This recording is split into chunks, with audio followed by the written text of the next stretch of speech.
they ready to pop, running steady to chop. Fuckers, they ready or not, fly through and ready to block. Got a red beam of Glock, send back team for the drop. Slide through, we in the spot, feeling the bus in the aisle. Shooters, they ready to pop, running steady to chop. Fuckers, they ready or not, fly through and ready to block. Got a red beam of Glock, send back team for the drop. Slide through, we in the spot, feeling the bus in the aisle. Bike check, moonwalk, got a drop from a thigh high smooth talk. All the drugs demon on me, I'm too gone. Niggas too hot, but they really lukewarm. Grease them, steam them, do the dash on them, now niggas feeding. Speeding, catching up it, discussions, dub it, violence, I love it. Spray the whole squad when I start dumping. Go down like the steps on the junction, don't do the chat or the buffing. Hit ops in the pack like it's nothing. Fight for like boys throwing muffins. Shooters, they ready to pop, running steady to chop. Be a knife, fly through and ready to block. Got a red beam in the Glock, send back team for drive. Slide the weed in the spot, feeling the bus in the aisle. Shooters, they ready to pop, running steady to chop. Fuckers, they ready or not, fly through and ready to block. Got a red beam in the Glock, send back team for the drive. Slide the weed in the spot, feeling the bus in the aisle. Know me, I walk in the spotlight, highlight these niggas looking too op like. Big red beam niggas. Spotlight, B-work, him and I'm moving thought like. I had to go and ice up, I stuck now. What would you do for a Klondike? She said I'm moving too walk like Rockstar. Baby, you been through Bob like. Got a good with a drum like Glock 9. Caught him in traffic, I left by the stop sign. On the radio, distant, get turned to a victim. I'm making it hot now. If he don't send the addy, I drop my throw myself when I move through the outside. These niggas cap, they ain't outside. Real shit, my niggas spin on they damn time. Shooters, they ready to pop, running a steady to chop. Fuck, they ready or not, slide through and ready to block. Got a red beam in the Glock, send it back, take for the drive. Slide to weed in the spot, feeling the bus in the eye. Shooters, they ready to pop, running a steady to chop. Fuckers, they ready or not, slide through and ready to block. Got a red beam in the Glock, send it back, take for the drive. Slide to weed in the spot, feeling the bus in the eye.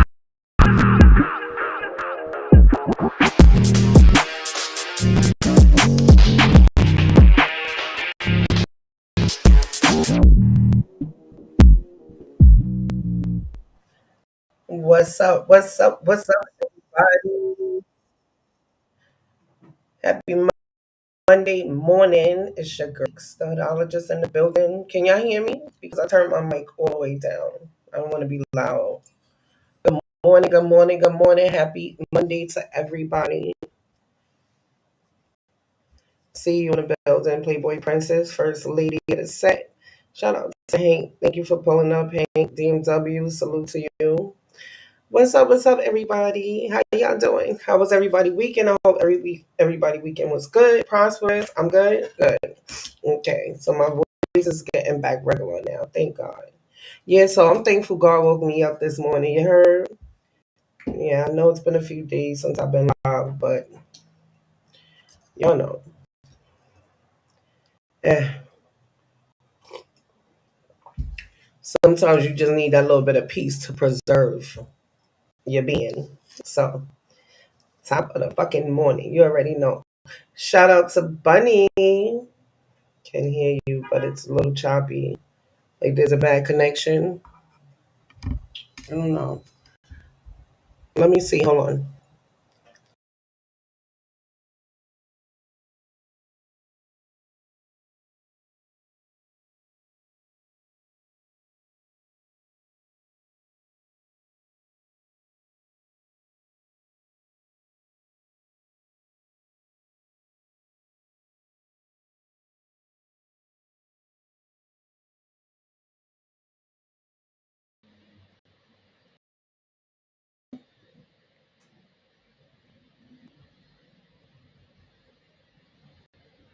Is it better or do it still sound choppy? Salute to you, just Eric. I see you in the building. All right, so how is it now? Does it sound better?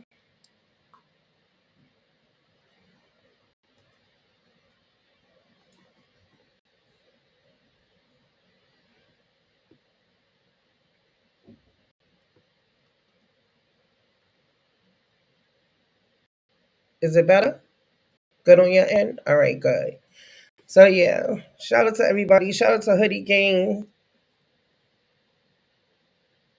Shout out to everybody pulling up. So It's Monday. I'm gonna start doing this. Okay, can you hear me? All right. So I'm gonna start doing this every morning. At least I'm gonna try the mornings that I can.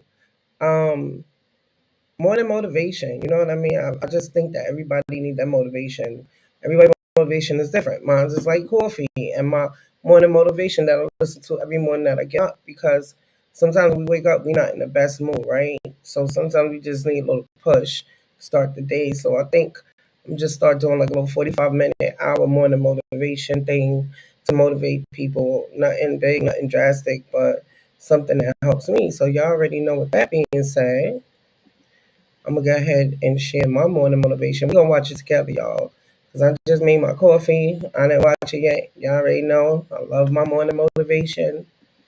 Hopefully it'll inspire some people today, right? Because everybody needs some inspiration sometimes. But I am in great spirits. I've been resting. I'm good. I don't like when negativity shit happens. I pull away from it. Shout out to New York, Nikki baby. I see you in the building.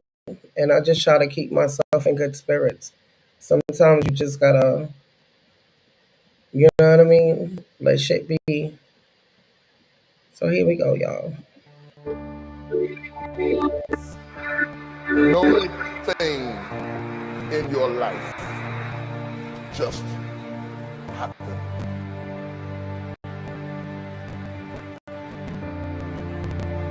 There are some things that you learn in the process, in the painful buckling of climbing up to a place rather than being zapped to a place. The things that you went through getting there give you the tenacity to stay there. The fight is your friend. My life was shaped in part through tragedies. And the weird thing about tragedies is that they don't tell you that they're shaping you.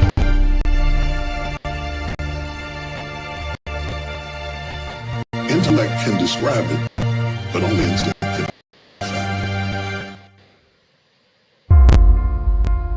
People always remember and talk about how you made it, and you're king, or you're the president, or you're the pope, or whoever you are, but they don't understand what all you went through to get there. By the time I figured out what life was all about, it was time to go. I've been sick before. I made it. I've been broke before. I made it. I've been brokenhearted before. I made it. I cried all night, but I made it. I've been betrayed, but I made it. I've been lied on, but I made it. I've been destitute, but I made it. I've been rejected, but I made it.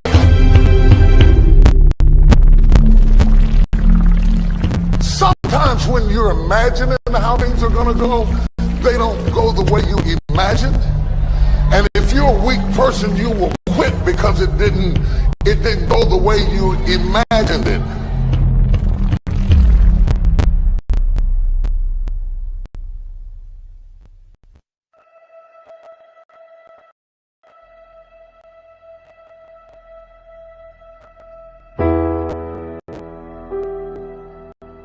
If you don't learn how to master the breaking point, you may have many ventures, but you will not accrue massive success in any area because you have not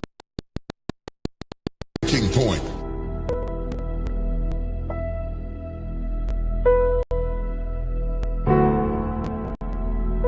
Every time life runs you to a breaking point, you will give up and quit. You will back away and run. You will say, this is too hard, this is too emotional, this is too stressful, and you will back away.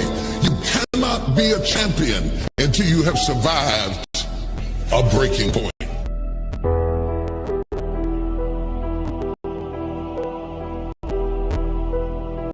If you don't learn how to touch people, you can never stop the issues that exist internally or externally in your church, in your life, in your family, in your business. So the one thing that the enemy is determined to do when you are at a breaking point, the first thing he wants to do is isolate you.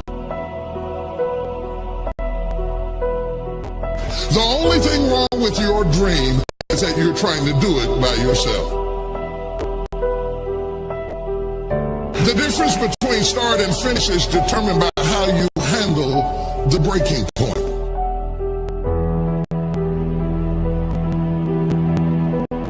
In the process of going up, whenever wheat comes up, tear comes up to the same proportion. Or let me say it in a way that's familiar to you, new levels bring new devils. So while you're coming up, on one side, your haters, problems, situations, circumstances, responsibilities, debt factors, bills, organizational infrastructure needs all come up at the same level. That one fact, you can't come up over here and not come up over there. They both grow up together.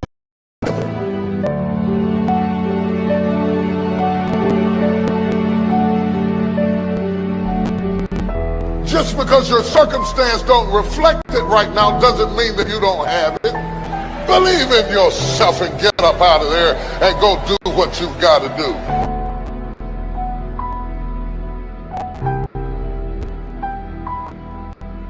The whole world has turned its head to hear what you have to say.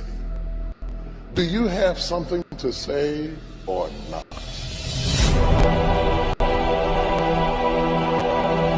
What you do over the next few months will determine the next few years in your life. How you manage the critical mass of this moment will determine the outcome, whether you acquiesce back to the gravitational pull of your ordinariness or whether you break through into another orbit and another dimension of who you are. I would suggest to you that everything you have gone through in your previous dimension has prepared you for this next dimension, and you're right on the verge if you can master the breaking point.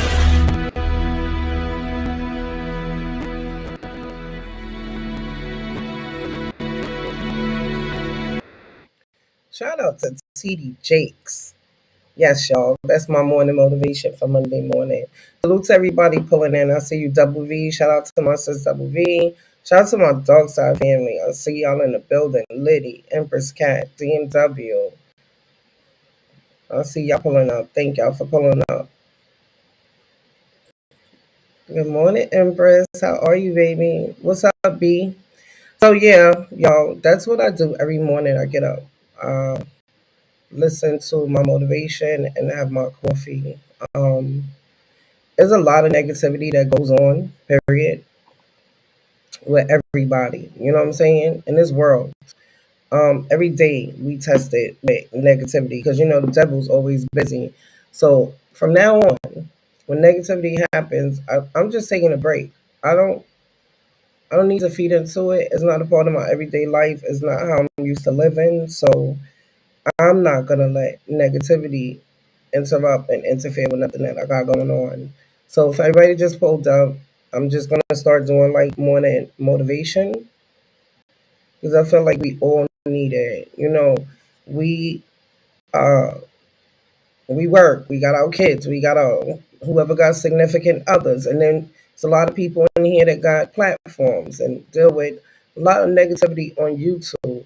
Yeah, balance, Eric. That's what it's about. So I haven't been on lately, and it's just because I don't like to be in negative spaces. I don't like being around things that make me negative. And my therapist told me something last week. He said, just don't go on. Whenever you feel like going on, just go on. And even though I know that I was supposed to have went live, right? Because I felt it, I didn't go. You know what I mean? Like if I'm really trying to change and stay positive, people, places, and environments. And when YouTube, good morning, Lady J, I see you. Um, when YouTube gets to the point that I'm here trying to help people and share my stories and be positive, and when it gets to the point that it's becoming negative and not in my regular life, but just negative period, because let's be honest, we all say YouTube is just YouTube, but it's time out of our regular life that we're taking to come on here. So a lot of people can say it don't affect them, but it does. It's strenuous, it's draining, and it defeats the purpose of getting on here and trying to be positive. We all on here trying to move as one, trying to move as a movement, and the negativity is it's just not worth it. I won't let it be part of me anymore. So from now on, that's how I'm moving. Whenever the negativity comes, and it's just a little bit too much for me, because y'all, I'm still progressing. I told y'all I'm in therapy. I'm still in the process of balancing my anger. I don't have it under control. So the best thing for me is to leave this motherfucking laptop closed, because it's not worth my space in life. Like, I'm in a great space in life, peaceful. You know what I mean? I live a peaceful life. So I'm not gonna let anything interrupt that. A lot of people are like, oh, when you going live? When I feel like, I see you, Letty. Thank you. When I feel like going live, because is it worth taking away from what I'm planning, from my goals, from everything that I got going on? Good morning, Ori. I see you pulling up. Thank you. No, it's not worth it. And even though part of my goals is YouTube and reaching out to people and helping people, it's not worth my piece at the end of the day. Like, my piece got, like, y'all gotta understand, your piece has to come first, right? Because, like, Liddy, fire show Friday night, Liddy, by the way, fire verses. Liddy is a positive person on YouTube, and I'm just gonna use him as an example. And the hate that, like, he goes through for being positive and trying to do something positive on YouTube is disgusting. That I don't understand how anybody could find anything negative with the movement that he's trying to do. And Liddy is doing something huge. He's bridging the gap between the dark sector and battle rap. A lot of people from the dark sector don't even watch battle rap. You know what I mean? He is that bridge that I was telling everybody about. Shout out to Liddy for putting himself in the front lines to even want to do what he's doing. And that's God telling him to bridge this gap, right? To try to bridge this gap and bring about a peaceful movement.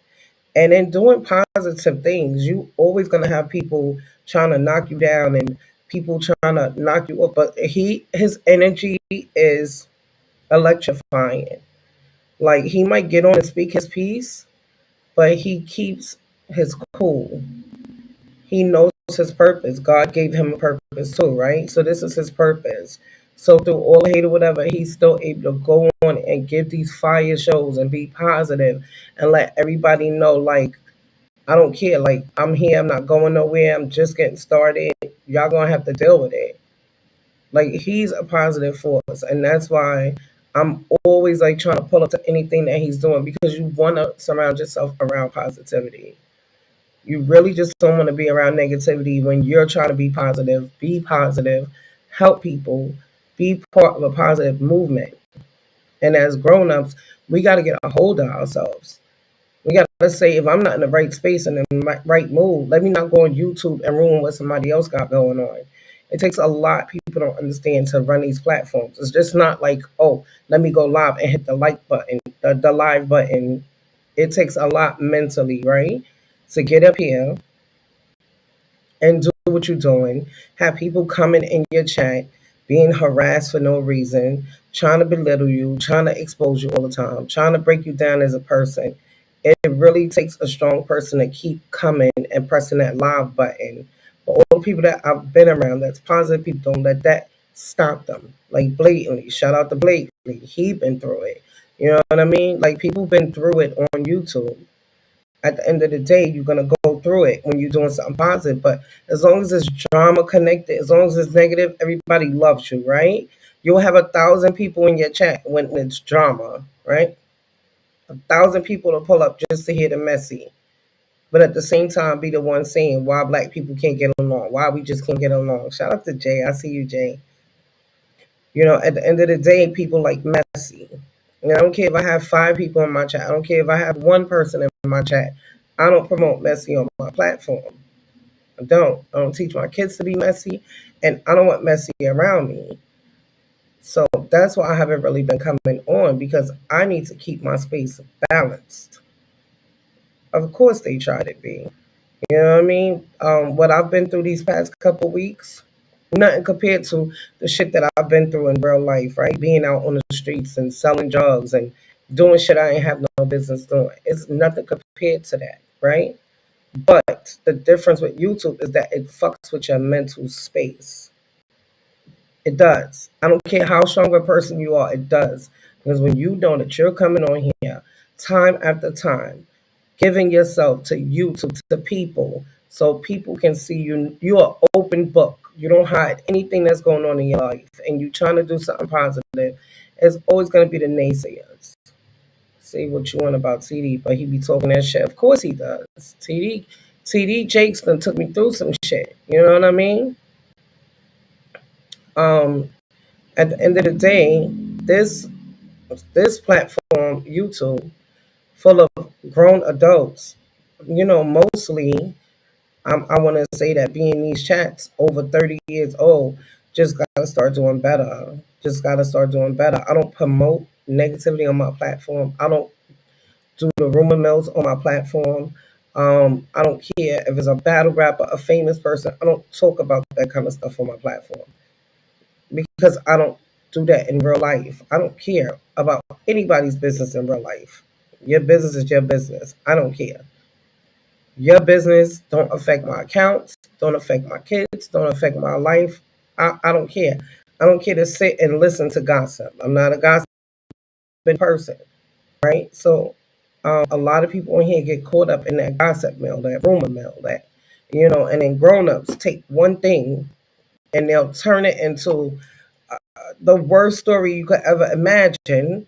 And one person say one thing, by the time it gets to the fifth person, it's a whole different story with add-ons and lies. This is the thing about YouTube. Nobody knows anybody's personal life unless that person is telling it, right? So what we need to stop doing as adults is we need to stop speculating what's going on with people when you don't know people. You've never been in their house. You don't know where they work. You don't know their children. You don't know their wives or their husbands. You need to stop doing that, because when you defaming somebody and assassinating somebody's character just to make yourself happy, you have to look in the mirror at yourself and see what's going on with you, right?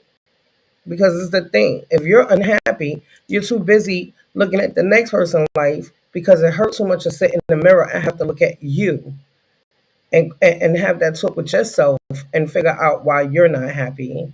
Nobody wants to do that. So they would rather throw somebody else under the bus and run narratives about them and just talk negative about them.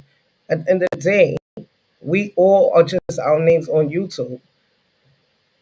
Nobody in this chat knows Liddy's real name unless he tell it. Nobody knows where DMW work unless he tell it, right? So for people to get up here and make up lies because they fall out with people, number one, is disgusting, right? And we're going to talk this morning. This is my thing. If you've ever dealt with somebody and y'all fell out, it's just that that's what it is. It's a fallout. It's okay to fall out with people, right? But my problem I have is that once people fall out with each other on here, then they want to defame the whole person's character. Well, he wasn't shit anyway. Well, she wasn't.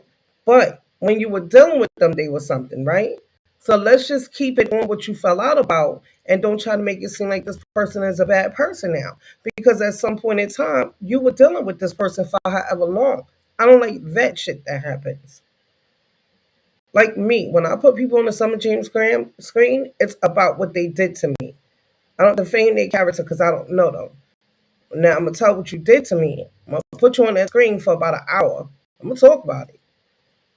Good morning, KO, JO.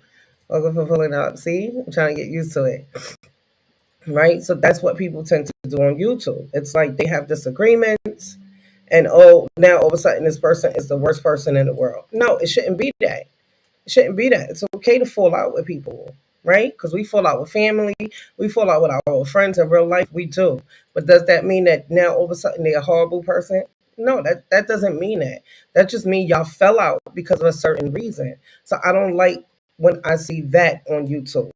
Like I have put plenty of people on the Summer Jam screen. Assassinate their character, I don't do. Tell why they on the Summer Jam screen, I do. Like what happened last week with me and the week before. Y'all didn't see me get up here and defame anybody. I talked about the situation that I really didn't have nothing to do with it, and I kept it moving. See, because these people I used to deal with, and I'm still not going to sit here and say these people are bad people because I won't do that. What I will say is that not everybody deserves your loyalty, and you do, right? Because there is YouTube loyalty. These people, we might not be friends with each other, but it's some kind of loyalty at the end of the day when you're dealing with people, and there's a couple people that you're talking to outside of YouTube, right? So when you are talking to these people outside of YouTube, they become part of your regular life, even if you never met them. So when you fall out with somebody, just leave it as a disagreement about what it is. I don't think people need to be coming up here and assassinating each other's character because they're not talking to each other anymore. Some people are in your life for a reason or a season. That's just what it is. Everybody's not meant to stay in your life forever. People pass through for a reason. And when their time is up, like T. Jake said, you got to know when your part in a person's story is over. You just keep it moving, right? But the emotional that comes with this platform, it's like, oh, I'm not going to be liked if somebody says what I did to them. That doesn't matter. Everybody don't like everybody, and like one person is not liked by everybody. You can be the best person in life. Somebody's still gonna find a reason not to like you, right? Let's just That's just what it is. And at the end of the day, disagreements are disagreements. If somebody don't like the way you're moving, that's just what it is. Everybody's not gonna like the way you move. You're not gonna like the way everybody else move, right? So it's called agreeing to disagree. That's all it is. Exactly, Lady J. You disagree and you keep it moving. But people spend weeks, days sitting here talking about the same person over and over again, trying to turn the whole YouTube against that person, trying to form a team, trying to pack people up off of YouTube. For what? You're grown, they're grown. Y'all fell out. It has nothing to do with anybody else. It doesn't. Just like what happened with me last week. It didn't have nothing to do with anybody else. I didn't have nobody on my platform trying to form a team, trying to come against anybody. Teams was formed, and that's just what it was. But in real life, I move by myself. So I don't need 10, 20 people behind me on YouTube. For what? Yeah, mental health. Exactly, New York Nikki, baby. If you choose to listen to another grown up and judge me off of what they say, then hey, that's your right. If you choose not to pull up to my platform, okay, that's your right.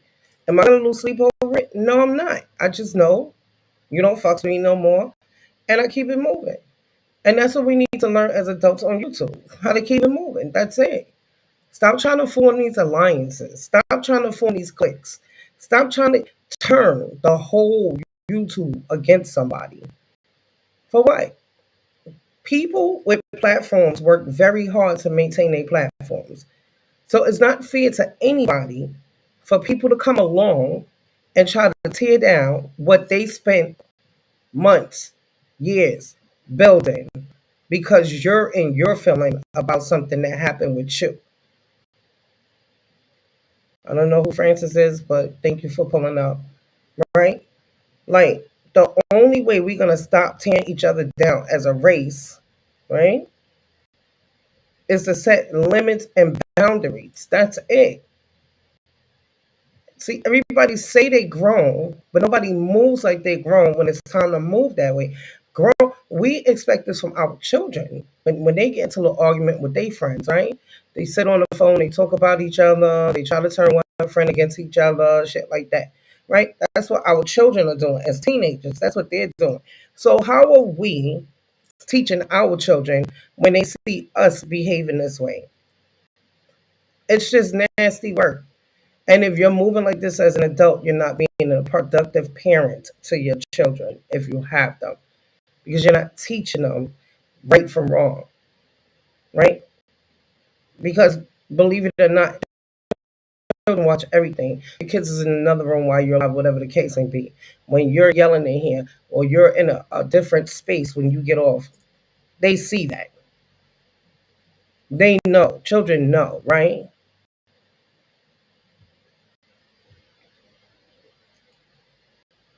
But you figuring it out, Shanice, I can give you advice on certain shit. You can't hit me up, D Hut. D Hut, it's not that I already had it figured out, right? It's just that, see, let me explain something to you. It's very hard for me sometimes, right, to keep myself balanced, even though I'm in therapy. Because even though I do know right from wrong, that anger that I've been carrying for 40 something years,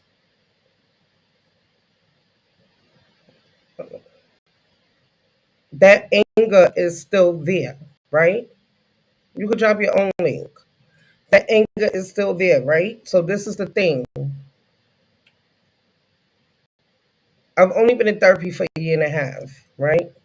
So we talking about 40 something years of anger that I've chosen to live with and be angry for a long time, and now working on it. So it takes time because, like TDJ just said, nothing just happens, right? So the year and a half that I've been in therapy is not going to solve my anger problem. So it's not that I don't know better. My first and initial reaction is violence.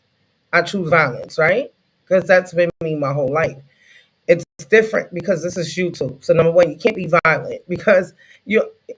What are you gonna do? Punch your computer screen, right? So me getting on here and ranting and raving like I used to do was my way of getting the anger out. But I don't want to do that anymore either because at the end of the day, I cannot give anybody my energy for YouTube. Meaning we allow people to take our energy, right? Right. So when we choose to be negative and get on here and flip out and flip out and flip out and flip out, you're allowing somebody to take your energy from you. And you also allowing them that strength over you to take away from who you are as a person. See, that I'm still working out with therapy. My therapist always tell me, it's up to you what you allow to give people. You can't keep letting people take your energy from you. So that's where I'm at right now with saying, okay, from now on, nobody's taking my energy from me. I'm not allowing it anymore. So that's why I haven't been live. Because if I'm live, right, and you on some bullshit, I'm gonna be on that timing. I don't give a fuck because I'm a year and a half in therapy. I'm not there yet. You understand? So because I don't have that balance yet, the best thing is for me to stay off of YouTube. And that's what I've been doing until I feel like I'm ready to come on and be positive again. Because what I do on here is going to affect the way I interact with my children. Because when I get off of here and I'm on 1,000, my 1,000 is different. It takes me about 5-6 hours to even calm down. That time I can't interact with my children because they know my anger. So I'm just in my room. Right. So I already had YouTube figure out. I already know people are ignorant. It's just that it just needs to stop. It needs to stop. The grown-ups need to stop with the teaming up. Like we're not in high school anymore. If something happens and you deal with both parties, then you stay neutral and you mind your fucking business and you just stay out of it. It has nothing to do with you. See, it's okay to still speak to both people and not have to pick a side. If anybody's ever asked you to pick a side, then you know you don't really want that person in your life. Because a grown up will say, why do I have to put other grown ups in what's going on with me? It has nothing to do with them. That's the nasty part. People don't know how to stay neutral and just mind their business and let grown ups figure it out. Either they're going to keep talking, they're going to work it out and choose to be around each other again in chats and stuff, or they just going to agree to go their separate ways. That's it. And you can still speak to both people without being compromised. Like there's no thing as being compromised. Any problems? The last, yeah. Oh no, you're not the only one, D. Let me tell you something. My anger. Listen now, D. Let me just tell you, I'm getting very good. People were online last week. It was people in my chat. They saw me knock some shit over on my computer desk. That's because I used to always choose violence and seeing me. When you get me angry, because when I'm on the summer jam screen and I'm putting people up there, I'm just annoyed. But when you get me angry, I want blood. And see, my anger won't go away until I draw blood. So I had to knock some shit over, act like it was people's heads for me to feel like I hit somebody and just calm down. And then I came back on out like an hour later. You understand what I'm saying? So from the last line to now, the direction you're going is perfect. Thank you, B. So that's just what it is. So even though I watch my morning motivation, even though I speak to my therapist, part of it too is that my mom is not here anymore. Thank you, Lady Jane. My mom was like the only one when I'm in that space that I could call and she's able to talk me off a ledge when I'm about to go get in my truck and fuck somebody up or do some stupid shit that I know I'm gonna regret once I calm down. She was my safe haven. So like losing her last year fucked me up because now it's like shit, who's gonna keep me? Right? Your therapist you can't call any type of the night. So it's like, damn, who's gonna keep me now? She's gone. Right? So I digressed because I didn't have anybody to keep me. And it was dark. It was dark for a while. Right? So now I'm gonna keep moving forward. Sometimes when you show anger, it can be viewed as a vulnerability that people use to control you. I spent many years being vulnerable. That's true, Hank. That is true. But my anger comes from hurt. Let me just a lot of people don't understand their anger and why they get so angry. And see me, I'll be the first to say and admit that I'm a very sensitive person because I love everybody in life, right? That's just who I am as a person. So when people hurt me, my anger, my hurt gets displayed as anger, right? Because when you hurt me, it brings my anger out. It's a trigger for me. Good morning, Sexy J. I see you in the building. It's a trigger. So when y'all see me on here flipping, it's not really because I'm angry. It's because I'm hurt, and the hurt makes me angry, right? Because like I'm naturally a nurturer. Like I want to save the world type person. Like I want to help everybody. Everybody gonna be have to save a home. My daughter be like, "Mom, you can't save everybody," right? That's me. So when people take the time out to purposely hurt me, I don't like that feeling, and that's when the hurt turns to anger, and that's just what it is. A lot of people don't understand that it's the hurt that make that anger come out like that. I can agree that I'm sensitive and I'm vulnerable all the time, and it's good because it was a time in my life I didn't give a fuck about anybody up until therapy. My whole life, like I didn't give a shit. Like I got that switch now still that I could turn on and off and not give a fuck. Right?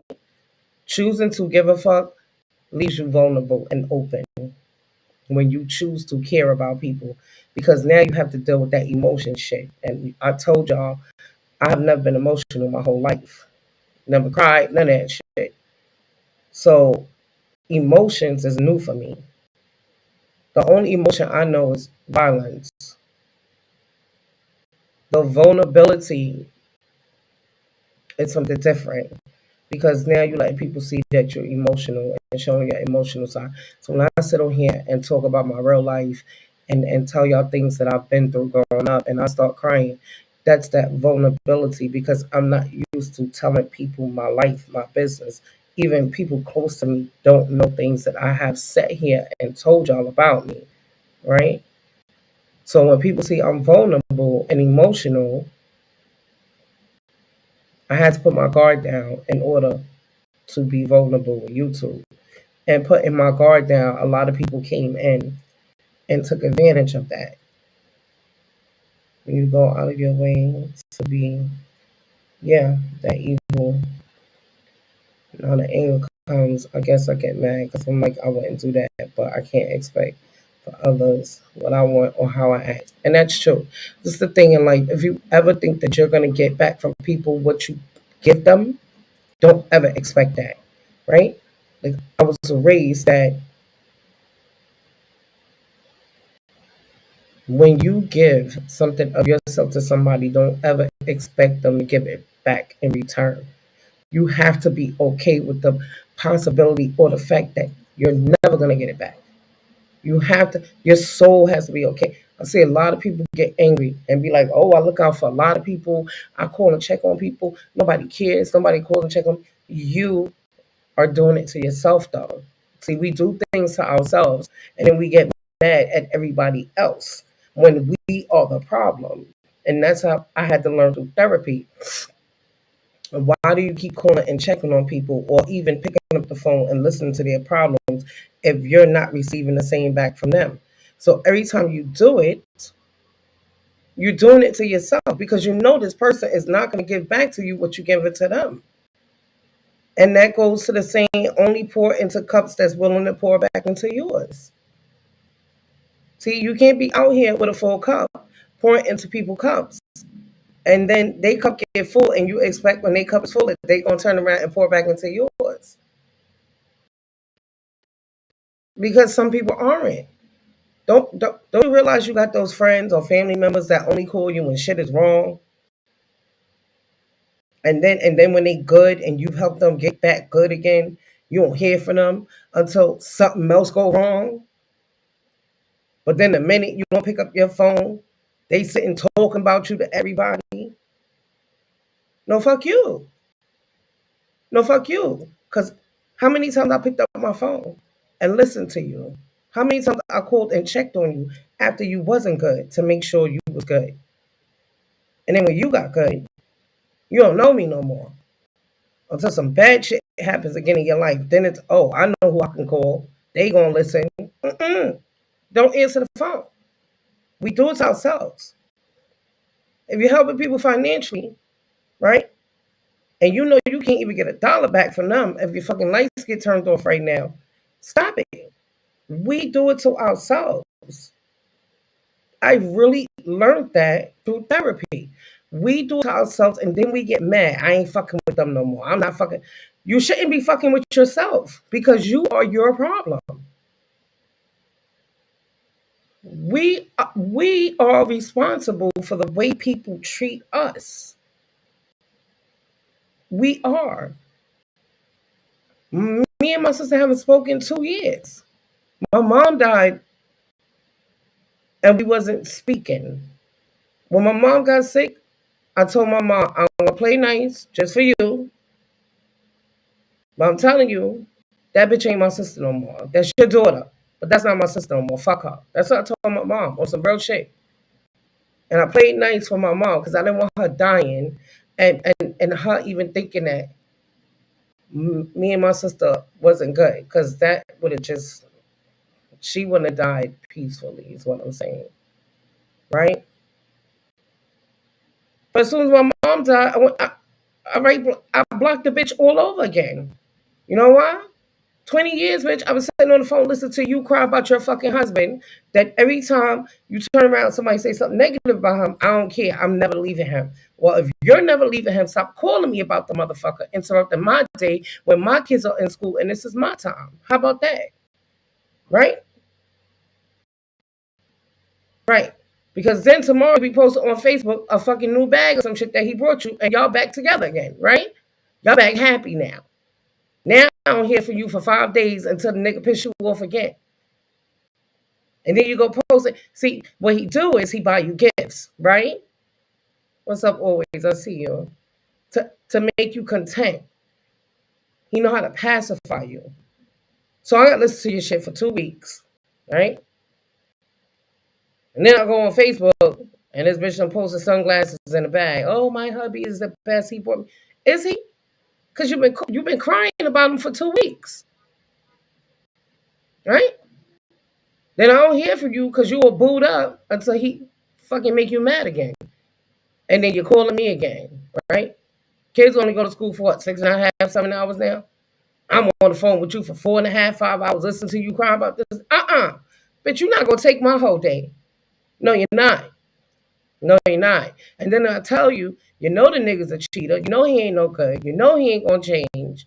You keep saying you ain't leaving him no matter what. So I don't want to listen to you no more. Good morning, Chip. What's up? I see you. Call somebody else from now on. Yeah. Then, now Cheeks is a horrible person. I'm a bad sister. I'm not there for her. Bitch, I've been here for 20 years listening to that shit. I don't want to hear it no more. I don't want to hear it. That's your piece of shit. Let them keep buying you bags and sunglasses. She probably got closets of them shits by now. And she's still with the piece of shit. No. So you blocked. She's been blocked for 2 years. And not unblocking her. You know why? Because 20 years I did it. I've been at peace for 2 years. Thank you, God. God is good. It doesn't matter who it is. You have to be willing to let go of people sometimes. For people to understand that their life is not more important than your peace. Because how can you sit and think that you're not taking my peace from me? You're my sister. I love you. I want to see you happy. When you cry on the phone, that makes me sad. And then I come to your house and act up with your fucking husband, try to punch him in the face. Now you want to fight me. Now he calling the police on me. I'm not doing that. I'm not doing that no more. I'm not. Here you go, got me driving on 3 highways to come over there. You want to call and tell me shit that he did to you. You already know how I am. When I get over there, I'm going to beat this nigga up. Now you want to jump in the way. Talk about, I'm not going to hit your husband. He calling the police. While my 2 boys is home by themselves and I'm almost getting locked up. Baby, not no more. Y'all can have each other. Y'all can have each other. No, y'all can have each other. I'm not doing that. I'm not. See, we put ourselves in them situations because you know why? Every time she called me and said, he called me this, he called me that, he told me I was a piece of shit. I want to jump in my truck. Captain, go run, save a hoe. You ain't gonna disrespect my motherfucking sister. Give a fuck who you are. Knowing that this nigga worked for the city of New York. Knowing this nigga's a cop caller. Knowing I had a city job. Putting my job at risk. The way I take care of my kids. And then I get over there and you want to jump on this nigga's side. When I'm trying to go upside this nigga head for you. I was home minding my business. You call me with that bullshit. See what we do? Put ourselves in situations. Yeah. Stop calling me. Yeah. That part. Not no more. You know why? Because whatever's going on with her, don't care. Blocked on my phone, blocked on Facebook, blocked on Instagram. You have a good day, bitch. You have a good day. People, place, environments. Understand what I'm saying? Not gonna do it. I don't get locked up for no nigga I fuck with. I'm gonna get locked up for your nigga. And then y'all gonna be booed up. It doesn't matter who it is. Y'all have to get them people out your lives because they no good for you. No good. I told y'all I got 4 boys and 1 girl. My boys are 31, 29, 17, and 13. 29-year-old, I don't even speak to the nigga. He's had a baby, what? A few weeks ago, probably? Never even see the baby. Do I give a fuck? Am I still a grandmother? No. Until Dana say that that's his baby, I ain't got no grandkids. These hoes ain't loyal out here. I don't give a fuck. Nigga, you might be claiming that baby, but Dana didn't tell me that that's your baby. Until Dana tell me that's your baby, I ain't got no grandkids. I don't got no grandkids. My 31-year-old kept saying, Mom, why you keep telling me to tell him to ask to call Dana, to go see Dana? Who the fuck is Dana? DNA, nigga. If you ever watch Madea, you know who the fuck Dana is. That's that bitch that's gonna tell you. I don't speak to that nigga. He called himself disowning me as a mother. Nigga, I disown you as a son. Fuck is wrong with you? Cause you still walking around acting like the world owe you something. Nigga, you about to be 30 years old. Get your shit together. Nigga, I've been out here working 2, 3 jobs, put every last one of y'all through college. And you think I still owe you something? Or you think because you lost your job and you fucked up where you was living at that you gonna come lay up in here? I ain't. No. If I ain't letting no dick that I fuck lay up in here, move up in here, your ass ain't moving up in here either. You a grown ass man. Figure life out, nigga. I'm not gonna enable the bullshit. But mom ain't got nowhere to go. Nigga, you better go to the shelter. They got room and board and they feed you. I don't know what to tell you. So for that, I'm a fucked up mother. I'll take fucked up mother for 200, Alex. Nigga, I raised you, clothe you, work jobs to put you through. You went to high school. I put you through college. I set you on your motherfucking way. I taught you how to be a man. So y'all niggas gotta stop laying up with these bitches. Get mad, want to put y'all out. You think you gonna come here? Ain't no dick laying up on my motherfucking couch. No, no, and no. And you lost your job. I'm not feeding no grown ass man. I ain't fucking with you no more. So, what else? And don't ever call me again. Nigga, I won't. You always calling me for help. Fuck is you. I don't give a fuck if I push you out of there either. You're blocked too. He blocked too. I don't give a fuck. I don't care. Y'all, my daughter just wrote me a letter. She left, went back home, some shit, I don't know. She left a letter here for me. That's what the letter say.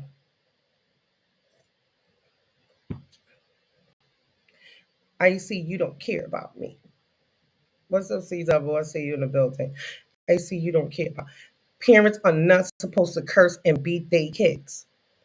This bitch is 24, y'all.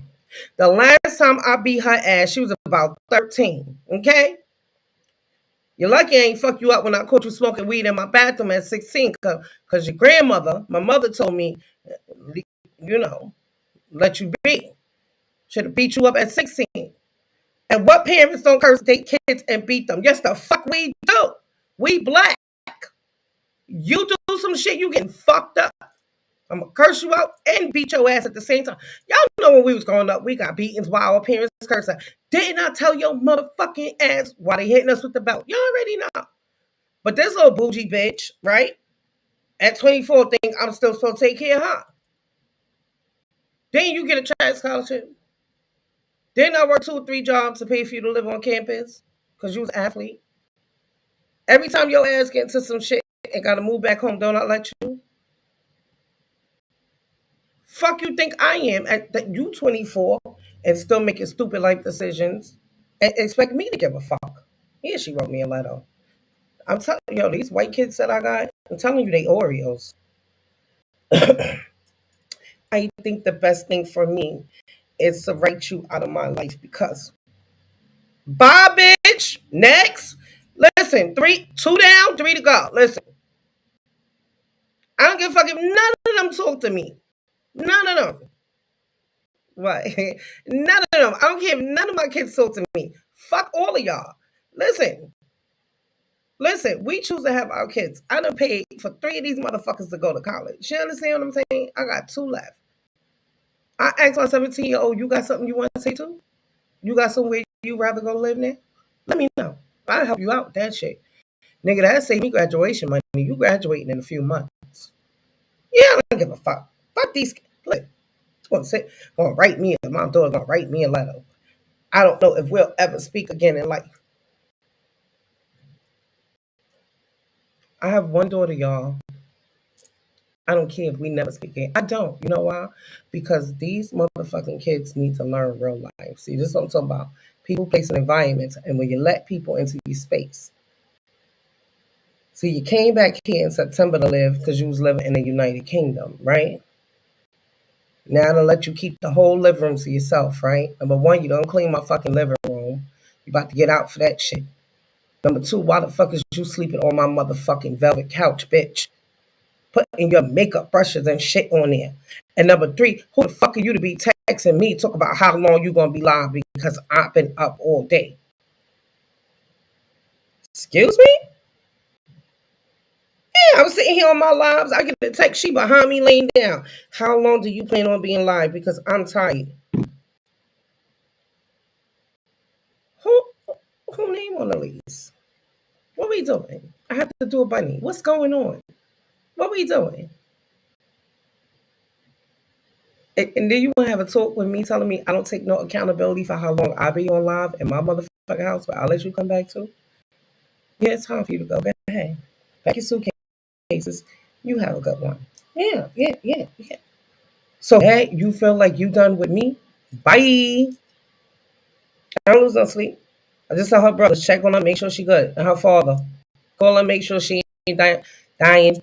I ask God to protect her and all that shit that we do with our kids. The whole prayer, God keep her safe shit. And that's it. And don't try to contact me either. I won't. And don't ask me. I won't try to contact you, but when you need a cash app, bitch, don't try to contact me because you blocked on everything to next. Yeah, that's what we gotta do. We gotta get all negative space. All negative people gotta go. They gotta go. They gotta go. See these kids? It's what happened when you raise privilege and you don't have to. It's some kids that have to go out there and get jobs and shit, right? See, they didn't have to because I was stupid. My mother used to always tell me, they grown. Let them take care of themselves. Right? So who did it? I did it. You understand? Am I going to sit here and be angry my kids don't want to talk to me? No, I don't care. I don't care. Join a list. It's a list. It's a list. Join it. So that's what we do. No, they can't get trip me. You know why? Because they grown. Ain't happening. Nope. So that's what we do. We let people affect our space by feeding into it. See, she was expecting me to call her, and I didn't do none of that. I just read the letter and put the letter back where she left it. Next. Right. It's our strength. First job was 15, Pizza Hut. I've been working since. I was so happy. It's what we allow people to take from us. Even with your children, you have to draw lines. Everybody in your life, that's it. Everybody, of course, they're gonna need it. You know how many times my kids told me that said, "You not my mother no more. I don't love you." You know how many times I heard that shit. And then his mom, I got a job at UPS. Can you buy me? I need a pair of work boots. I thought you wasn't talking to me no more. What happened? Huh? You want that job now, don't you? What happened? Yeah, that's what they do. But I don't care. But even with my kids, I don't allow them to take my space from me no more. The old me would have been sitting here crying, doubting, asking myself, was I a bad parent? Well, I know I wasn't a bad parent. I was a great parent. If it's called for it, you're going to get cursed the fuck out. I don't discriminate. If you're doing some dumb shit in my house, you're going to get your ass whipped. My daughter is an Oreo, y'all. I don't got time for it. Some white person done told her, since I used to be her when she was growing up, I'm a bad parent. Who didn't get their ass whipped growing up? Let's go. Let's go now. Come on now. Who did? We all did.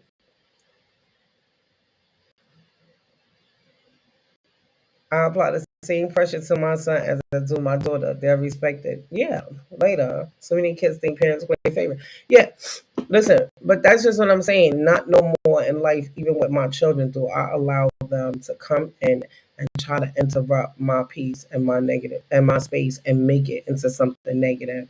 People have a way in life, grown-ups, of trying to make other grown-ups feel less adequate, less than. I don't allow that anymore because I know what I gave up and I know what I sacrificed for every last one of my children. And I know that we are not perfect people, but when you know that you have done your job as a parent and you have taught your kids how to go out there and fend for themselves, whatever choice you make after that is on you. You can't blame nothing on me when you're grown. You can't do it. Yeah, she gotta learn. She gonna learn. She gonna learn. See, her father, he spoiled her whole life. You understand? He got her like this. And I tell him all the time, it's your fault. Because when I was telling her no to stuff, and I was telling her, no, you gotta go out there and work now, you're a certain age, you kept sending it to her. So she felt like the world around her. And I love my daughter. It's the only one that I got. But I'm not gonna let you take my piece from me either, because you're 24 years old. You got a bachelor's degree in 3 years instead of 4. You done lived in the UK. You done lived in Denmark. You done lived about 5 different countries. You done lived in. You understand? It's no reason why you making stupid choices in life now.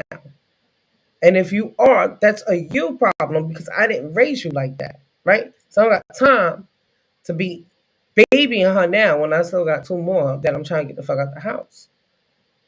You too will find your way. Yeah, that's what it is. Listen, everybody wants you to put your life on hold to help them. Your kids, your friends, your significant other, whoever, right? I'm not willing to do that anymore. My daughter be screaming at the top of her lungs like she be at home by herself. I'm like, girl, I don't want to hear your conversation. Right, right. The icing on the cake, it be irritating. Yeah, yeah, yeah, yeah. That's what I'm saying. So now, I don't care who you are. You're not gonna take anything away from me. You're not gonna even take my peace. So we as adults have to preserve our own peace.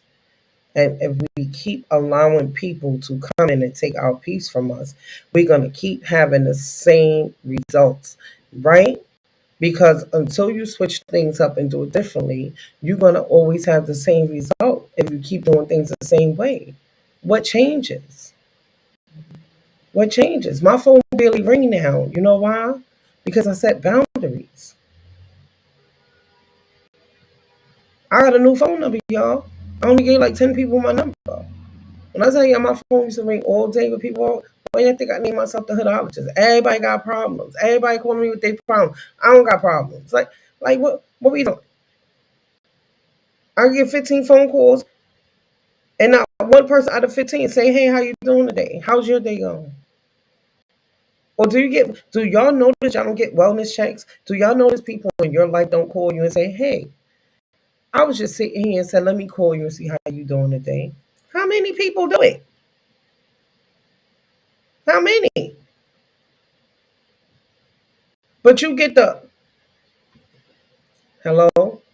Girl, let me tell you about this nigga. Soon as you answer, not even, hey, did you eat today? How's your day? Hello? Ma, yeah, so I was wondering, right? I'm about 100 short on my rent. Where you get all that? You can say hello, motherfucker won't even say hello back. They'll just get into what the fuck they calling for nowadays. They don't try small talk no more. No small talk. Just straight to it. They might say hi to family, hi your kids. If you got a husband or wife, how's the wife? Yeah, so I wanted to know if I could ball, until I get paid. That's all you get nowadays. You don't get wellness checks. Of course I made the right move. Listen, fuck these kids. And fuck everybody. See, I'm learning how to get that balance now to say fuck people without flipping. It's just fuck them. I don't care. I sleep good at night. I sleep in my bed every night by myself and I sleep peacefully. Right? That's it. That's all it's about. Only one says check on me daily basis. The rest of them talk. Yeah. Every once in a while, yeah. I don't really speak to anybody in my family. I'm not gonna lie to y'all because they all toxic. They all want to call. Right? Not doing it no more. So none of them got my new number. And the ones that do, they blocked. Next. And that's why every time y'all see me and I get online, I'm happy and I'm at peace because you got to get rid of that negative energy.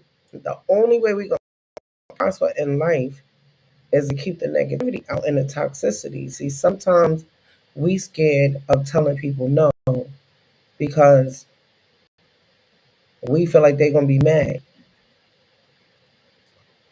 Who cares though?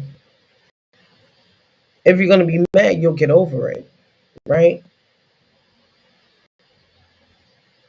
Or people call you and think that you have to answer the phone. Well, I called you and your phone rung out. Yeah, because I was watching a movie and I didn't want to pause it to talk to you. See, I paid my phone bill. So some people got the impression that because they call you, you have to pick up the phone. With entitlement. So you pay my bill?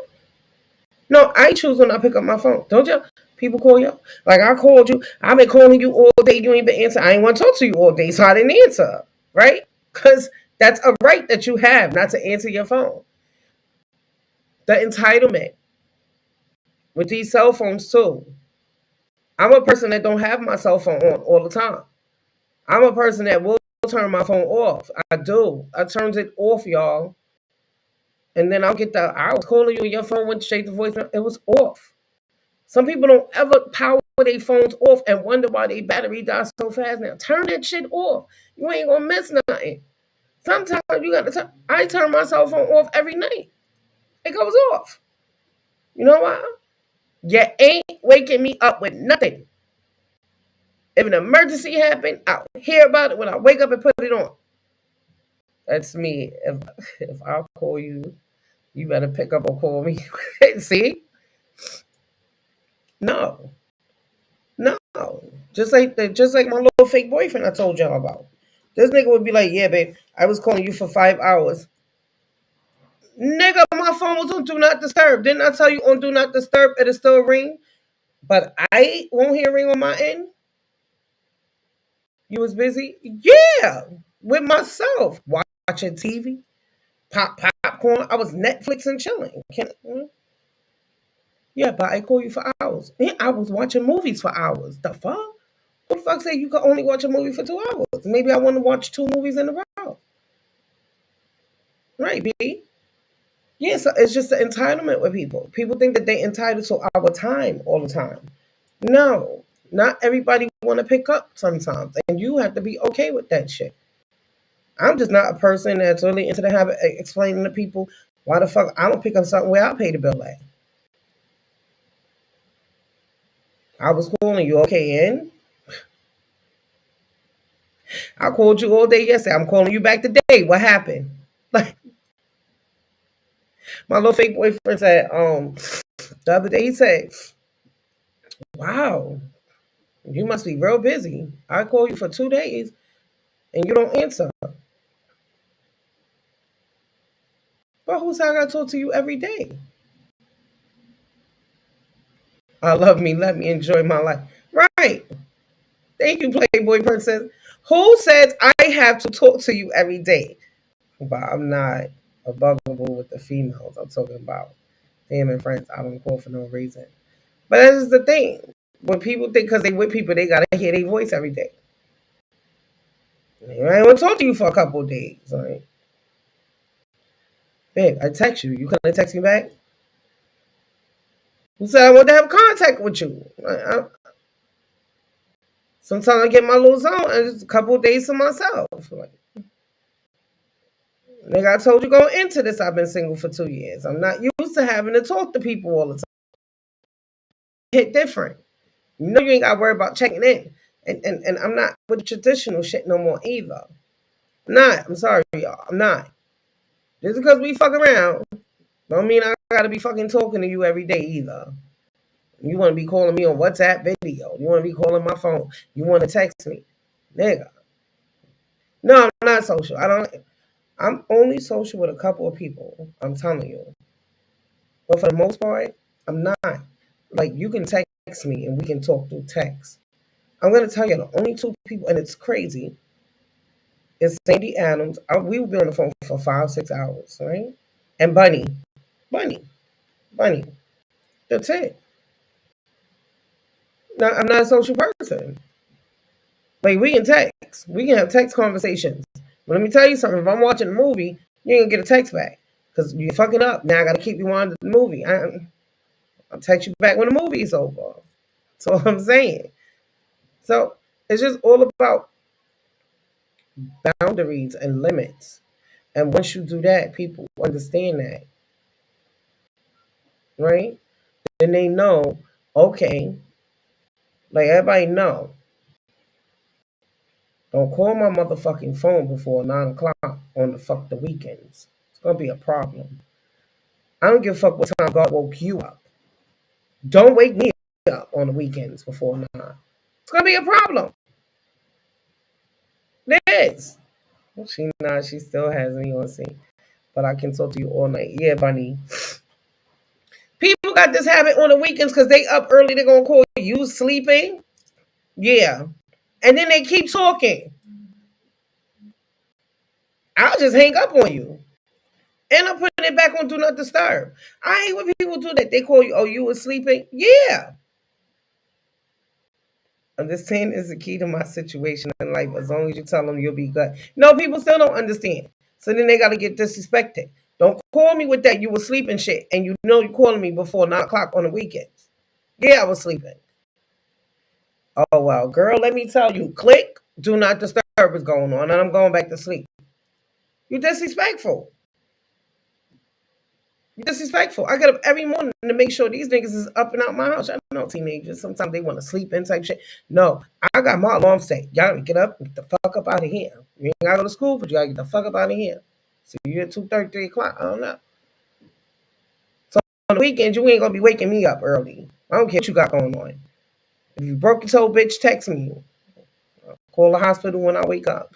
Fuck. Like, boundaries. Everybody, you got to put boundaries on everybody in life. Geez, you ever fake sleep on a call? Yep. Plenty of times. And everybody know I snore too. When I'm tired, I will go and I will bust out a whole fake snore. They still be talking. You sleep, wake up. How you fake snoring? The motherfucker's still talking. Yeah, the alarm is set to kick the kids out. They gotta go, D. They gotta go.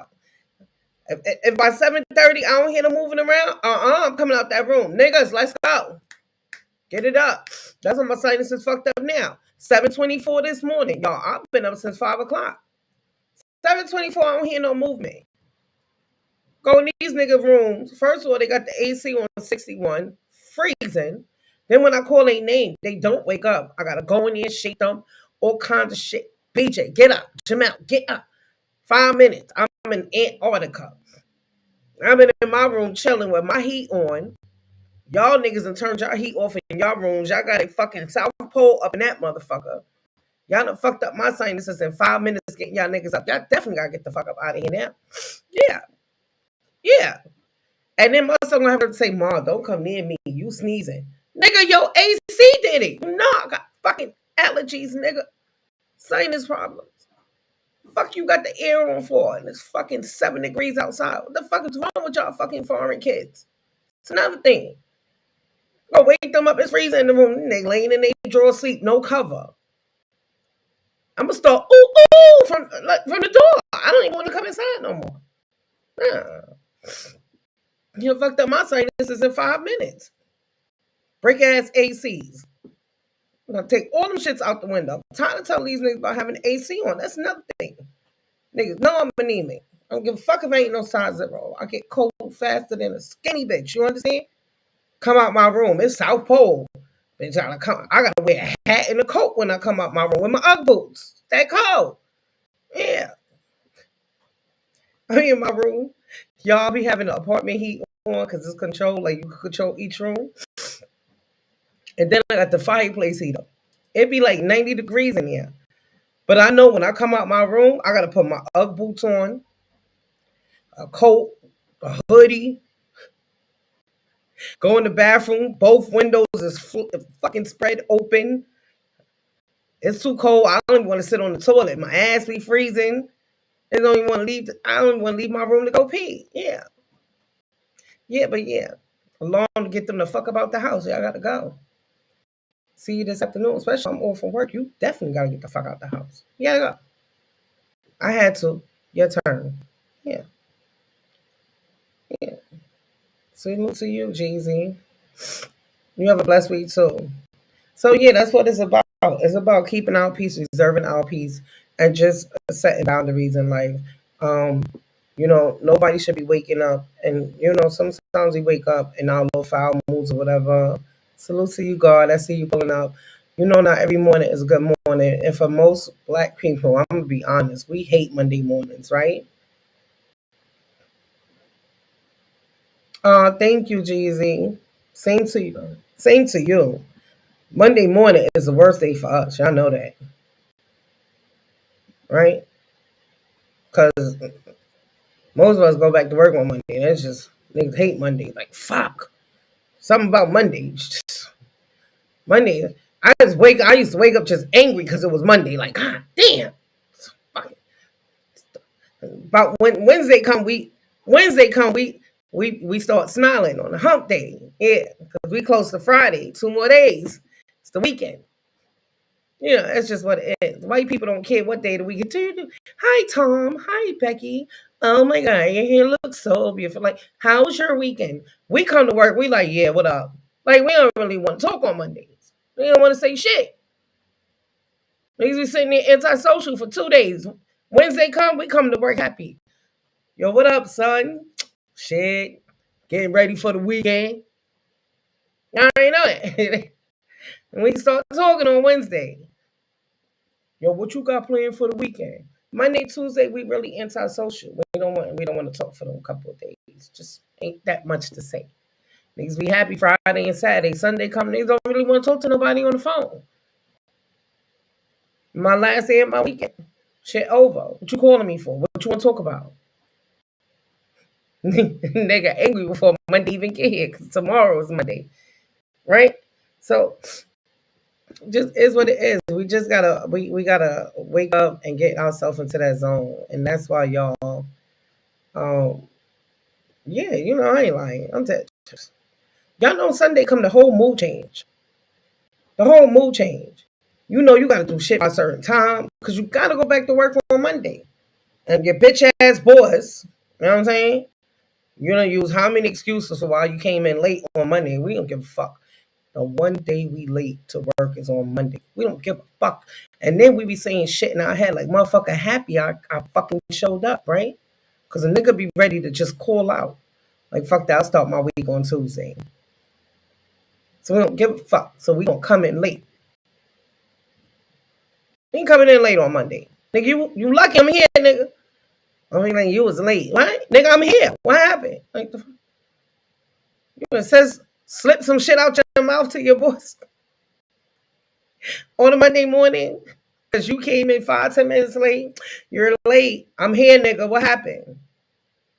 And then you walk away talking shit. Motherfucker, lucky I came to work. Fuck with me. Let them say one more thing to me. I'll clock the fuck out and go back home.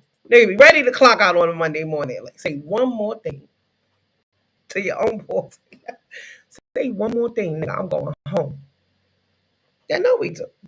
We be waiting. Sometimes we might antagonize a motherfucker just so we could clock out and go home on Monday. I don't know who the fuck he think he talking to. Nah, not today. No, the devil won't be busy. I'm just go ahead and go home and start over again tomorrow. Why you be putting so much emphasis on the word fuck? I don't know. Everybody say that. That's like my favorite word. I don't know. Y'all know that. You be wanting a motherfucker to say something to you on Monday, though. Like, y'all, I'm going to work. Or you're going to work on something, y'all. I'm telling y'all now, today ain't a good day. They be like, what's wrong? What happened, Clark? What happened, Cindy? Ain't nothing wrong, but it's Monday. I'm just letting y'all know now, today ain't a good day. Some motherfucker say something, that's your reason to go home. You know what? Before I get fired, I'm just clock out and go home. Nigga, whole attitude. Just so they clock out and go home. Yeah, you know that. You dead on nigga wake up on Wednesday. Yeah. Yeah. You come to work on Wednesday. Now you can talk to your coworkers now. You know what I'm saying? Wednesday is a socializing day. Like you smiling a little bit. Cause Thursday, Friday, again until Monday, smiling. Y'all can hold a little bit of conversation. It's true. It's true. It's true. Black people Monday is not our day. It's true. It's okay. White people don't give a fuck. Every day is their day. And these be the stupid motherfuckers that want to work 6-7 days a week. I'll just come in on the weekend and do it, Becky. It's no problem. Bitch, you go ahead. Yeah, stop doing overtime. Years overtime. Nigga, you lucky I'm putting in 40 hours. Overtime. Nah, I ain't keep that. Tax is going to take most of it anyway. I'm good. I'm good on the overtime. Nah. No. What's up, Top Shots? I see you. Thank you. Y'all know that. Like, under 30, the only way we're going to do overtime is if we got some shit that we got to fucking really take care of. Like, if you really don't want to touch your savings or some shit like that, you're like, damn, I do this overtime. Some shit happen to your car, your warranty is up, some shit, or your kids need fucking help with something, whatever, right? But for the most part, over 30, niggas ain't doing overtime no more. No, we not doing it. No, we not doing it. Overtime. You lucky you get 40 hours.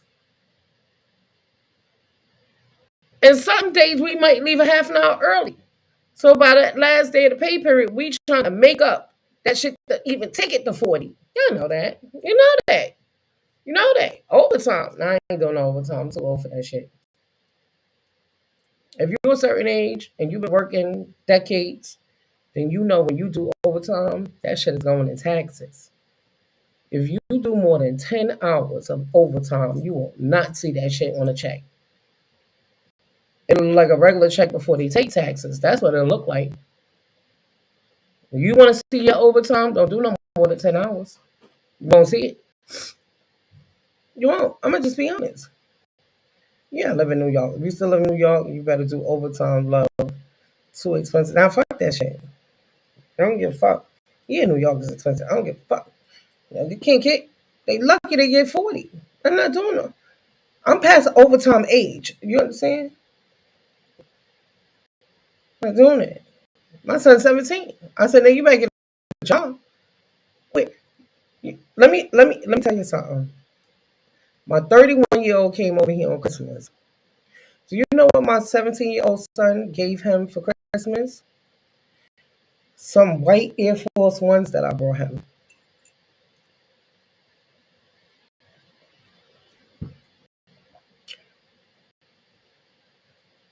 Mm-hmm. Yeah, I brought him some white Air Force Ones. You know, my 17-year-old gonna tell me he only wear Jordans. I didn't buy them for him for Christmas. I bought them a few months ago. He gave them to his brother.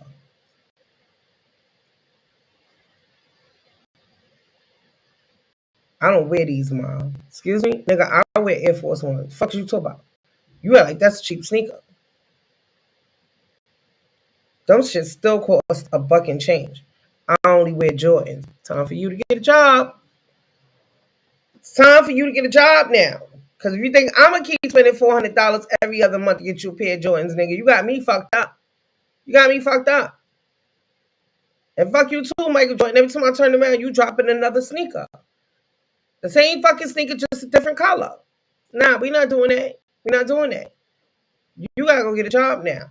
You want to be giving away shit. They want coat and sneakers. Oh, you big balling.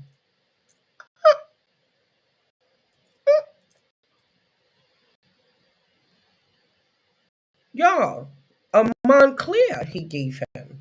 Do y'all not understand me? Yeah, Mom.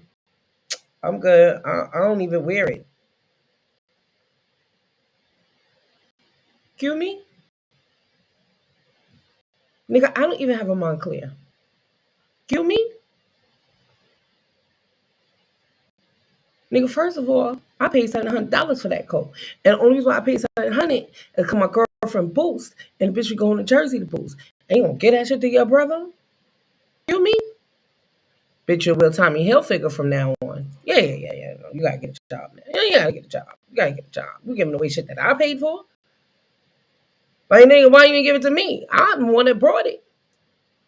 Yeah, no.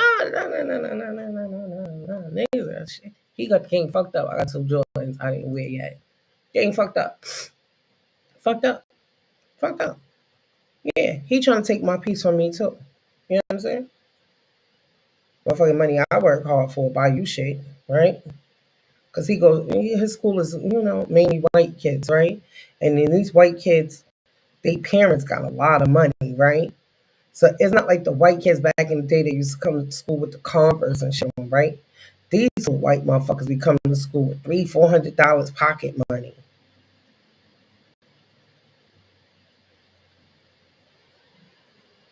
Montclairs and all kinds of shit. So he black. Honest student. Don't sell drugs. Don't run the streets. So you could get it from me if you ask for it.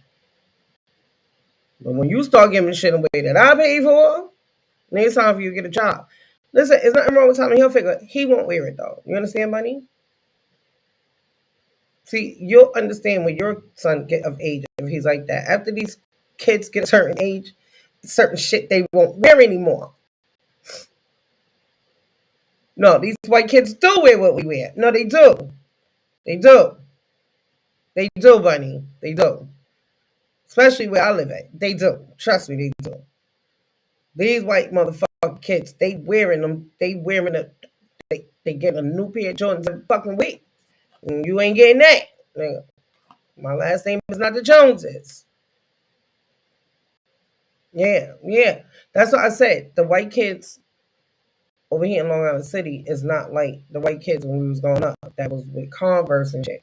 These white kids' parents got money. They wearing, you know what I'm saying? Yeah, they do now, Jeezy. You know that. Yeah. So when my son think he too good to wear Air Force Ones, nigga, you done been around these white kids for too long. I'm sorry. You know what I mean? He fucked up. Every single white boy in my hood has a Montclair coat. Thank you. And the J's of the month. Thank you. Thank you. He was my mom. I got like 5 coats. I know, I brought them. But that don't mean you give shit away that I buy. What the fuck is wrong with you? Like, nigga, you got a 13-year-old brother. He can wear that shit. See, my 13-year-old don't give a fuck. He don't care. He don't give a fuck. He don't give a fuck. He don't give a fuck about clothes, nothing. His father be mad at him when he pick his shit out. He don't give a fuck. He the type of nigga that go to the fucking, you take him shopping, and he see a fucking hoodie with a spider web on it. He like shit like that. Anime shit. You know what I mean? Like, he don't give a fuck. And his father buy him Jordans. Them shit stay under the bed. He don't even want to wear those. He like LeBrons and shit like that. He different. My 13-year-old don't give a fuck. Yeah, they don't give a fuck. That's what I'm saying. Don't let nobody take my piece no more. So now, nigga, you gotta get a job. Asked me for $50 the other day. Should have sold that Montclair instead of giving it to your brother. I don't know, nigga. You could have put it on eBay. I don't know. Say, brother, give you $50.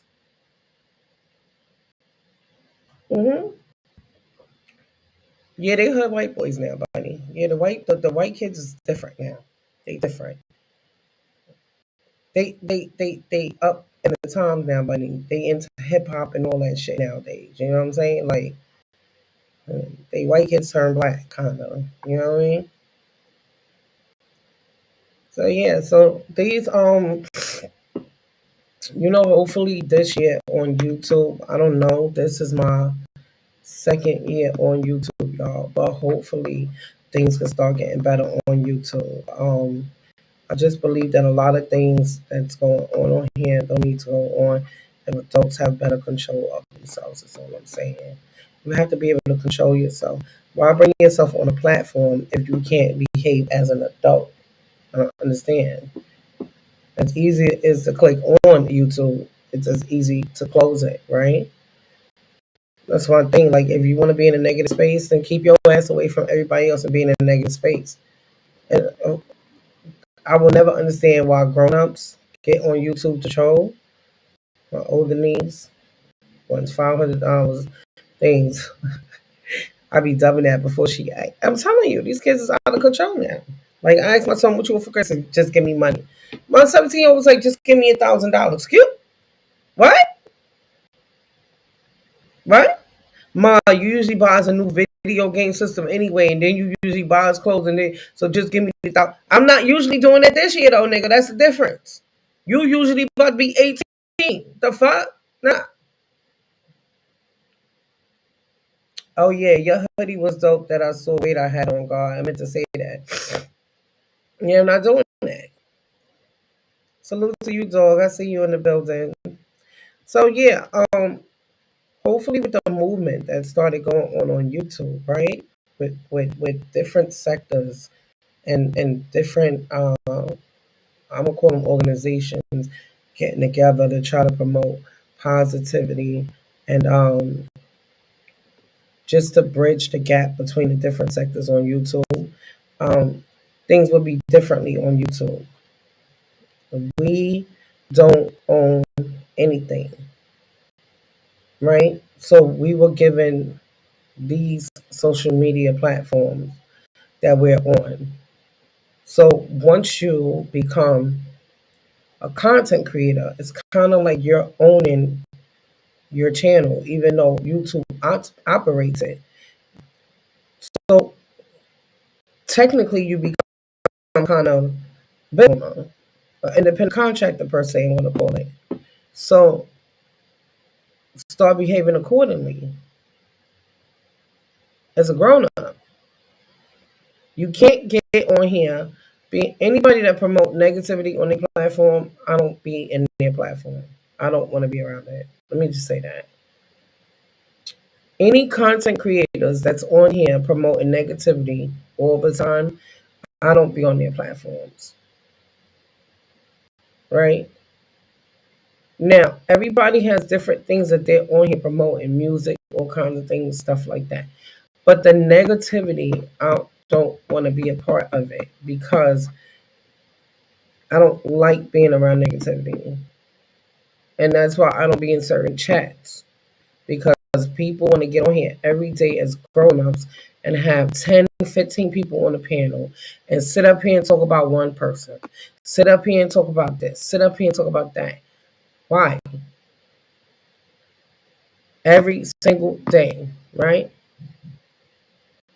You don't have nothing to do for hours. I mean, hours. Some people spend more time on YouTube than they spend with their significant others. My name, She's a Hoodologist. That's my YouTube. I mean, that's my Instagram. Right? Because let's be honest, when you have a personal life and you work and you have things going in life, you really don't have a lot of time to be on YouTube. Or like me, if you work from home, it's different, right? Or if you're your own boss, it's different. Good morning, Uncle Jay. I see you in the building. What's up, Z Block? Other than that, you should not have all this free time. If you're not doing something positive in your life, get you a hobby. Do something positive with yourself throughout the day so that when you do take the time and come on YouTube, you won't have this energy to be negative and try to make other. And I want to say to the weak-minded adults that's running around on YouTube, I have the saying, be your own kind of you. Be your own person. When you're grown, you don't have to run with the masses. You understand? Be your own kind of you. Yeah, see, I don't let nobody interrupt my space. Look, that's my son's school calling, right? Now, if something important happened, they'll leave a message. Sometimes they just want PTA people want to call you and all that shit. Bitch, my son gonna be home at 1 o'clock. This ain't get out at 12:45. He about to graduate. Call me for nothing. No, he can't come home early. He gonna be home about 3 hours. Leave me fucking alone. I'm gonna say. Well, what y'all calling me for? If it's important, they'll leave a message. Be your own kind of you as an adult, though. I'm tired of seeing these adults on YouTube letting other adults control their mind. You laughing, honey? It's true. It's true. I'm only negative on YouTube, Queen. Well, I rock out with the positive shades.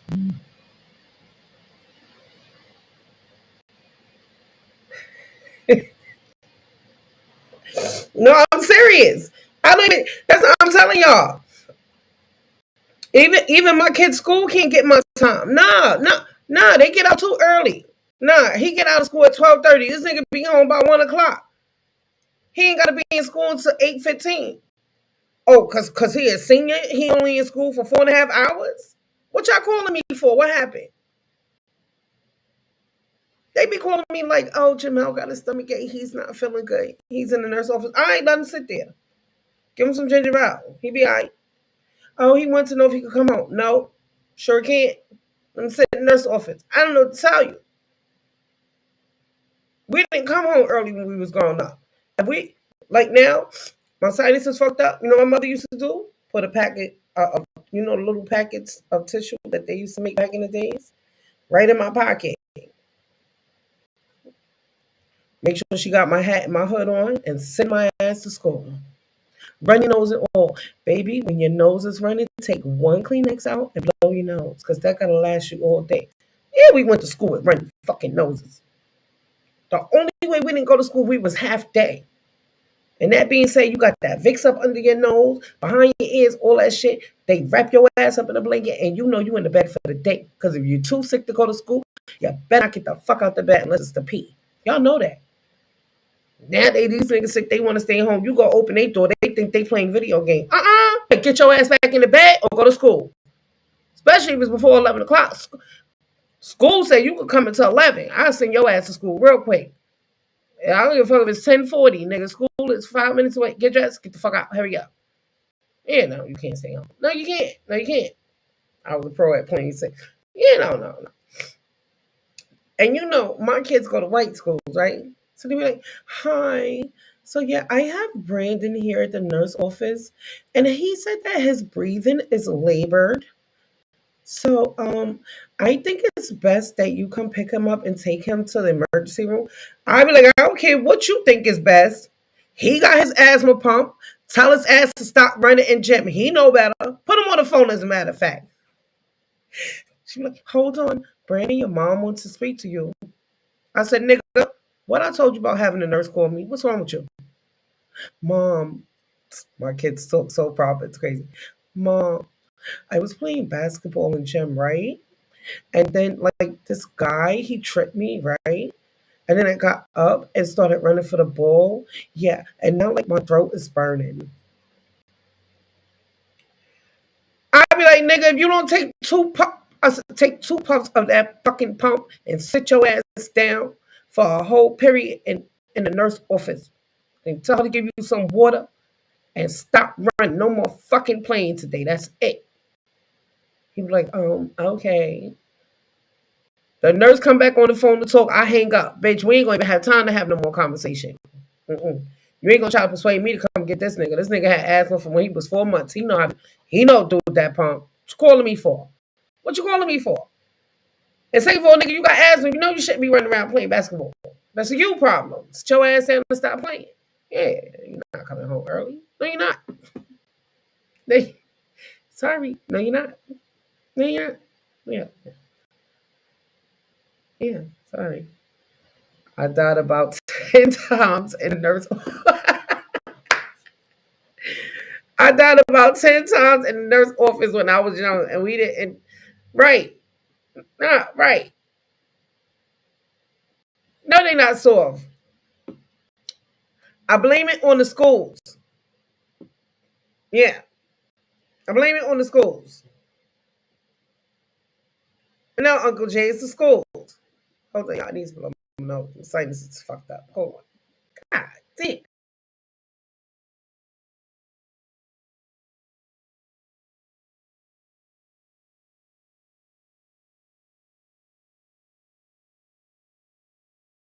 See how fast that was? Yeah, these little niggas fucked up my sinuses. They definitely not come home early. Fuck is his school calling me for? I come in your room to wake you up. My shit start running. Right before I get online, y'all, I'm like this, rubbing my eyes, cause my fucking sinuses triggers my allergies. And now I'm rubbing my eyes, blowing my nose, going in the bathroom, washing my face, putting Visine in my eyes, trying to get my eyes. And this nigga gonna say, "Oh my, stay away from me, nigga. Get the fuck out. Go to school." Yeah, that's a you problem. Yeah, A-fan, it's a you problem. It's a you problem, nigga. If you know you got asthma, why is you running around playing basketball? The nurse is like, "Well, what do you want us to do, Miss? What does it say on the blue card? If something should happen to him, take him to the emergency room. Fuck is you calling me for? Do your job. Nah, it's your turn, bitch. Y'all got him for these hours. What? Do I call y'all when I got him here with me? So why y'all calling me? I don't understand. What? Your turn, bitch. Y'all got him for 6.5. What you calling me for? What happened? Yeah. It's the schools. It's the schools, Uncle Jay. It ain't the kids, it's the schools. Because nowadays the schools want to call you for every fucking thing. Yeah. Not here for it.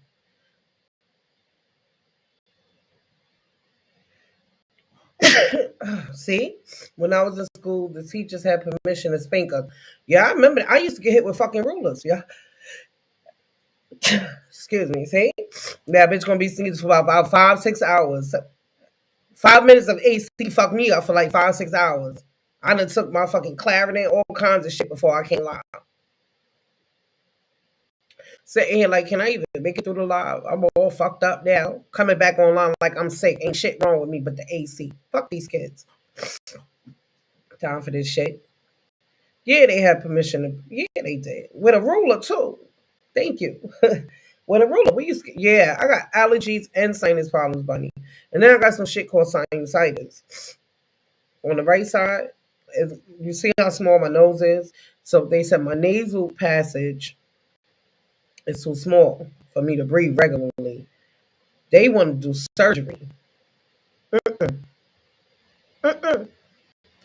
Y'all not fucking this nose up. I'm good. Bitches won't breathe. I can halfway breathe on my left side. I'm good. Manage. Y'all not fucking up my nasal passage. Yeah, first of all, y'all not fucking up my nose. Y'all not doing no surgery on my nose. I'm good. Bitch, if Nasonex don't work, I'm good. I'll go in the bathroom and steam that bitch up and sit in the bathroom. Y'all not doing no surgery on my nose.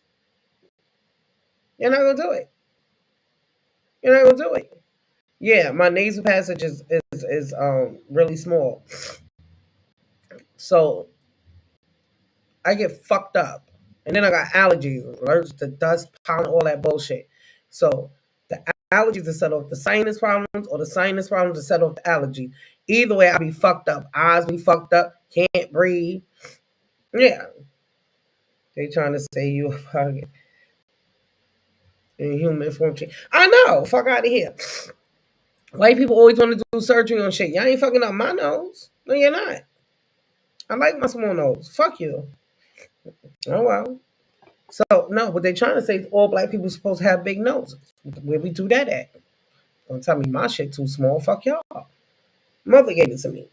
Can't even look at these kids called without caseworker not gonna try. That's bullshit, Uncle Jay. I done beat my kids plenty of times in school. Oh, that's a lie. And I tell them, call police. You gonna call them? Call them now before I leave. Let them come get these motherfuckers. Don't call me up to the school. Number one, if I'm working, don't call me up to the school. They gonna get fucked up in the guidance council office. Whatever office, thank you, buddy, that you call me to, they getting fucked up in that office. Yeah. I just fucked my son up like May. In his football coach office. Yeah, May. Yeah. See, these schools know I don't play with my kids, right?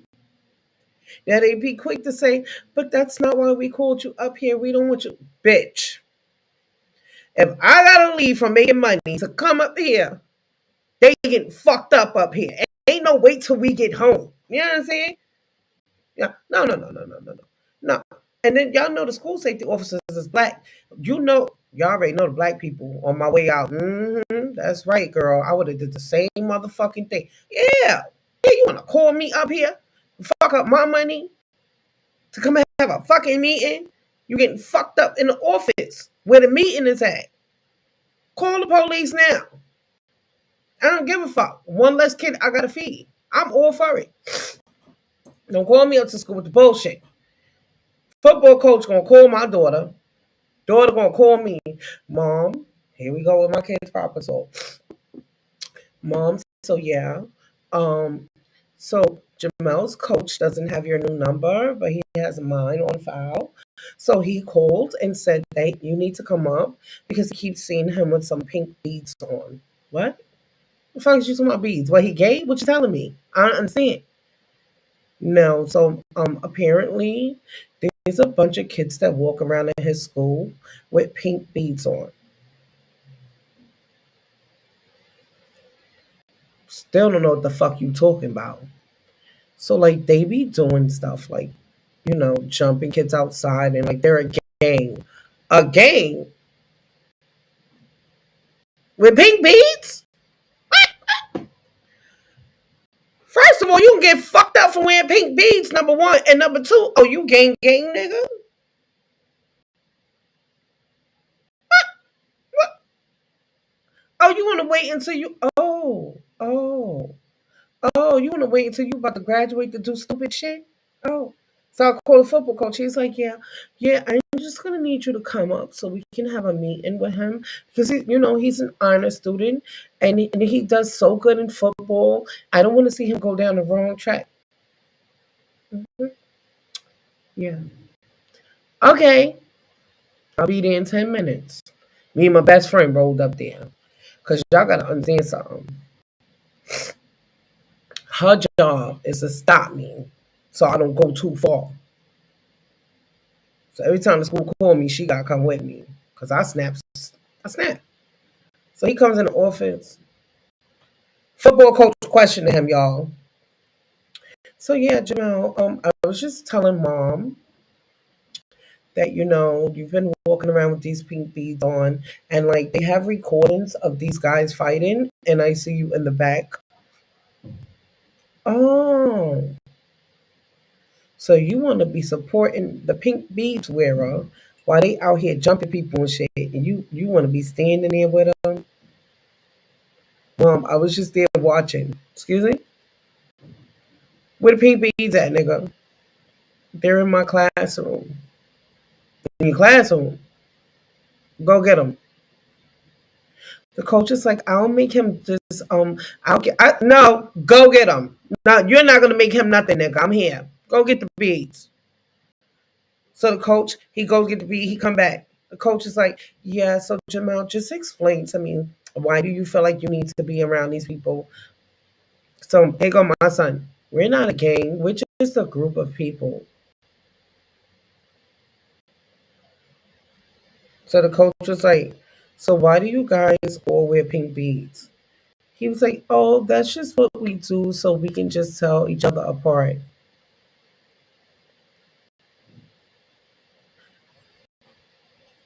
I said, no disrespect, coach, but your questions is fucking stupid. Hold on 1 minute. I said, now, Jamel, I'm going to ask you some questions.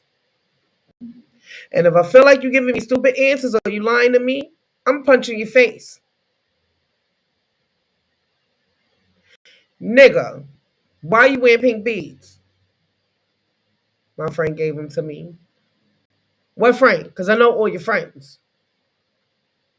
Oh, he a new friend. Okay, so you want to be rolling with niggas when they going to jump kids and shit like that? Huh? Don't you know that you could get shot being in the wrong place at the wrong time? That's what you do? I raised you to be a follower? No. So why the fuck you think it's alright for you to be doing stupid shit when you about to graduate? You risking football, all that shit. No, but mom, I don't I don't do anything. I just like be there because it'd be funny.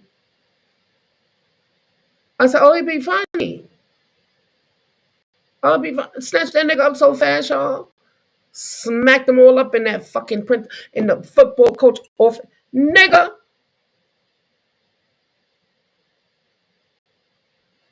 First of all, you fucking embarrassing me. Got me up here being a fucking stereotypical black kid with your bullshit in school.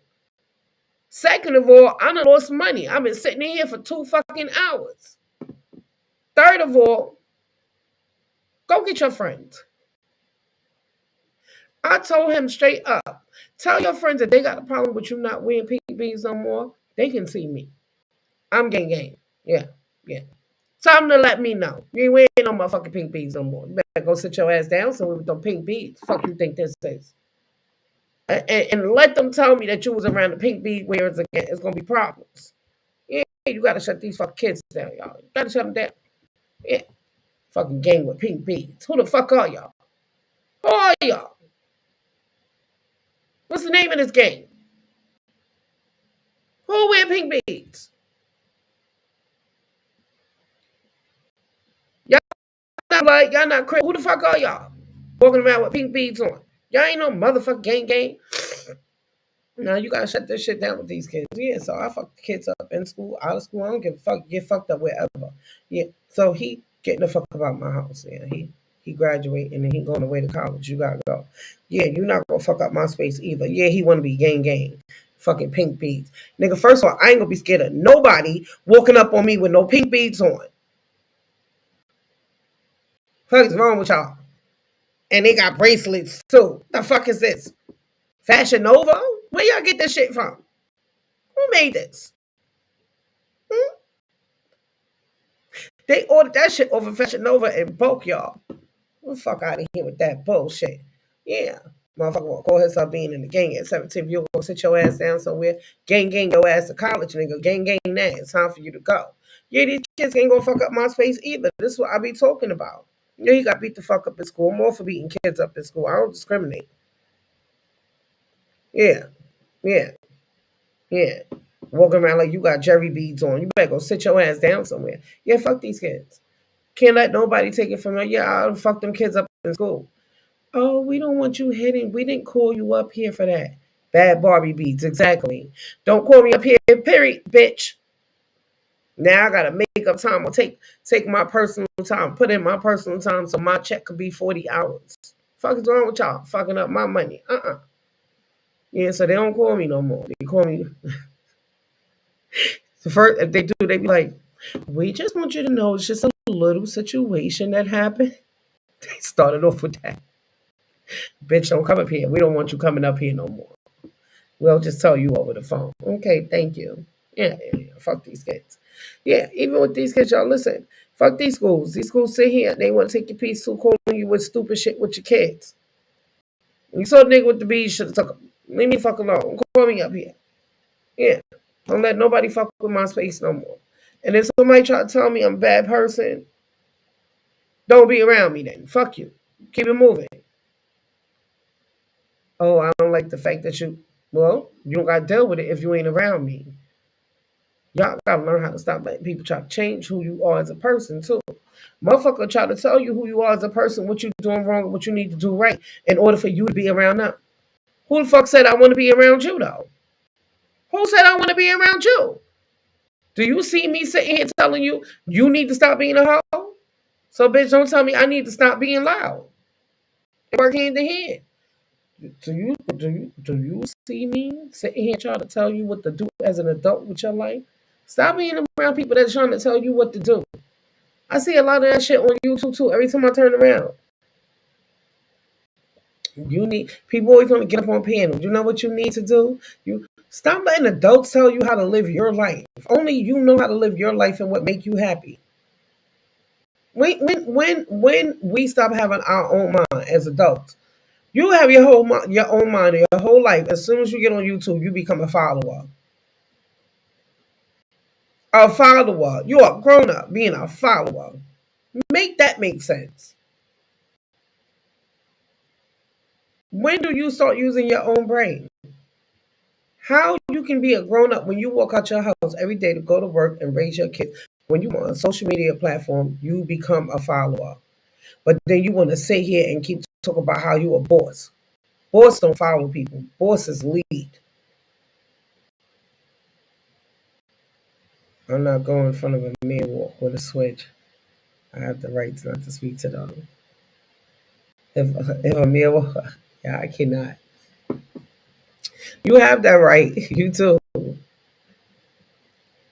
But it's just so much nonsense that go on YouTube that don't have to go on YouTube if adults use their own brain and have their own mind. There is no such thing as popular on a social media platform. Let's get to that. I'm tired of that shit. So tired of it. Everybody know everybody on YouTube, especially when you're in the same chats. So how are you more popular than anybody else? Please tell me this. What the fuck are we in high school? I don't understand it. Motherfuckers want to rate you. Well, she thinks she the shit because people in the chat know her. Type dumb shit. No, they don't. They know my name. They don't know me. They don't know me. I can't wait to watch this over. Shut up, buddy. I gotta blow my nose again, y'all.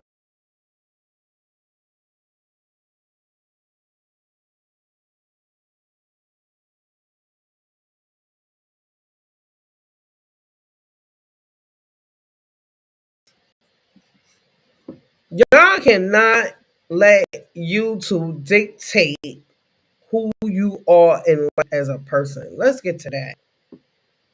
Let's get to that. Nobody higher than me, gangsta. I hear that top shot. But let's get to that. People feel like they have to throw dirt on people or talk negative about people because they might not be that known as the next person. It could be one or two things. Maybe you just don't have a platform, or number two, maybe you just not vocal like that or social like that in these chats.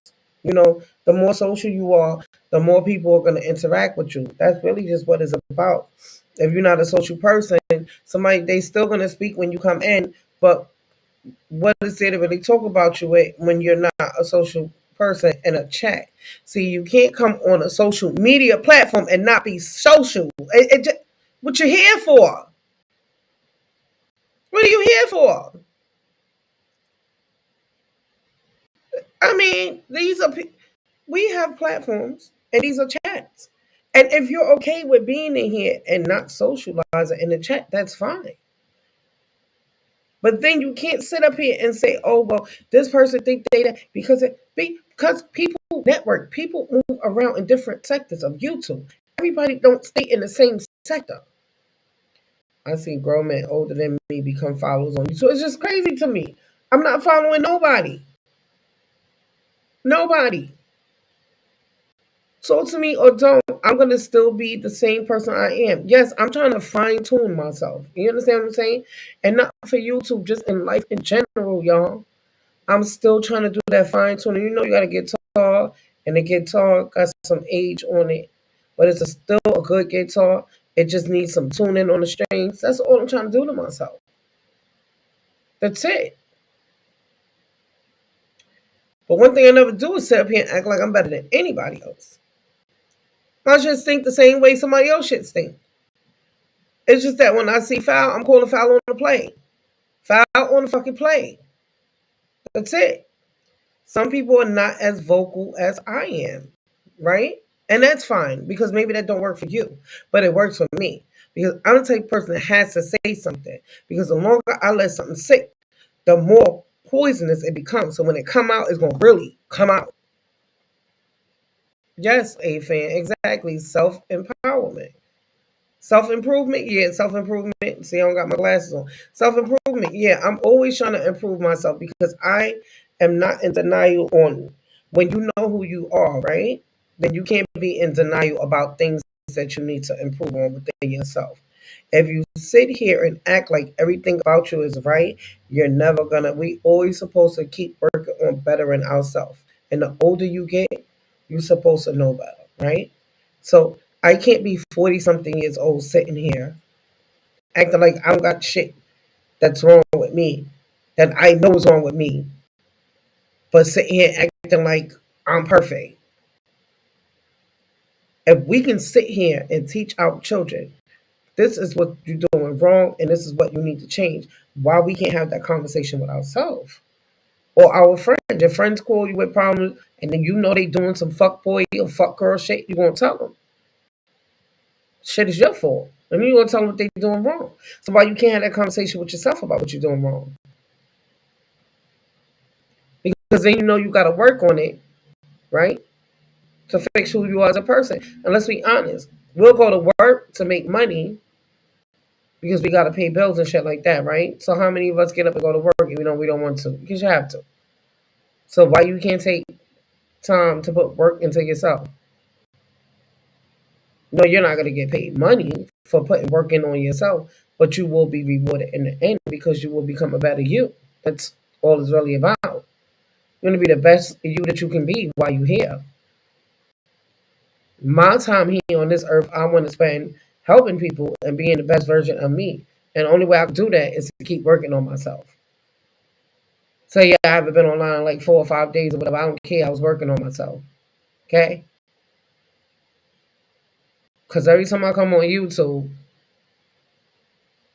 I want to come better than the last time I was here. Is it going to be like that every time? No. But for the most part, if you're taking this time out to yourself and you have a platform and you're not getting up here, being on your platform, and you should take time out for yourself, then you're taking time out to improve and do self-reflection and positive thinking and whatever breathing exercises that you need to do, whatever that makes your soul feel better, so that you can be the best version of you that you know how to be when you come back on your platform. That's it. Right? Because I don't want to come on my platform always watching somebody fucking spiral out or be negative or shit like that. It's just not good for the soul. At first, it's like, okay, motherfucker is spazzing, let them get their shit off. But every day, I can't. Now you're gonna fuck up my spirit and my energy.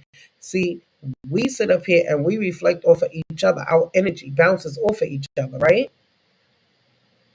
It does. You ever been in a chat and one person start going in, then another person start going in the chat, and before you know it, everybody's going in about shit that pissed them off? It's because that energy, it just, you understand? It's the energy that we put out, and I don't care if it's just in the chat. It still finds a way. Just like we was all sitting here talking about our kids. See how I started talking about my kids, and y'all started talking about y'all kids. It's kind of a triple down, a domino effect. So if you're coming on somebody's platform and they're being negative, okay, let them get their shit off. Okay, you got your shit off. It's okay. But after a while, then you start to, yeah, because I hate when motherfuckers on YouTube. Then somebody else, yeah, because I hate people on YouTube. Now there's a whole hate fest going on the platform, in the chat. Everything that went from positive to negative. Yeah, it bounces off. So you just don't want to give up that kind of energy all the time. So me, I'm working on myself. And like I said, this year my platform is going to be all the way positive.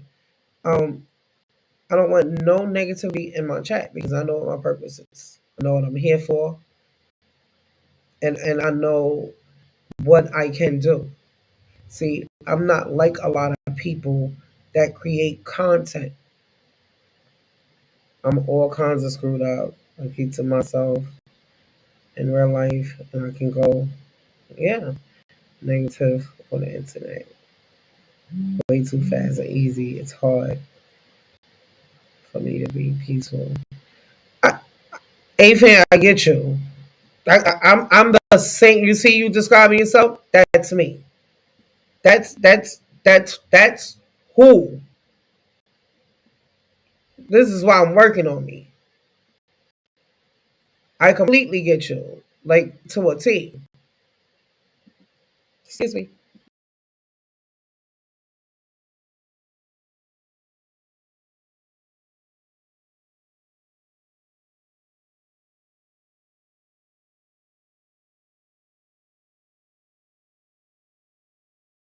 I definitely, I could relate to that in so many ways, and that's why y'all used to always see me doing them spaz out videos because, like, yeah, that part. Like I say to myself in real life too, I don't go hang out in people's houses. I don't have no bunch of people come hanging out my house. I don't, you know what I'm saying? Like I don't go to clubs and all that shit. If I want to have a drink, I'll go out, have a drink, come home. I don't really like being around people like that. But yeah, because it's so easy to be negative on YouTube. That's what it is. But I know that I want peace in my life. So even though it used to be fun for me. I'm not gonna lie to you. When I used to get up here and like curse people out and shit. That it was fun for me. It was fun. What's up, Dave? I see you. It was fun.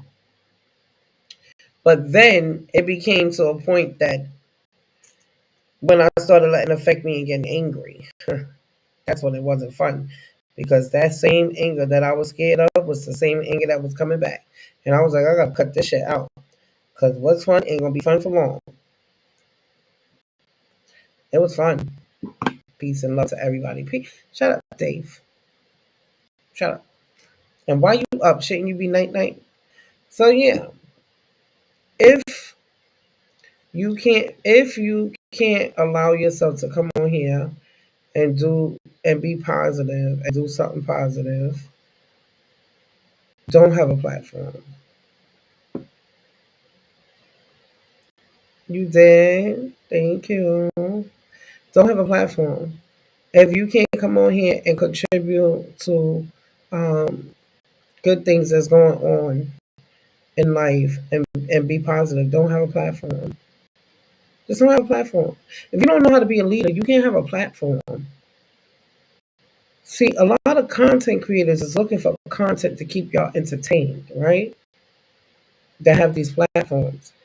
And they sit down and they take time out to create content for y'all. I don't do that. I don't even call myself a content creator. I'll come up here,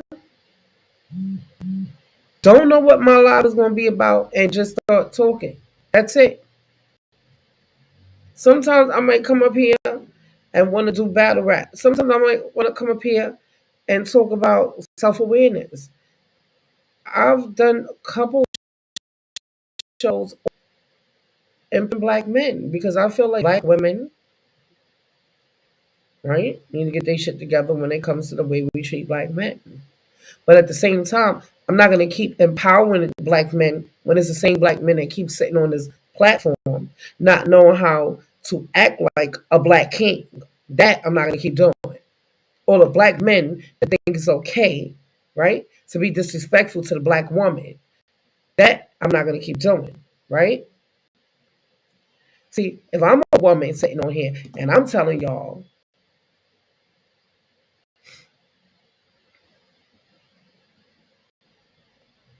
I didn't know you was live. When I'm live, I be having my notifications off.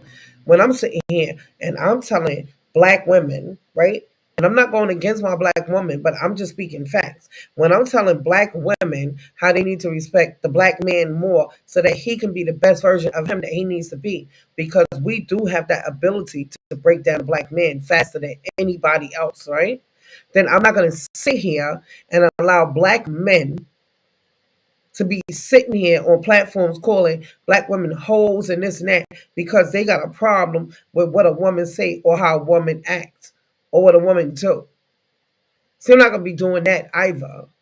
What I'm gonna do is I'm gonna check you on your shit because the black men that I'm defending is the good ones. Is the ones that know how to treat a black woman, a proper way to speak to a black woman. You understand? Those are the ones that I will keep defending. But the ones that's running around on these platforms being disrespectful to black women, I don't respect y'all. And I'm not defending that type of black man. I'm defending the black fathers that get up every day, do what they gotta do, take care of their kids, whether the kids live with them or not. The black men that's out here addressing women the right way.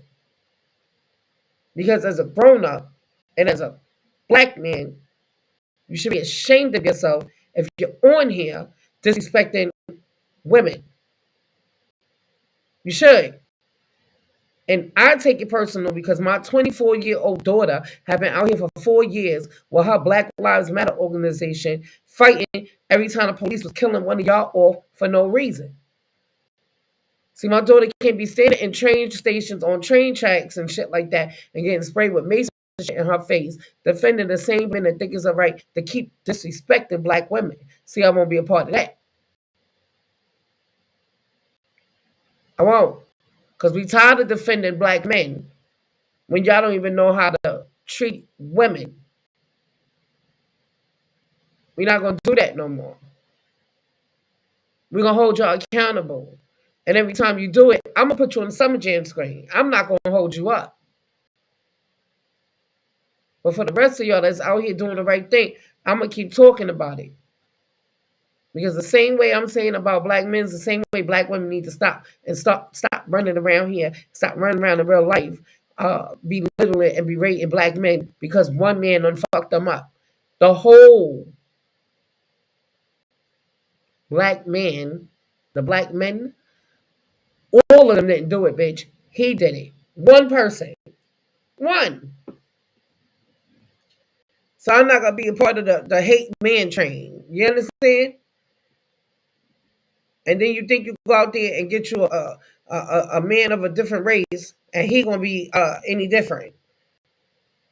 It's a whole lot of men that's different races other than black that ain't shit, right? Yeah, I'm going to keep it going. So we're not going to do that. We're not. Y'all women sit here and y'all want respect from men, but are you moving in a way for a man to respect you? Are you? Are you? It's a question you need to be asking yourself too. You only get back what you put out.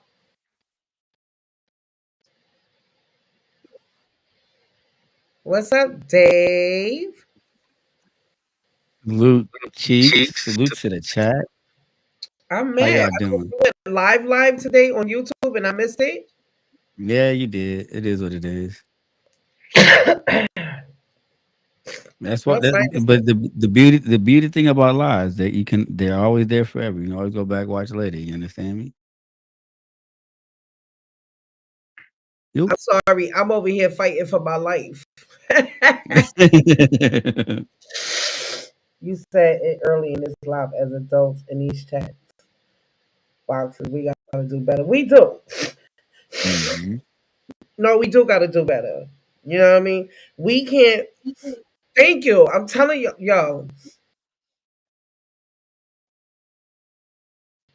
Ladies and gentlemen, she about to sneeze a full football I'm game. so miserable already to beat both of my kids up.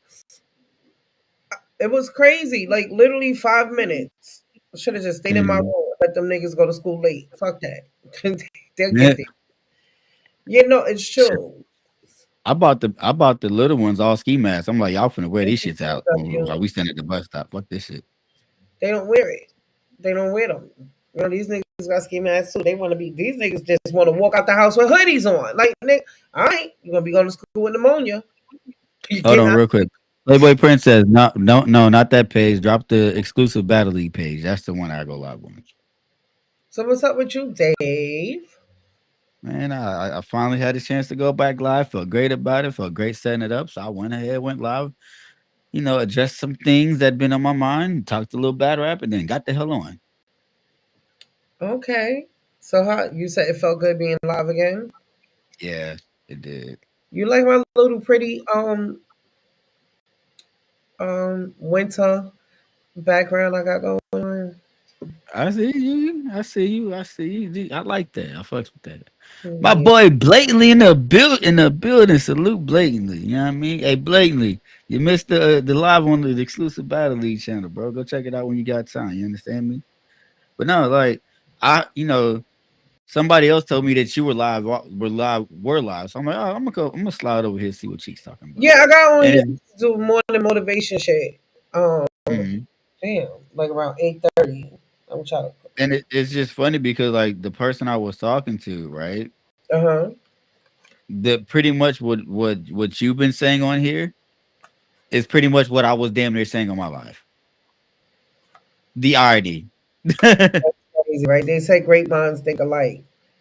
hmm So It's just kind of like if you don't speak on it, like change. Like everybody keep telling me, "Oh, cheeks, that's how YouTube is," and it's like this is why things are how they are because nobody does anything to try to change, right? Change it, and how can we mhm. look for different results if we keep doing the But same thing in the same way?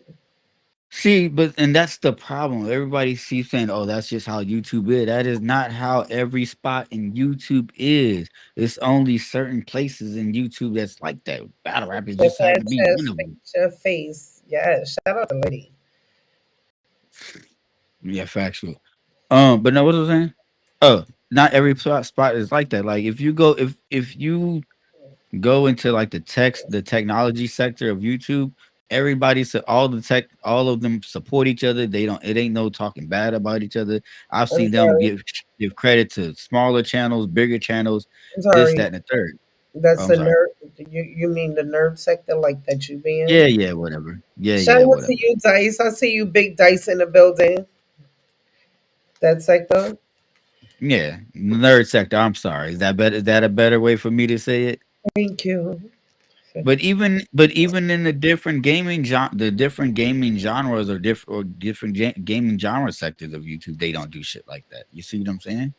I'm gonna be completely honest with you. I move You around. don't care about none of that shit. I You're know. absolutely right. But I'm just talking about like the chats that we all be in together. And I Oh yeah. always stress this though. And I don't care who gets mad when I say it. And yes, I always give them more I shout them out more and and I love them more. I do. Mhm. Is thank you, Dice. Is the dark sector, the dark side, right? Mhm. Because I'm gonna be honest, people get into whatever, but it's how you Mhm. deal with it. And to me, the dark sector just has a different energy over there. Like when I don't Mhm. report this bullshit over here, they won't see me over here for days because it's negativity. Like the dark Right. sector, they might talk a shit over there, but Uh-huh. the energy is just different, and they handle things differently. They handle it head on. They deal with it right, and they don't Mhm. drag it, and then it's on to the next thing. And that's how it should be. Like even like think about this. Even when battle rap content creating first started, when brothers when one content creator had an issue with another one, what one person made a video, another one responded, and it kept it moving. I don't know why we're in this era where now it's just like it's a never ending story where people want to keep the same narrative. Like, bro, we're not battle rappers. That's the battle rap. That's what for the battle rappers got to do when they're battling somebody, not for us to Right. do. We just because we have an issue with somebody. Shout out to you, Dice. Shout out to Brooklyn. Brooklyn all day. Brooklyn stand up. Brooklyn is always in the building. Brooklyn, Brooklyn. Yeah, that's what we keep Alright, talking about. Nigga, you live in whatever. Alright. Georgia. We ain't shouting Georgia out. But We shout out to definitely the shouting Georgia. Dice in the We building. definitely shouting Georgia out. We're not doing this. We're definitely shouting Georgia I out. mean, you can shout out to Georgia. Shout out to Georgia. About that. You're right. Shout out to Yeah, Georgia. see. I told you we were shouting Georgia out. I got you. But yeah, I'm just talking about these like over here. Like I'm talking about the chats we be in. All right, then Mhm, let them know DMW. The chats that we all be in together, or like most of the time. Like, of course, other like the whole YouTube is not like that. But I'm only mhm. about the places where I see to have the problems, Right. right? Because it's just like, what's up with them tunnels in Brooklyn? Go ahead, lately. Go ahead. I can't speak for the Jews. The Jews is doing what the Jews want to be, and they're gonna be tagging me talking about what we doing in Brooklyn with the Jews. I don't fuck with the Jews. Thank you, thank you, Dave. Don DeMarco, that shit. So yeah, that's just what it is. It's just like, and that's another thing. This keeps happening with this one sector, which is the youth, the battle rap community, because nobody's trying to do anything different. Like everybody just will go along with the masses instead of trying to bring upon change. Right? That's Mhm. Don DeMarco, that shit. So with me, it's just like I'm gonna keep speaking on it. I don't care who feel what type of way because I I how it's I gonna change. said this in my go ahead, my bad. Go ahead. No, talk. No. This is your platform. You finish this and then I'll follow up. I'm done. Go ahead. Okay. No, I was just gonna say I said this when I was live this morning, right? I'm like, for the ones that are sit up there doing the same ish every day over and over again, and you're wondering if you think that having the same amount of subscribers and same amount of numbers for people that's watch or same amount of views, what that makes you realize is you're okay with being uh stagnant. Stagnant, And just stuck in that same place. yeah, and that's not where I want, and that's not where I want to be. That's not where I want to be as a content creator, especially with as much time and effort that I put into that we put into this. Nobody wants to do the exact same numbers over, exact same numbers and views and subs and that all over again. Nobody does that. If you do that, like why are you on here? But and also that same aspect, it's 10 times harder for you to grow because of the fact that you're only going to attract those exact same amount of people every time. But then you'll sit there and hear them later complaining about why their channel's not growing. Maybe it's when you if you would change your content, that's how your channel grows. Right. See, this is one thing that I noticed, Dave. When Hmm. I used to have my and not even when I put people in the Summer Jam screen, but when I used to have those lives that I used to flip the fuck out for like a half an Hmm. hour, I would Hmm. have 50, 60, 75 people in the chat, right? Hmm. When you're talking positivity and positive shit, people don't want to hear that.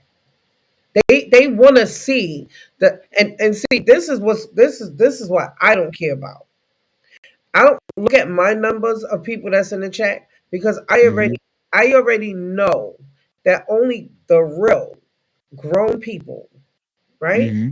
that know Mm-hmm. better and do better is gonna take time to sit and chat because they can have conversation with you about what you're talking about. It's only the Mm-hmm. people that run up out your chat that cannot add to that conversation. And see, Another one, and me, another one, and right, another one, and right, another one. right. So that just let me know that you're part of the problem and not the resolution. Because if grown-ups need to start having these talks more often. It needs to be Mm-hmm. addressed. Going on and on and on, and it's getting worse and worse and worse. So we saw two grown men go meet up with each other and fight. For what? Mm-hmm. Give me a second. I want to about to do something. Now, Go ahead and talk. I'm here. I'm not being a hypocrite, y'all, because y'all know I didn't invite motherfuckers outside. That's not what I'm saying. But what I'm saying is it was different.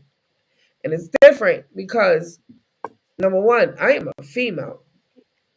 And we all know it's not a lot of females running their own platforms. So we Let get me ask you, disrespected way partner. more. Do you feel like a lot of females are intimidated by running their own platforms over in this sector of YouTube? No, no, I don't. Or I don't think that it's intimidation. What I think it is that the men feel like they don't have to respect us, uh-huh. right? Especially if you're not on here. Like I don't come on here dressed with my titties hanging out, right? And I don't come Hmm. on here getting up on or while I'm on camera, walking away so men can see my ass and shit like that, right? Right, So unless we're on Cheeks After Dark, yeah. right, and they still don't see my ass. I barely get out, right? So my thing is number one, I'm not a sex symbol on here. Hmm. If I was, and when I say sex symbol, I mean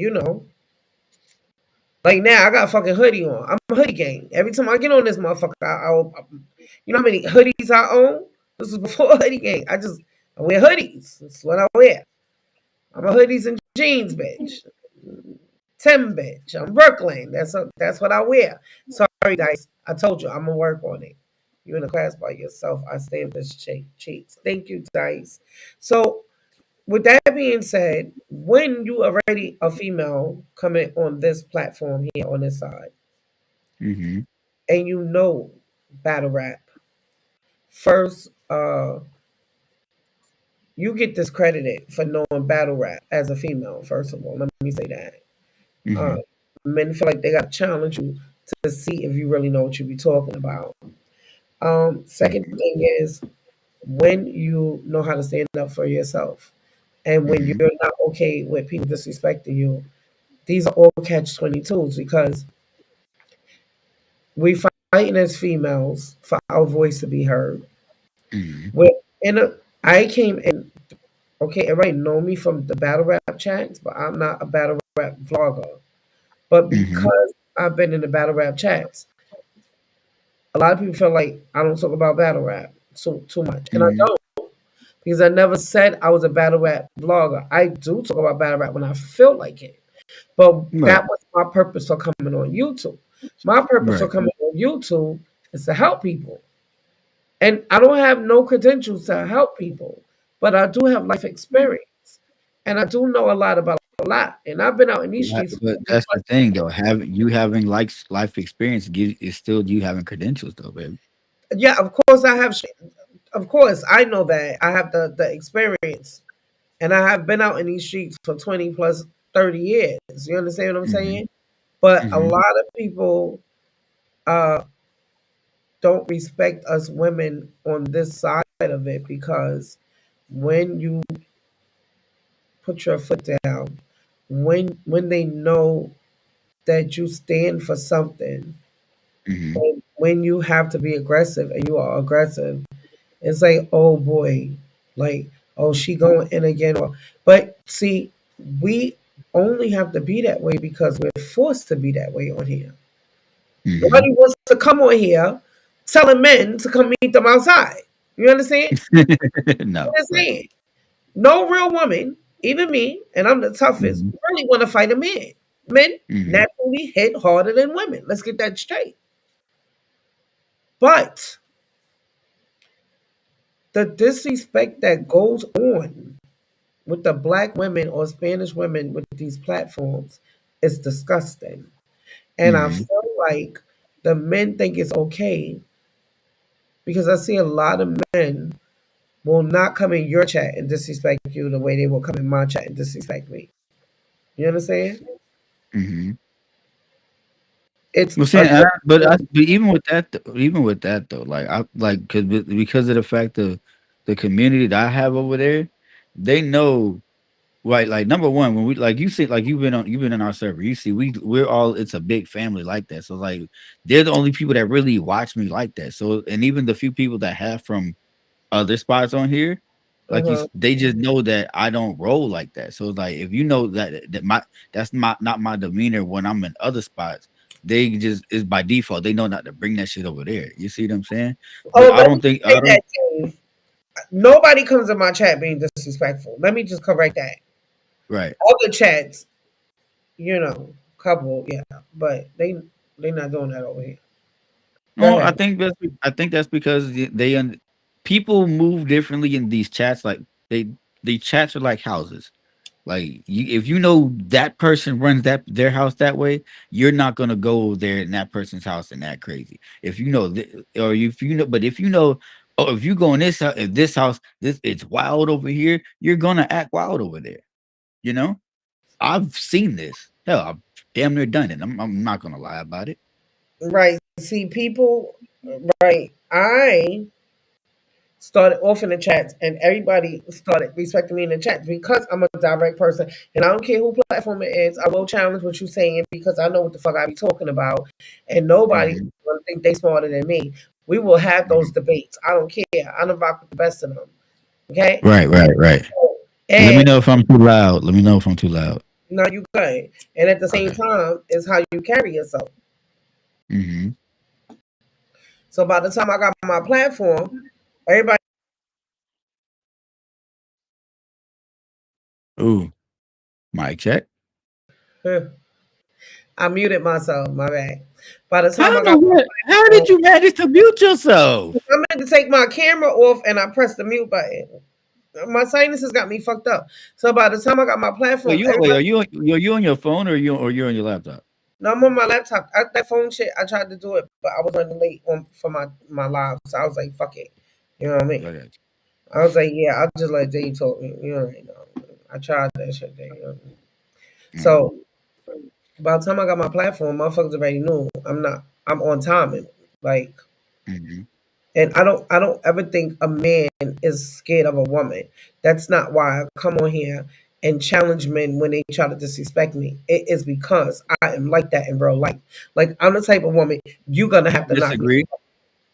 I disagree. I think there are a lot of men out here that are secretly I wouldn't say afraid, but I will say the word intimidated.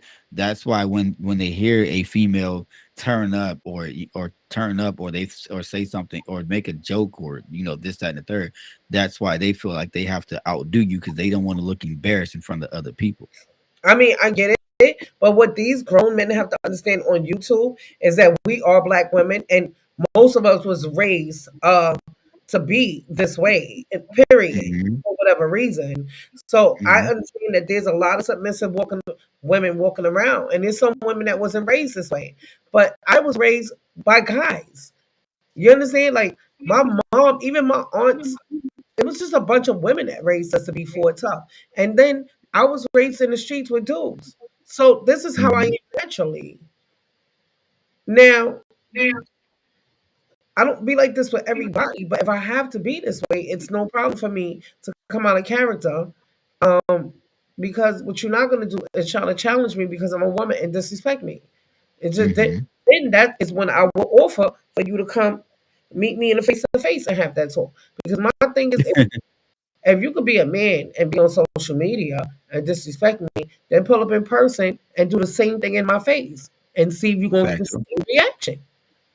So it's Factual. not about trying to be tough. It's about real. Not everybody's tough. And I don't think people are pussy just because I'm a woman and you a man. Like Demi said something a few weeks ago and we don't even talk. He just came up with my algorithm and I put it on and he was like, I don't know why people think when God God stopped at you when He made tough people. Like everybody else in the world is like you don't know people's story. You don't know people's lives. I, at the end of the day, I'm on here being respectful to everybody, unless you give me a reason to be disrespectful to you. Mm-hmm. So you're not gonna come out and just be disrespectful with me because you don't agree with something that I say or how I move. That's not how grown-ups move. Right. And that is what goes on over here in this sector, in this community, in this battle rap community. It's like the Yeah, man, I agree with you. It's fucked up. It's a fucked up community when it comes to stuff like that. But I also think, but I think and a lot of that has to do with the fact that the content that we indulge in, which is battles, and the way that they're structured, and the way that what they do is that's why even the chats and some of the people that's why some of the people that are in the chats are like that when it comes to interacting with other people. Like hell, these people, like, think about it, the fans will even go on Twitter or Instagram or wherever social media is, and they'll sit there and try and go and attack a battle rapper with saying some wild crap. Sometimes I've seen it. I was just like, bro, who is you to sit there and say anything? You're the fan. He's the battler. A lot of y'all, a lot of people get way too personal, get way out of pocket. and that's another thing. You need to know the difference between just being a fan and you taking it too far. Mm-hmm.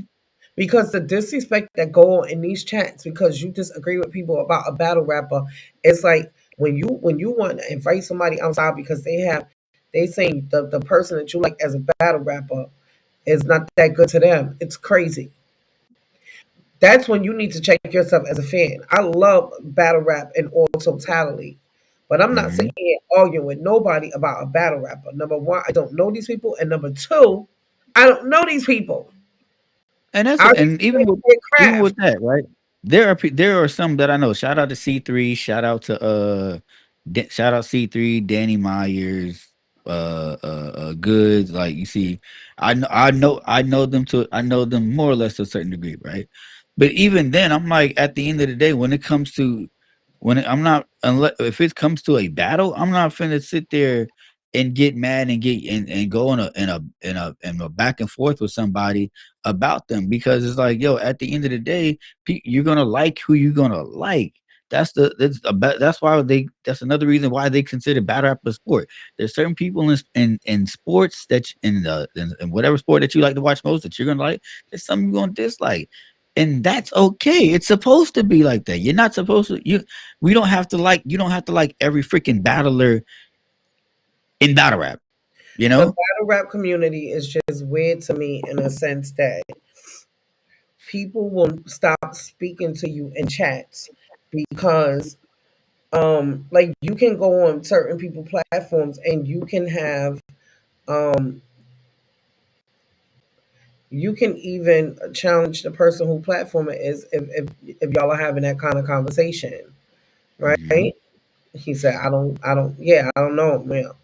And the people in the chat are, and I'm gonna say, when I say people, I'm gonna say men. And first of all, I have to give props out to the women. There are a lot of women in these chats that support battle rap. And I have to give Mhm. props to the women because the women move differently.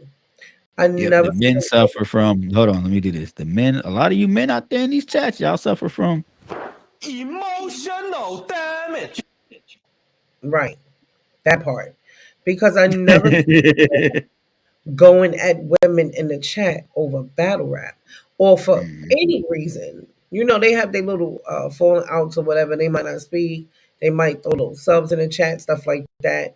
But for the most Mhm. part, it's the men that disrupt the chats, right? I don't see women when another woman gets up on a platform and speak. I don't see the women that's in there being Oh, disrespectful. that too. I It's thought the I men. was tripping. So I have to say shout outs to the women that's in the battle rap community chats and even the dark sector that behave like grown women. Like men like to say a lot about black women, but we conduct ourselves accordingly in these chats. But A fan said that headline emotional I was damage. just about to comment back. I was just commenting back. I saw what he said. But See? Remember when we had this conversation about having why have multiple monitors? Now you see why. But so yeah, shout out to the women because we conduct ourselves as women on these platforms, on the Mhm. platforms and in the chats. I don't really see any woman that has a platform, and I go to their platform and they just don't have no act right and they acting all ghetto and they giving men reason to disrespect them. I don't see that. What I do see is that these platforms that are mainly ran by men, black men, Mhm. if you're a woman and you're in there and you have a difference in opinion, is when the men start attacking you. And to me, that is disgusting because that's a form of bullying to me. Like, you're not going to attack a woman for having a different outlook on something and tell her she needs to go back in the kitchen or she needs to put her bonnet or whatever that they be saying. Um, Go make daddy a sandwich. Well, I right. mean, That's what makes it that's a disgusting. whole other story. That well, when you're using that in an insulting manner, yeah, but you're supposed to go make daddy a sandwich when daddy asks for sandwich. But that's a whole other topic. We're not talking about that right now. Anyways, but no, I get what you're saying. Like, cause like even shout out to Fibonacci Brown with Nacho Sundays. They're coming back. She's gonna start returning soon. Like, she don't play that shit. Like when she first started pulling up with us, some guys tried that with her, and she like, I'm not playing that shit with y'all motherfuckers. And Yeah. to the point now where they don't play that shit with her. They know better. Some of So them some of them still try it with her on Discord. Other than that, on live shit. So unfortunately, when you are an aggressive female on these platforms, on like my, like I'm gonna say for my platform, for instance, Mhm. I don't ever have to come here and and come on my live and worry about people coming being disrespectful to me. See, people pick mods for whatever reasons. See, you're not gonna be a mod because I'm cool with you. You're gonna be a mod because you're respected. And if a motherfucker think about coming in here and being disrespectful, they already know I'm not dealing with it. So most of my mods that I have will head tap the shit out of you in a second. Like, I don't Mhm. gotta tell my mods, nah. If you're coming on some disrespectful shit, you're up out of here. And they're not putting you on time off for 5 minutes. They hiding you from my channel. You're not gonna get a second time to come in here on no bullshit. Period. You know how many people I got hitting? Sometimes I go in my community shit like, damn, I got that much space. I let my mods work. Now you about to maybe go check the EPL one right quick. Now just because you said that, because I don't know if Period. anybody. Female mods, now that's a different story. Those because the trolls. Those be the trolls. Yeah, you're right, Playboy Princess. Some of the female mods do be out of control. Not on my platform, but they do. But I only got two. Okay, we good. so with me, I just actually I had like 10 mods. I actually just like gave 5 more wrenches. I just feel like you could never have enough mods because people got different schedules, people work different hours. You don't ever want your platform vulnerable to where there's not one person in there that can keep order. Because let's be honest, when you're up here and you're giving content and you get into these conversations, you don't have time really be running over uh time of people out on your own, or it takes away from your life. So you want to feel secure that you got somebody in there that's gonna hold shit down for you, and Mhm. because they respect you and they choose to. Because there's a lot of mods that don't do shit. Let's be honest. They just want a wrench so they could be in blue, right? So with Well, you get me, look. We got folks on. I've they gone through that not with folks talking on to say Discord. that over here. On Di- look, I've gone with the folks on Discord with that. They'll be like, "Well, you know me forever, so I should just have mod powers." No, that's not how it works. No. So initially, I've always had more women than men mods. I think Hmm. I started with like 5. Um, the women, the mods that I had, they are respected and they not gonna tolerate nobody thinking that they're gonna disrespect me. Number one, you Right. understand what I'm saying? Hmm. Number two, my platform is always in order because I've done a No, lot of that is you. arguing with people before I got a platform Mhm, about respect. mhm, So I think for the most part, people know not to come up in my chat with no bullshit. Now, mhm. you still might get a couple people that think they're gonna come with it. And I mean once in a blue. I can't tell you the last time, probably like a month ago. Um, so for Yeah, that you get that you get that 1 or 2 people that don't know how to read a room. Yeah. for that reason, I do you set yourself up to be talked about on other platforms because you're a strong woman and because a lot of black men are intimidated by strong black women. And I'm sorry, it is true.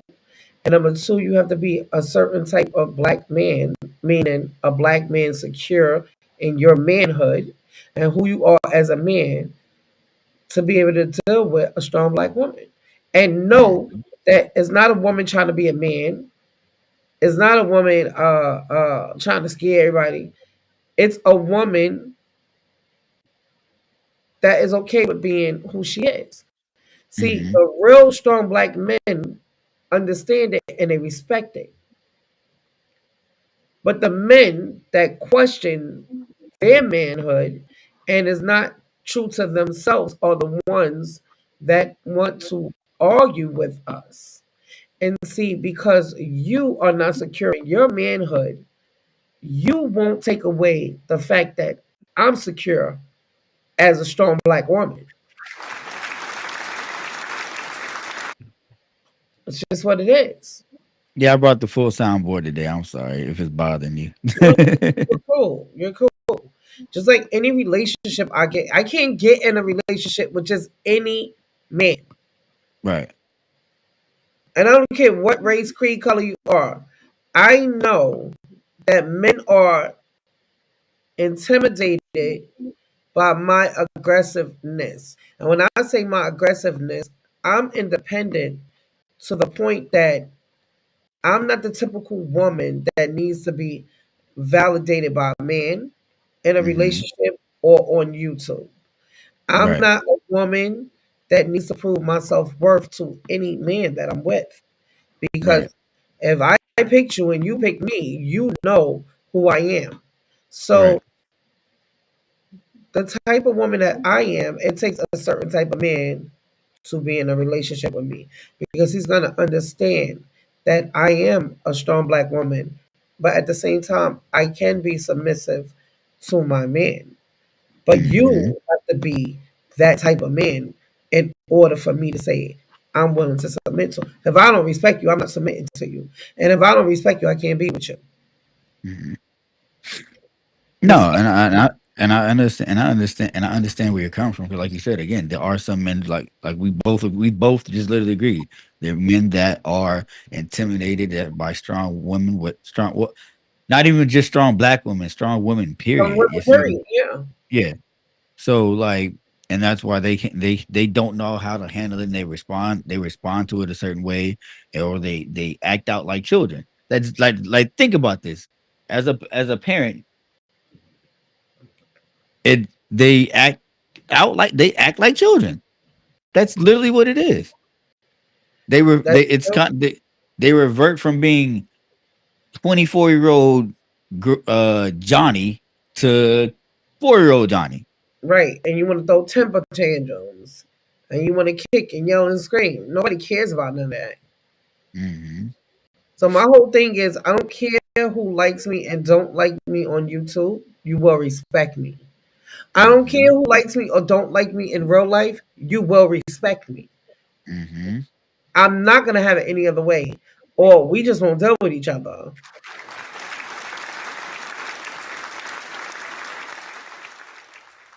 And whatever problems you're suffering for in your life as a man, because let's be honest, men were put here to be our backbone, to carry that strength.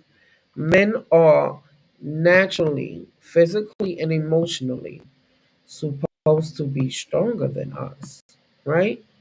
That's why Mhm. God put men here to work and provide and put women here to take care of the house and the kids and be nurturers. right? Mhm. So if you are not emotionally equipped to deal, a lot of men are only emotionally equipped to deal with a weak woman because that is the only thing that makes them feel like a strong man. Mhm. You have to do that work on yourself to find your self worth.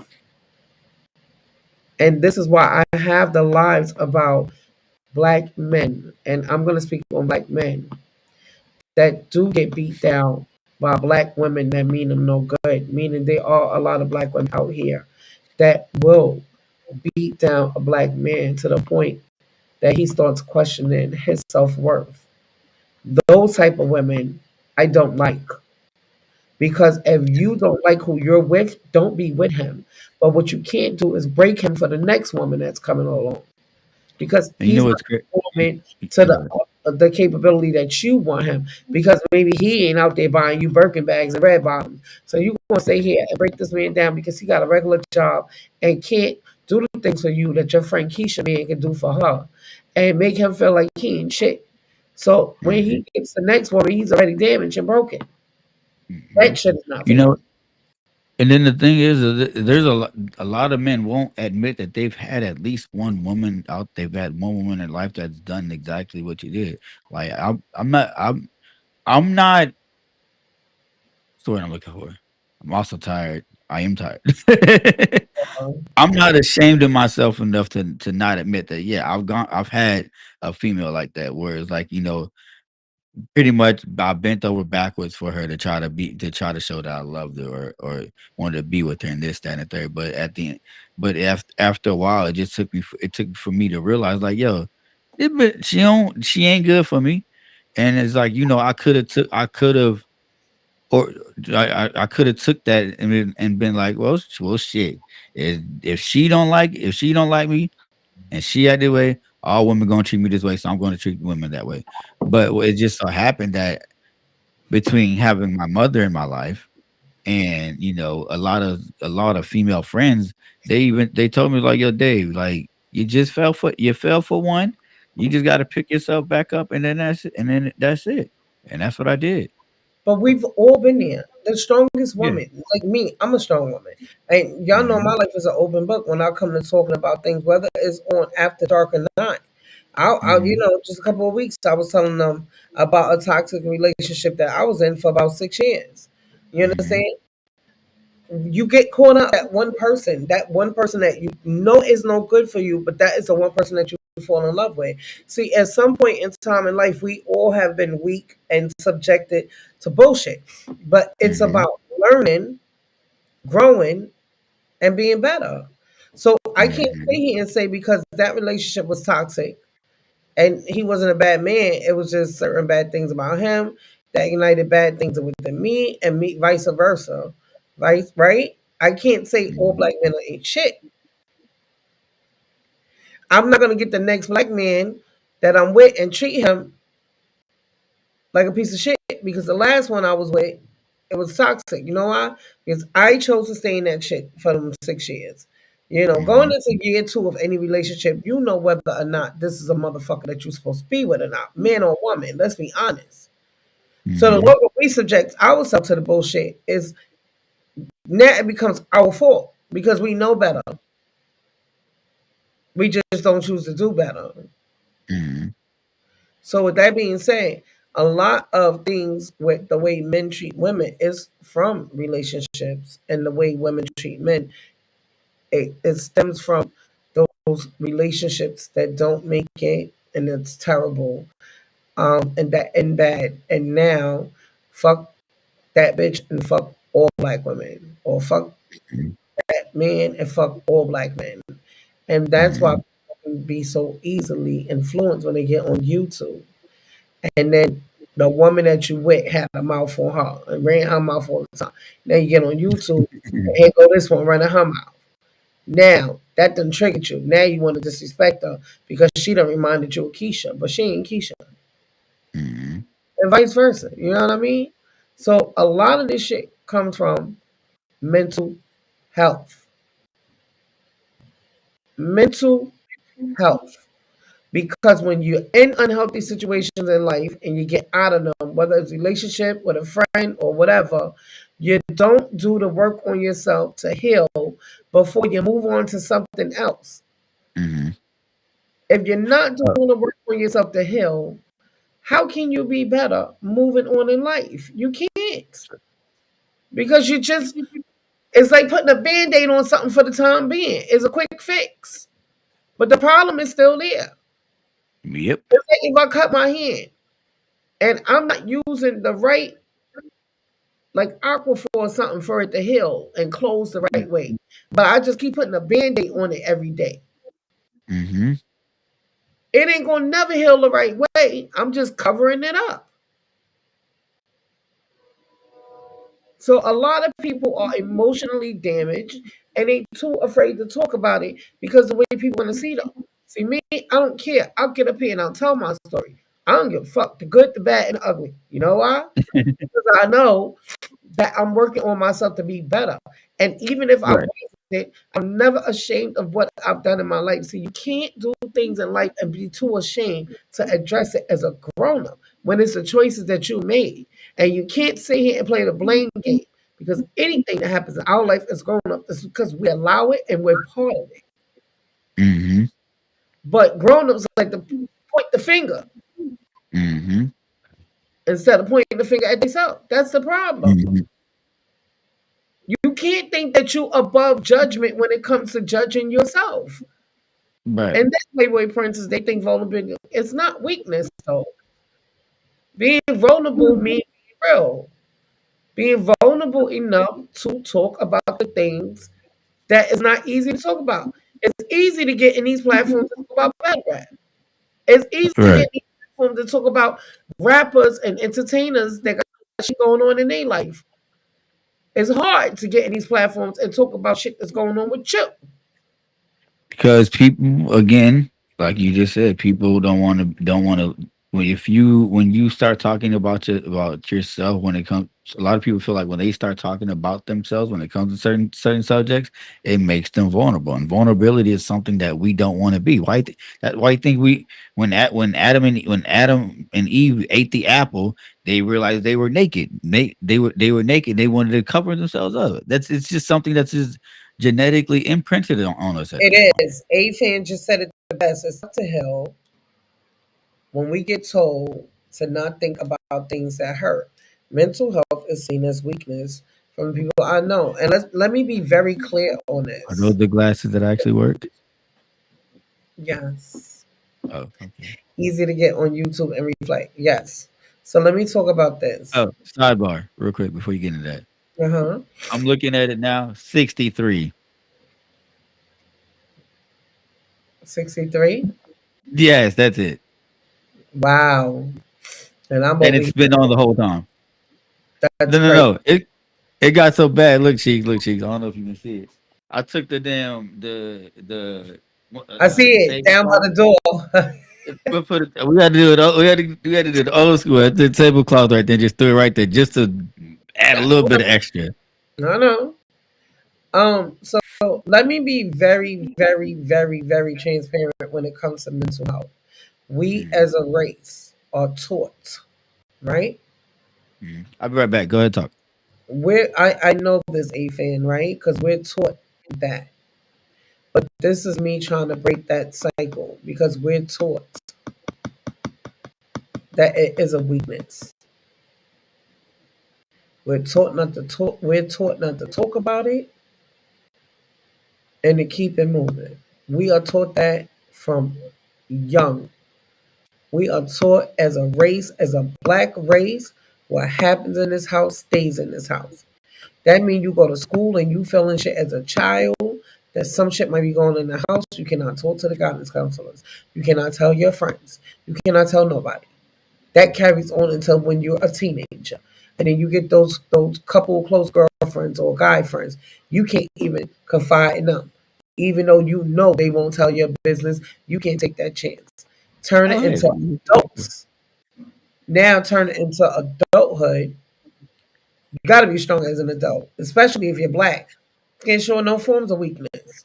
Because we were all raised the same way. I don't care with your background. If you're black, we will raise that way. This is I why don't I. even think it's a black thing. I think It it's is just a black thing. It's a black thing. It is a okay. black thing. And I have to stress this. It is, Dave, because white parents will pay real quick for their kids to go to therapy. I think that White depending on their social, parents will be in gotcha, therapy gotcha. and nobody knows that. You put yourself on mute again.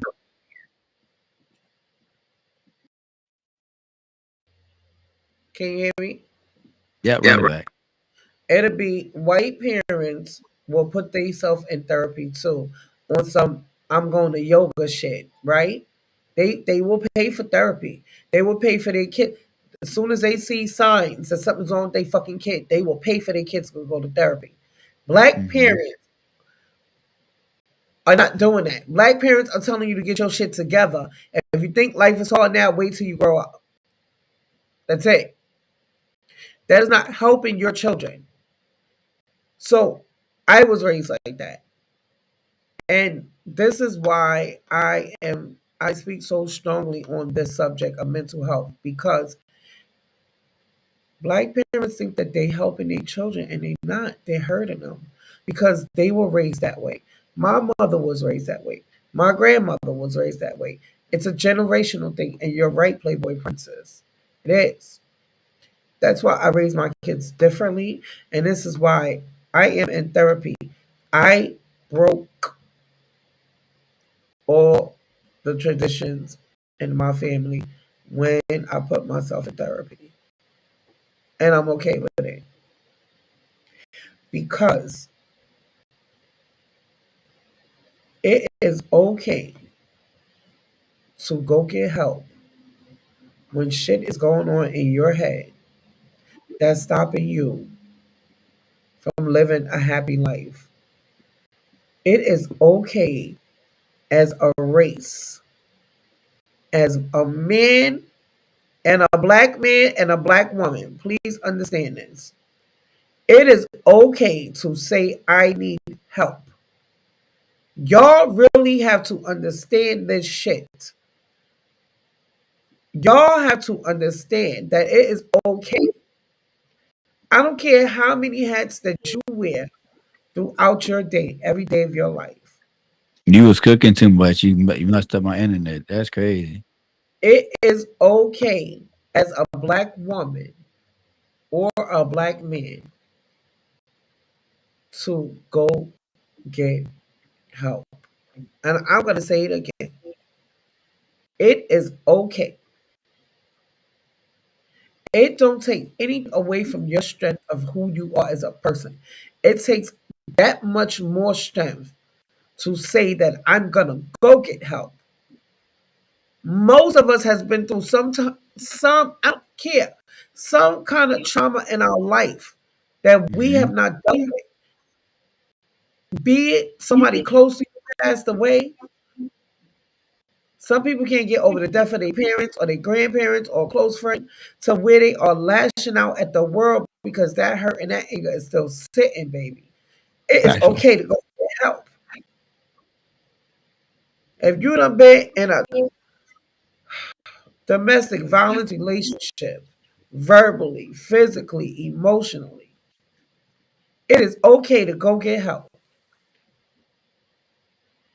If you done did shit in your life that you still think about and you done really hurt people and you can't sleep good at night, it is okay to go get help.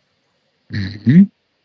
If you are hurting from childhood traumas, shit that you never told anybody, it is okay to go get help. What is not okay is that we feel as black people we gotta keep sitting here and poisoning ourselves because of the way we was raised. It has to stop. Generationally, it has to stop. This shit has been going on for generations. Some gen- it takes a generation to say that's it. It's gonna stop with us. That's why I'm on YouTube. Everybody see my strength on YouTube. Y'all done see me cuss people out. Y'all done seen a lot of shit. And I sit here and I tell y'all about therapy.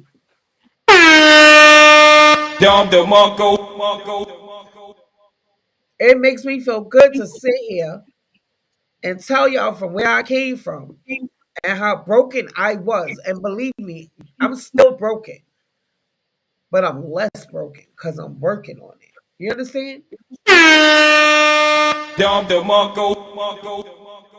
We can't keep sitting here blaming everybody for our anger and hurt when we not willing to go and get the fucking help that's out there. Most of us got health insurance. And if you don't work, they got the Obama shit. Everybody, most people have health insurance. Therapy is fucking free if you got insurance. Not They only that, there are some if do your research. Some companies that you work at, they provide free mental. They free provide free mental health. mental health. If you live in a city and you work for the city, that shit is provided for you. You know why? Because they don't want you to come to work fucking snapping out, shooting everybody, killing motherfuckers. Where I work at, because I work there. If like say if wifey wanted to go have somebody to talk to, she's covered for free. You see what I'm But saying? There are please places out there, but understand this generational shit that we were born into, that our Mhm. parents were born into, is not healthy. It's not. I can tell you the times that I used to sit and be emotional talk to my mom. You know what my mom would tell me? Mhm. I don't know what the fuck going on with you. I ain't raised you to be like that. You getting soft? That's what my mom used to tell me. So I couldn't even call her with certain shit. Right. Because she would But look at me as getting soft. Not about getting soft. It's about fucking emotions. And I'm tired of not having emotions because I was raised not to have emotions. talk, girl. Do you But no, but know that like not even that though. Like real quick. All y'all that's sitting there watching this, right? To be honest with y'all, let's keep it a buck, right? Y'all will sit there and download Angry Birds and play fucking fruit is was it Fruitscapes and Word Finds and all that on your phone. Go download a mental health app if you have an issue. They're free on there. Or like, even with us Apple product having people, right? Apple freaking what was it? The Apple subscription thing, the Apple Fitness thing has Mhm. meditation and motivational things Those on there are that all you can kind of take shit. 10, 15 minutes that you can do. A lot of especially our folks, we feel like doing meditation. Oh, that's boring.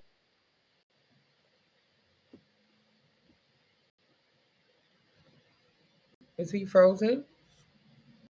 David's frozen. David's frozen. Okay, David's going through something. Um, yeah, a lot of us, a lot of people smoke weed. A lot of people have their little vices. They drink. A lot of people have things that they do.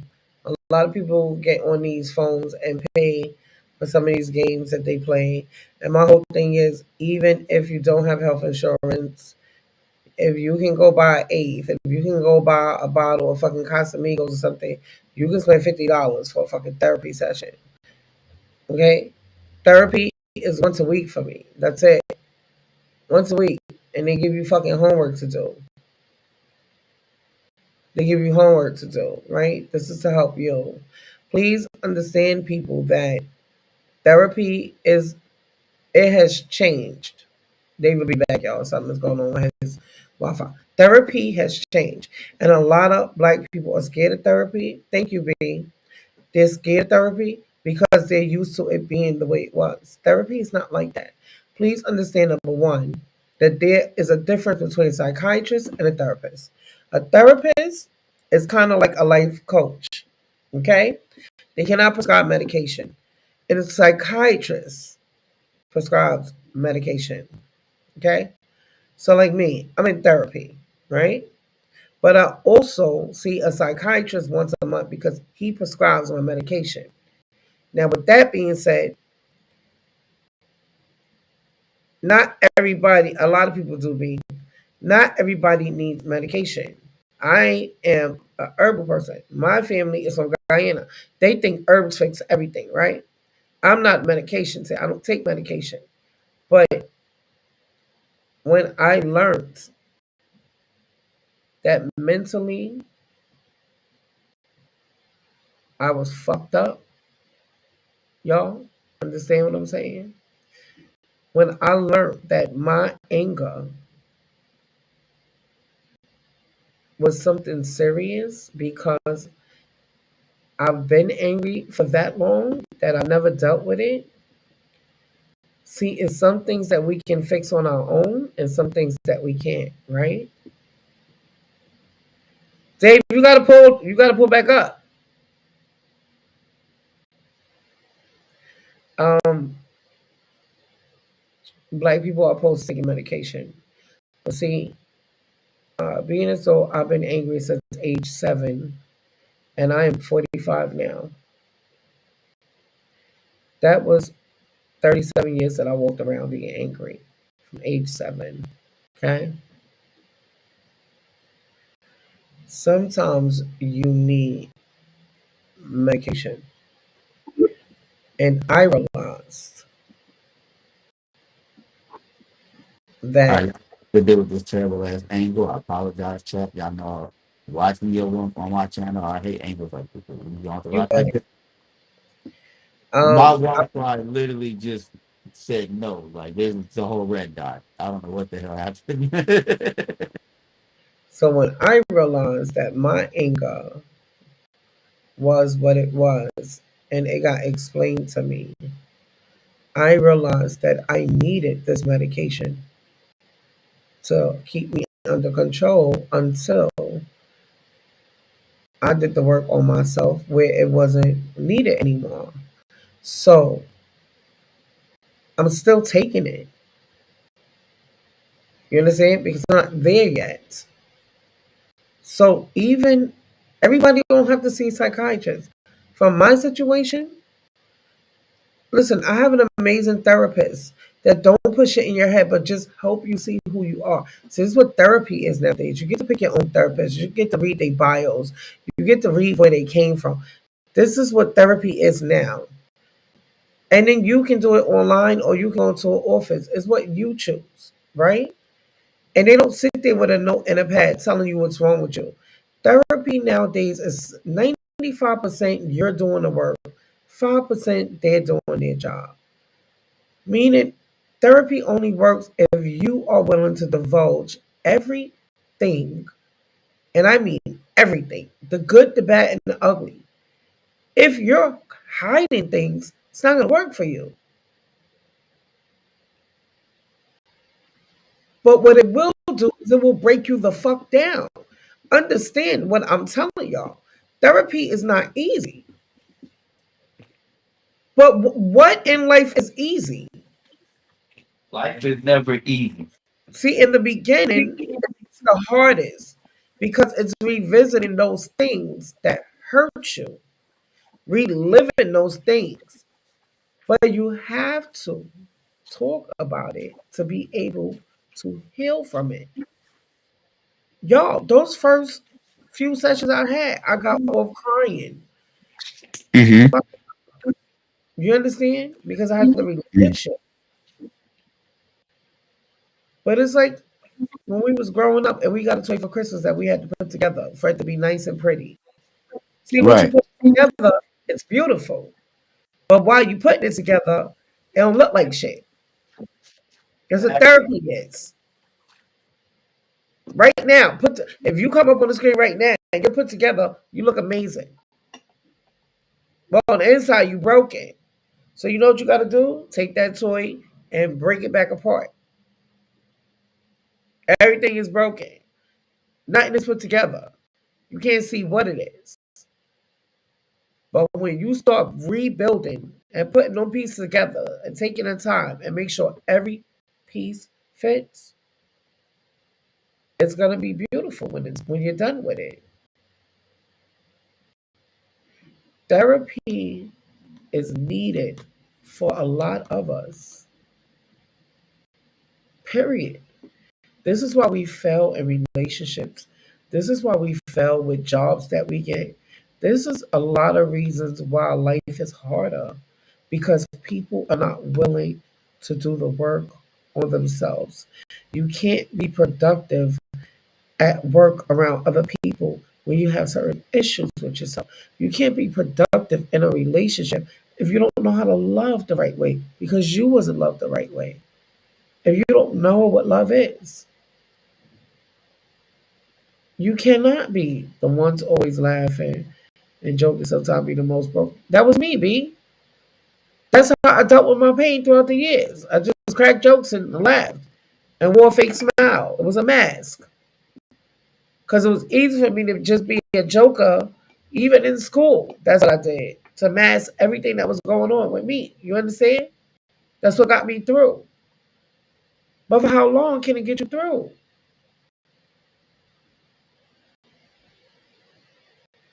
You know, nowadays I wake up happy and I'm at peace. A year and a half ago, I wouldn't have been able to sit here and put on a motivational video for y'all because I wasn't fucking motivated. The only thing I've ever been motivated in life was to make money and be a parent. That's it. Fuck everything else. Fuck living. I didn't live. You know what my therapist told me? She said this whole time, you haven't been living. You've been surviving. You've taught yourself how to survive because you had to. But you don't know what living feels like. And she was so fucking right, y'all. A lot of us just out here surviving, trying to make it through the day. Every day is hard. But the people that's out here living are the happy people. I just now started living. I know what living feels like, y'all. I'm getting a taste of it as I'm healing. I don't want to just survive anymore. A lot of us are drained at the end of the day, not from work, drained from life, drained from all that shit we carrying. Get you some fucking therapy and let somebody be your garbage can so you can unload that shit onto. Do y'all know that therapists have therapists? It's a requirement as a therapist that you have a therapist. Because if we're dumping and unloading our shit on them, who they gonna unload that shit on? It's a requirement. You can't say what you're not willing to do if you never tried it before. Black people's always so good to say, I'm not scared of this, I'm not scared of that. But you scared to go get therapy to even see what it is? To see if it'll work for you? You're not scared to fight a stranger outside to disrespect you? But you scared to talk to a stranger that could help you? We gotta start doing better. And the only way our kids are really gonna be happy is if we break this generational curse that was set up on us. And that's why my children know they have an open door policy. And this is even before I started therapy. You know why? Because of the way I was raised, I always told my kids, anything you want to talk about, you come. Even if it's something with me and you think I'm gonna be mad, come, talk. Don't hold that shit in. Don't hold it in. Because I don't want my kids growing up angry. Because they feel like they gotta be a certain way for me to love them. I see what it did to me. My mother put that on to me and my father. They were the toughest as it came. I will never put that shit onto my children. So it starts with us. It starts with us. This shit has been generational, like B said. And the only way it's going to stop being generational is if we break the fucking cycle. I mean, make it make sense.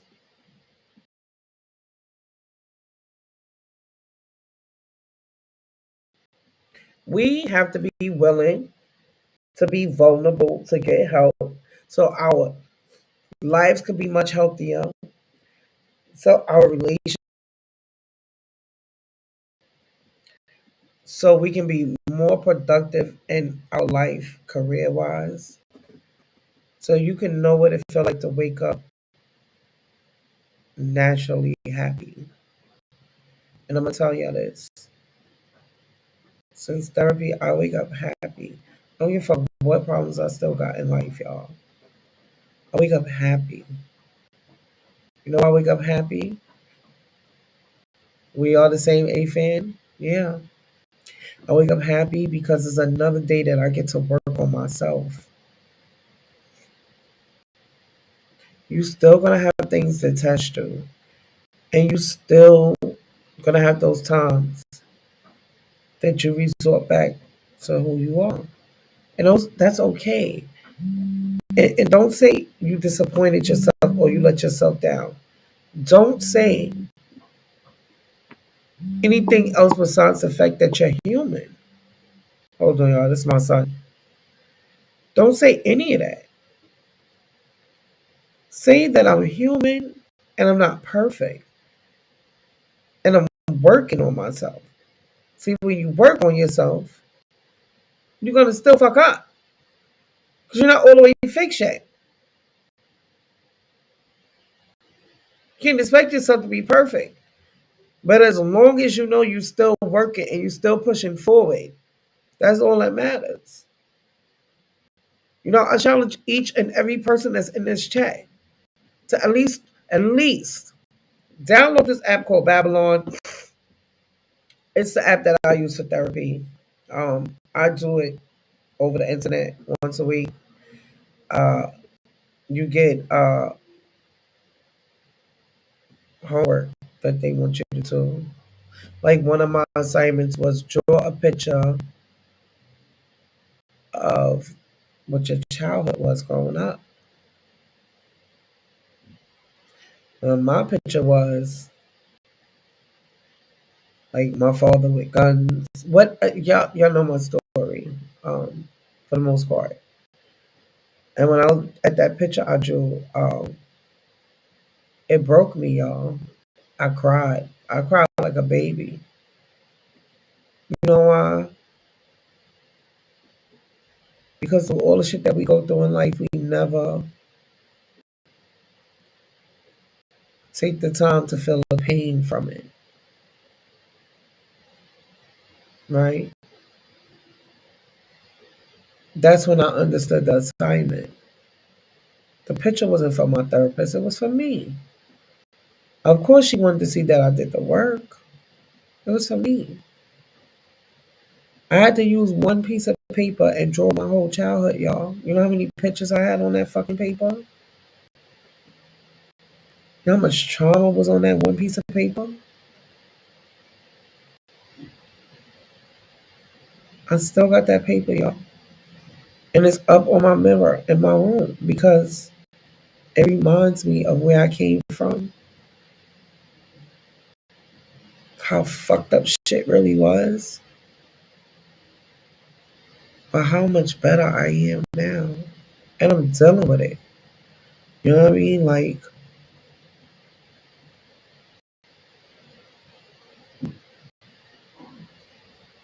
we don't allow ourselves to feel hurt. We go through relationships, they don't work out. We just keep it moving. Fuck that bitch, fuck that nigga. Oh well, I don't give a fuck. You care. You care. We get fired from a job, that shit hurt. We don't allow ourselves to feel nothing. And then wonder why shit ain't going right in life. Because we're not letting our emotions out so we can heal for something to go right. I know a couple people that say, oh, God is always something. It's always something because you're not dealing with what the fuck happens when it happened. Deal with it. Deal with it.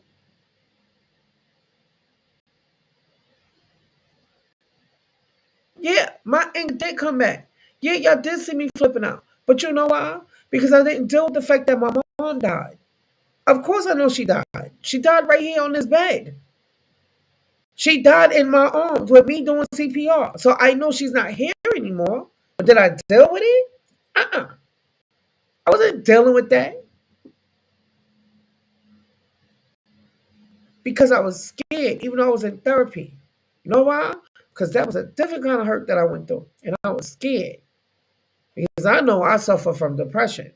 And I was scared that if I dealt with that shit, it would put me somewhere that I couldn't come back from. And I wasn't willing to do that to myself. Not when I got them fucking kids to take care of. But we got to stop putting everybody before us. Because how am I going to be a productive parent to my children when I'm not dealing with the shit that I need to deal with? So I started dealing with it. And me celebrating my mom's passing on December 23rd was the first time I looked at a picture of her or a video since she passed off. In a whole year. I wouldn't even go in my photo section on my phone because she's in there. I wouldn't do it. I wouldn't do it. But you gotta start dealing. So I'm dealing with it now, and it's painful as fuck. It is. It is. And that's how we fucking fool ourselves. I fooled myself into thinking that she wasn't going, and telling myself she's still here, right? It's just that I don't speak to her because I'm busy or whatever. The mind has a terrible way of working. It does. But we have to start dealing with those fucking traumas that we don't want to deal with. So, yes, I have been flipping out those past few months because that anger inside of me of her being gone, I did not deal with it. I took care of my mom for the past 5 years before she passed because nobody in my family gave a fuck enough to. Y'all. And it drained the fuck out of me. But I said, if I didn't do it, who else was going to do it? So it affected me way more than that. It affected everybody else. It's true. I had to do it. Let's see if this shit work now. Can you hear me? Am I good? Or is my too loud? Let me know what's up. You're good. Okay. So what I'm saying is shit is going to keep happening in life that's going to test us. And we have to keep dealing with it. Because if we don't, we just going to keep digressing. Right? What I missed? I literally sat there, ran, and just made a whole makeshift streaming station to get back up here. Girl, no, look, I'm gonna show you. I had to find my iPad that cell service, connect it to my other microphone, then connect this to my headphones just to come back up here. Just for real? Yes. My Wi-Fi said, "Fuck no." And so you guys, I know that I get deep sometimes, right? So whoever's in the chat, but that's just what it is. I'm laid. I'm deep. I am. It is what it is. I have the conversations that people don't want to have or don't care to have because they want to have 500, 600, 700 people in their chat. I don't give a fuck. I'm not doing this for numbers in my chat. So when people say that my platform don't have any content on it, my platform has a lot of content on it. It's real life shit. Mm-hmm. What it's not gonna have is rumors and famous people and shit like that. Look at my thumbnails. That's because a lot of people, like I told you earlier, a lot of people don't understand content. There's different ways of creating content. You are a content creator. I've said this multiple times. I enjoy it. You bring a different aspect, not only to battle rap, but just to YouTube in general. And it's dope. You see what I'm saying? I think a lot of times people will use that. A lot of times other content creators, and even, what I call chat gang, as I like to call them, right?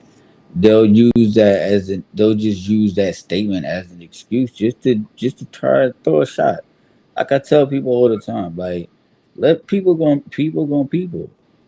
Let them talk. Fuck it. It is what it is.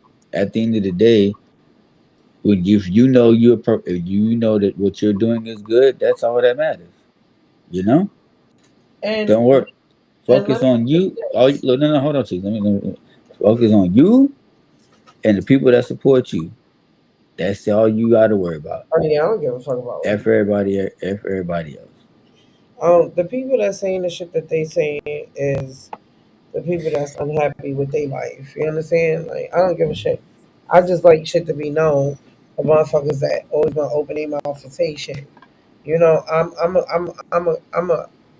gonna do my live, but I'm also gonna address shits that need to be addressed. And let me say this: y'all need to stop judging people on YouTube because y'all motherfuckers ain't living 100% right.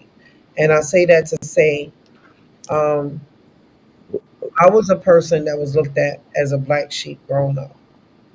So, like, when it comes to Bunny stands out because Bunny is one of rare form. She's a rare one, right? Bunny is, Hmm. does things on her terms and her way. I'm not here to outcast anybody or make anybody feel less than because of who they choose to be as a person.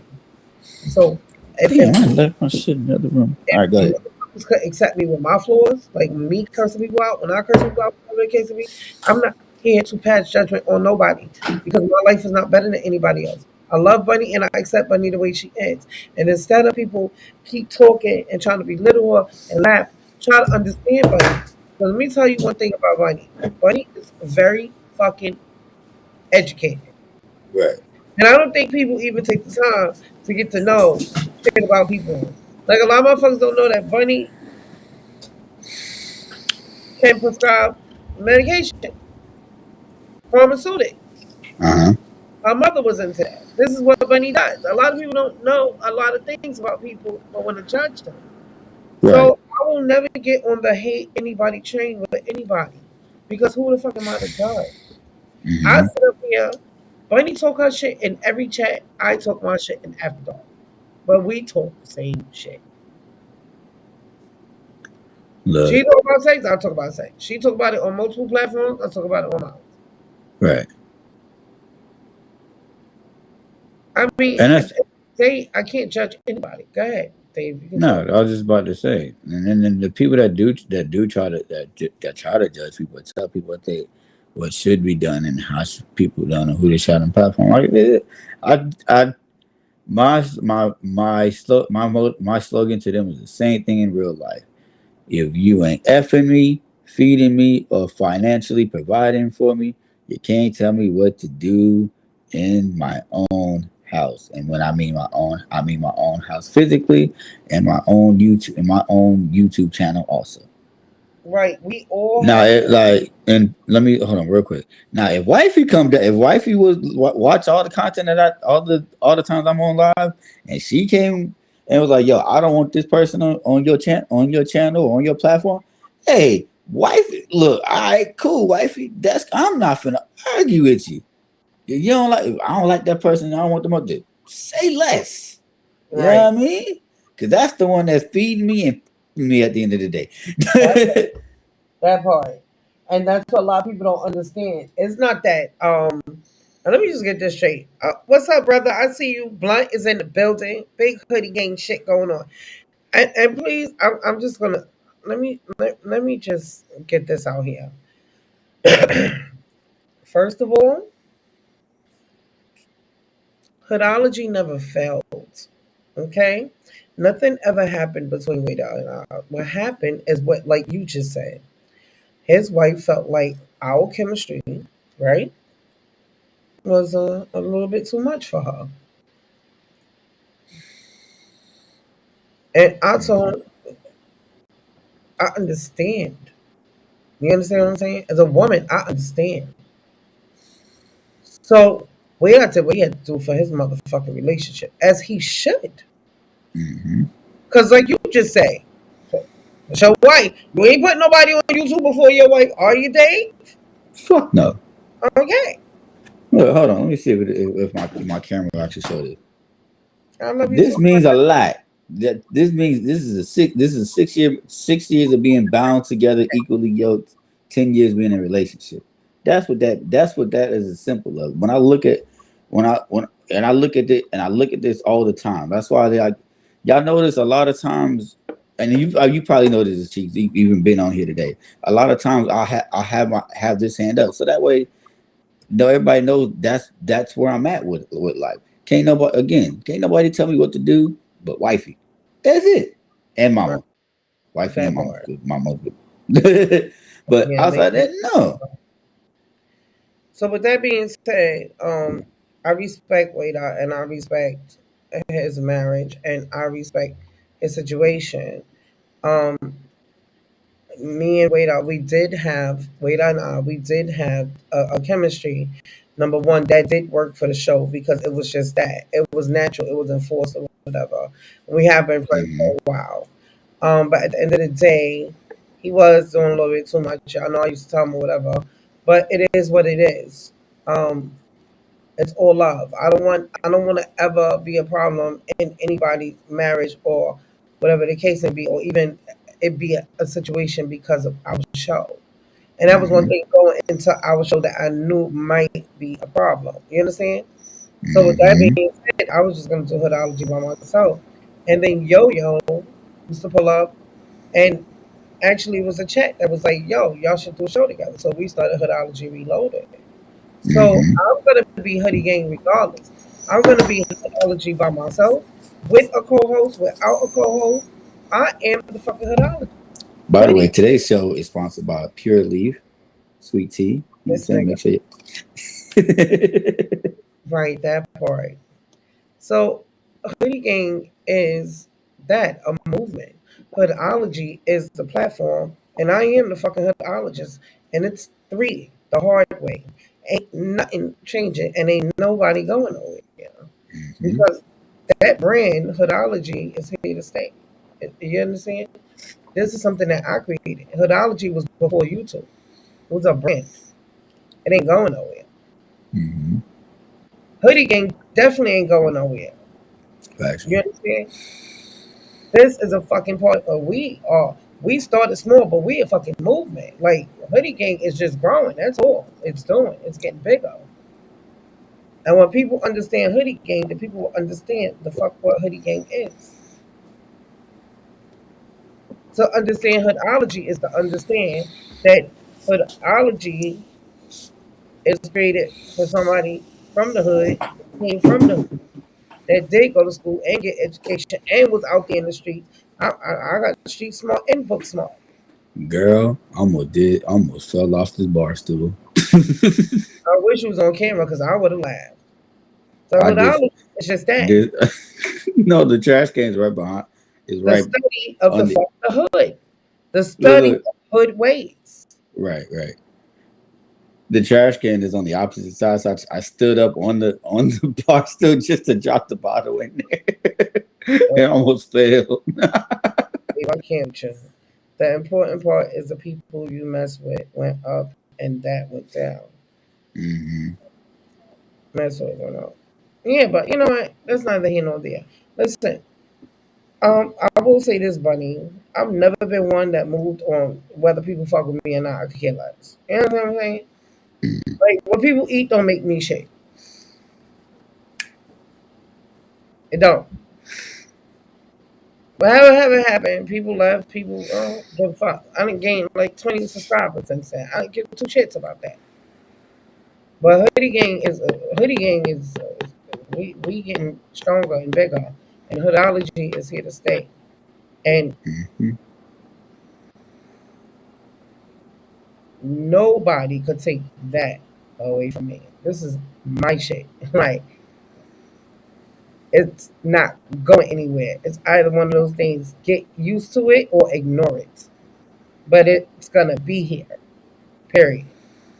Just Not like even get used to it. Not even get used to it or ignore it. Like either support it or don't fucking watch. that That's part. it. That part. My new slogan for 2024 when it comes to wave radio is this, right?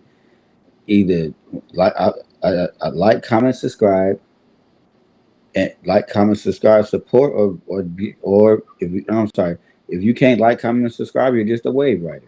And that's my slogan for 2024. Oh, and not down. I mean, yeah.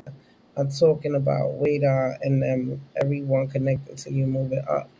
Yeah, I mean, you know what, Bunny? Because this is the thing. I'm not really on here. It's different with me because I'm not on here. Of course, I'm elevating, right? But I'm elevating a different way. I don't really Hmm. care about elevating with subscribers and numbers, right? I'm elevating because I see that I'm helping people.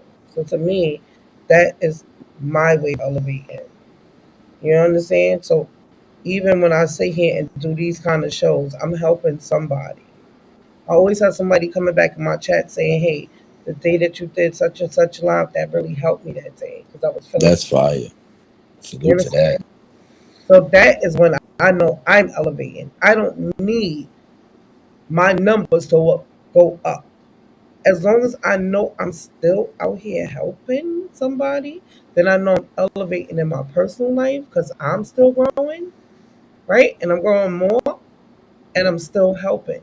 See, But that's the you thing. If know, you but you can elevate, go ahead. but you can also make the argument that with your numbers going up, that it is helping people. They're not just watching just to watch. I They're not know just that's my smoke on camera. they're watching and they're coming and you're retaining viewership because they understand that there's going to be gyms that are dropped. Shout out to Goods, um, Hmm. and everything else. So like I said when I shout at you out, like you doing your thing, keep doing your thing, girl. Thank you, Dave. And I can say that I've seen people that were close, that I was very close with, drift away. You understand? And that is fine. Um, I know people hate Tyler Perry movies, but one of his best quotes. Not everybody. Some people are supposed to just be in your life for a season. Not everybody is supposed to be mhm. in your life all the time. I said that And this morning. You know, I played my motivational shit, right? mm-hmm. So, with that being said,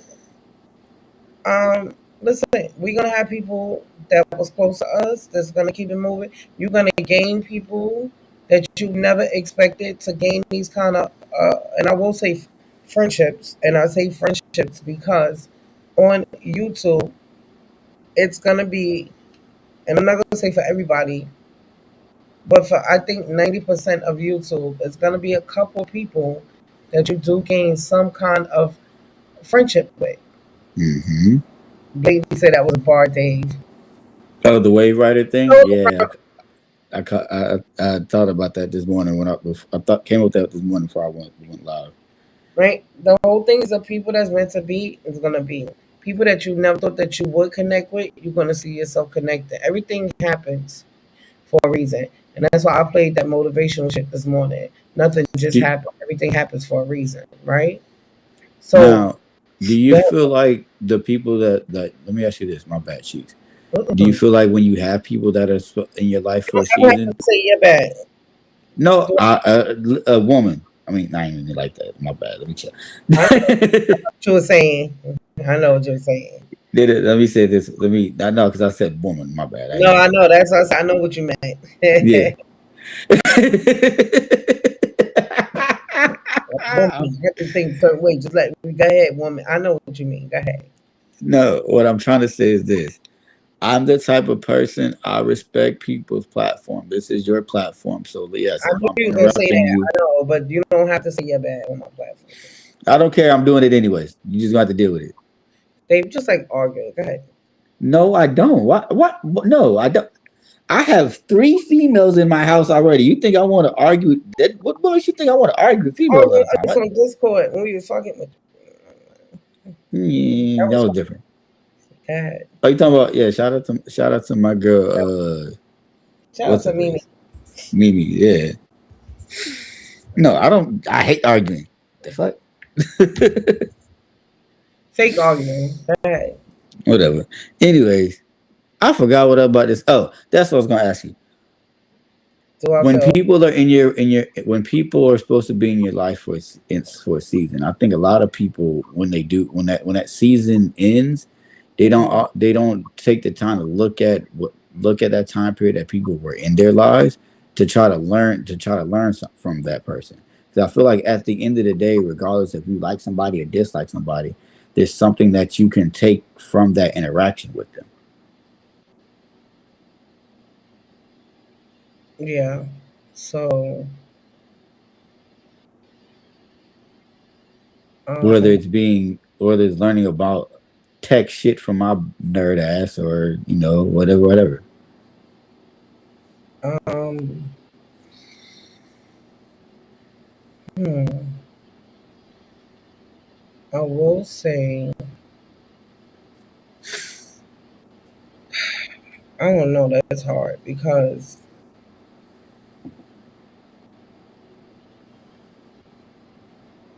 I honestly feel like the people that be in my life for a reason and a season.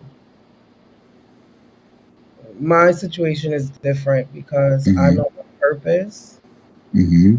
and I know the people that God, okay, I'm going to say 99% of the people that God put in my life is Him using me as a vessel for them to gain their strength, if that makes sense. So I don't necessarily take anything away from them when their season is up. Mm-hmm. I take a lot away from myself because I have to,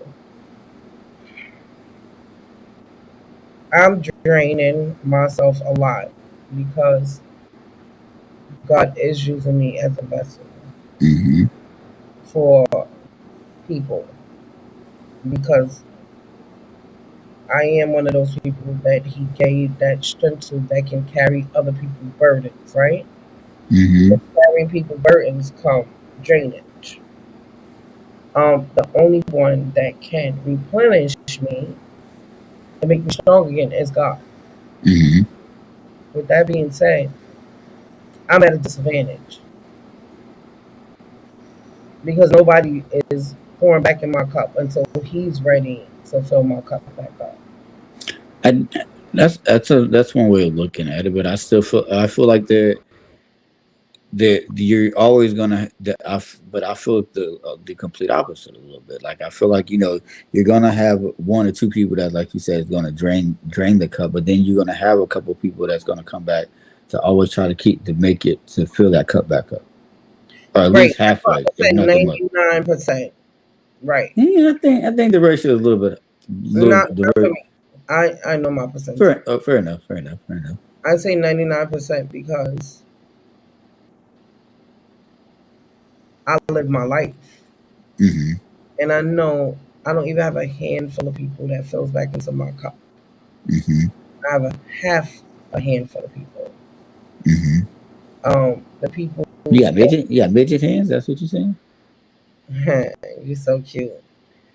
With that being said, even with You the one them, who just said you got midget hands. That's not. that being said, even with them pouring back into my cup, She it's said she never got toddler hands. That's crazy.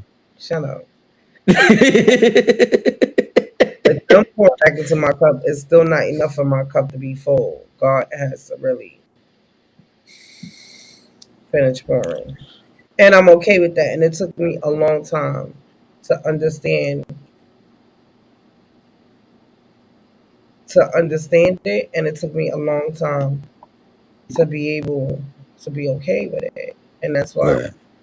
I said what I said early before you pulled up that um, people don't expect people to do for you what you do for them. That's a fact too. I'm not above anybody. Please understand what I'm saying. What I'm saying is a lot of people don't know their purpose in this world, and they don't know what they were put here for. Because we was all put here for something, right? Exactly. No, Well, I agree with you. right. And So as even with that, some broken people as never find out what their purpose is. right, and I. I found out a long time ago. As broken as I am, still not Mm-hmm. all the way, but I'm still broken. Mm-hmm. And fucking chaotic as my life has been, as hard as my life has been growing up, Mm-hmm. God saw something in me that I didn't see in myself for a long time, right? So Mhm. he knew what his purpose was for me being here. With that being said, when I understood my purpose, I was able to release a lot of those burdens. And we always ask ourselves why and never really know the answer. I know my answer as to why. Mhm. Why? Why everybody dumps on me? Why do I keep allowing people to? Because that's what I'm put here to do. I'm Mhm. here to be that vessel, one of his vessels, to be able to unburden people from the shit that's going on with them and Mhm. still be able to be strong enough to deal with my shit in life. Mhm. So I'm not looking for people to fill back into my cup because I know that he told me as long as you keep doing the work that I set out for you to do, I'm gonna fill your cup back up and make sure it's full. So with that being said, the 1% I do get back from people that I don't expect that's gonna pour back into my cup. You know what I mean? That 1% is uh, a strong 1%, and I'll take it because it's times that even God is too busy and He can't hold me up when I'm feeling a little bit drained, and then that 1% is gonna come through and shoot me a text or hit me up on Twitter or hit me up on Instagram or on my phone. Like, hey, how you doing? You know what I mean?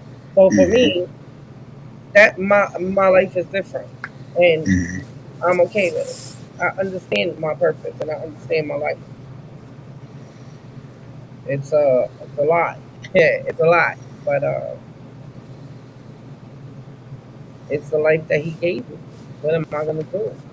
Right. That's the thing. People think that they have control. Please understand that we don't have control of anything that's going on. Mhm. You know, for a long time, I'm a Virgo. My life has to be organized. Yeah, But Virgo. you know I am. We talked about that. How your wife is, me and your wife is Virgo. Oh yeah, that's right. Now everything makes sense. This is why I get on y'all nerves so much. Um. It's not until I realized that I cannot control my life that I had to let it go because God got a plan for all of us. Each and every one of us. We don't have control over our lives. We don't control nothing. We're here living a life that He planned for us. See, you Mhm. can plan your life however you want to plan your life. You can say at 40, I'm going to be, by 50, I'm gonna have this. By 55, I'm gonna be touring the world. That's your plan. Right. It's not God's Right. plan. Right. And that's why we are in turmoil so much with ourselves because we fighting God. We trying to live life our way. It's It not. goes back. It goes back to that section to that age old comment. What was it that God laughs at the plans? Yes, God. No, God laughs at the plans that you have for yourself, not for the plans that He has for you. Yeah, yeah, it's true. So I mean, that's what I say. When you have those talks with yourself and you do self reflection and you come to terms with a lot of shit and like a lot of that fucking turmoil and anger and shit goes away because you start understanding yourself. Like you said, they Mhm. a lot of people never understand their purpose. I'm almost 40 and I don't know what my purpose is in this world. And right now I'm okay with that. You know, I may not ever find out what my purpose is in this world. And I'm okay with that. Fuck it. It is what it is. You see what I'm saying? That is true. And I Maybe my purpose in this world is just to be a nerd and give people that don't know about the nerd stuff, nerd information so that way they can help themselves. I don't know. and that is true. And that is true. But I think that I had to go through everything that I had to go through in life, with my life being what it was, Shout out because to my fellow nerd in the comment section too, blatantly. You know what I'm saying? yeah, lately the other nerve. I understood now why I had to go through what I had to go through in life because he had to make sure I was going to be strong enough to serve. And listen, I don't go to church every Sunday, none of yet. Please understand that, people. But I Mm-hmm. do understand God, and I do understand a lot. So with that being said, um, he was just testing my strength and making sure he picked the right person for the job. That's it. Sink or swim. And if I would have sank, maybe he would have said, "All right, she's not the right person." But yeah, it is what it is. So when people think that I get on here and try to talk like I know everything, no, everything that I'm talking is by way of him. A teacher. Mm-hmm. Nobody teaching us lessons in life but him. Who's teaching us the shit? Mm-hmm. Yes. And a lot of people, I don't believe in God. Oh God, you don't have to be religious, but please understand there is a higher power. You know, I just realized something. What? Number one, everything that you're saying is factual. Like, man, this has been a dope conversation. Number one, there were a few things. I just realized it's almost 12 o'clock. My black ass still ain't been asleep since I've been live. A. But B, remember I showed you how I connected all this stuff to my tablet just to be able to come back on here? I Mm-hmm. didn't have to do that. I could have just connected my AirPods and called it a wrap. Huh? It's almost over. I'm about to get off this shit. Dave, you pulled up fucking keeping me on here longer. See what I'm saying? This is what, and Hey I was, man, no. See. you Here, know why, Dave? You know why? here go the woman You always know want why, to blame it Dave? on the man. You know You why, could have Dave? ended this live at We anytime was you just wanted. You was talking the about this host. shit Don't the try to other blame the night. shit on me. Nope. You remember the conversation we were having the other night? I said I don't be planning on being on here this long. See, before your ass pulled up, I was about to get off. You Okay, understand? you could have like, and you could when I pulled up, you could have been like, "Damn, I'm about to end this shit. You late," and I'd be like, "All right, shit, bye. I'm out. Yeah, Peace." but You know I what I didn't mean? think you was gonna come up here and you know because you did your live and I did my live, it was kind of like the same shit. Here we go. You know what I'm saying? See, Blame you for look, this. I but do. I'm the one that, but blatantly, I'm the one that like to argue, right? Look who started this one. You know what I mean? But I said my phone So, battery went out. I'm telling you, 4 hours, fucking midday. After I said, oh, hour and a half, I'm getting off this shit. But look, just goes to show whatever plan you got for yourself, you ain't got it. This motherfucker Dave. God brought this motherfucker over here. you definitely did Dave, to piss, just to irritate you. Hey, look, just I gave you an hour and a half of great, cool content. Now we're at the part of the content can I where say I something? get to be the Can I? sarcastic asshole. I'm Go not. ahead. I'm not. Listen, we ain't gonna talk about time, motherfucker. Right, right, right. Yeah, I Well, get we you. put out. Fuck you talk about. Girl, that was I thought about that shit too. I'm like, as long as we was talking, we could have been live. That'd have been a whole watch. That would have been a whole bunch of watch time. We put a whole live with that day. That was crazy. It was right. But shout out to Dave. That was dope. No, this conversation has been good. I don't really care who left or who stayed or whatever. But shout out to Blakely because Blakely said it's a fire conversation. See, this is what I like people grown ups that can have grown people conversation. You know what I'm saying? Dave, you didn't work last night, right? Of course I did. Oh yeah, you need to take your ass to sleep. You ain't go to sleep Look, yet? nope. Fucking motherfuckers running off adrenaline right now. Like I don't even understand it. I'm running. I'm gonna be real. I'm running off of soda mostly, to be honest. Where the baby? She sleeping? Baby sleep and wifey, and that's the other reason why. Because wifey's off today, and she sleep with the baby. I think that's the other reason why I know my black ass still up. Oh, she's sleeping with the baby right now. Hmm. Thank you, Bunny. Appreciate it. Dave got to teach us to start breaking this shit down. All I right, ain't so teaching you shit. You better go get. You better go. You better. I told you go to video. I told you what to go do, but you don't want to hey, pay for the stop shit being to do it. disrespectful. Oh, I'm sorry. My bad. My bad, mama. My bad, auntie. My bad, auntie. Shut up. Oh yeah, auntie shit. I screamed on somebody for calling me auntie in the chat. Like what? Nigga? Fucking Good old you shit. think I am. What's wrong with you? Well, me know Hey my. man. He was like, no, that's But just be cool people. I don't give a fuck. I don't hey give a man, fuck. no. See, whatever. I'm from the south, and you older than me. Ergo, auntie. Deal with I it. don't fucking nigga. I ain't no fucking auntie. You better go sit down with that auntie shit. I still fuck like a 21-year-old. Stop playing. So do I. But that ain't the point right now. That ain't I what we ain't the point discussing. is I'm calling no motherfucking auntie, nigga.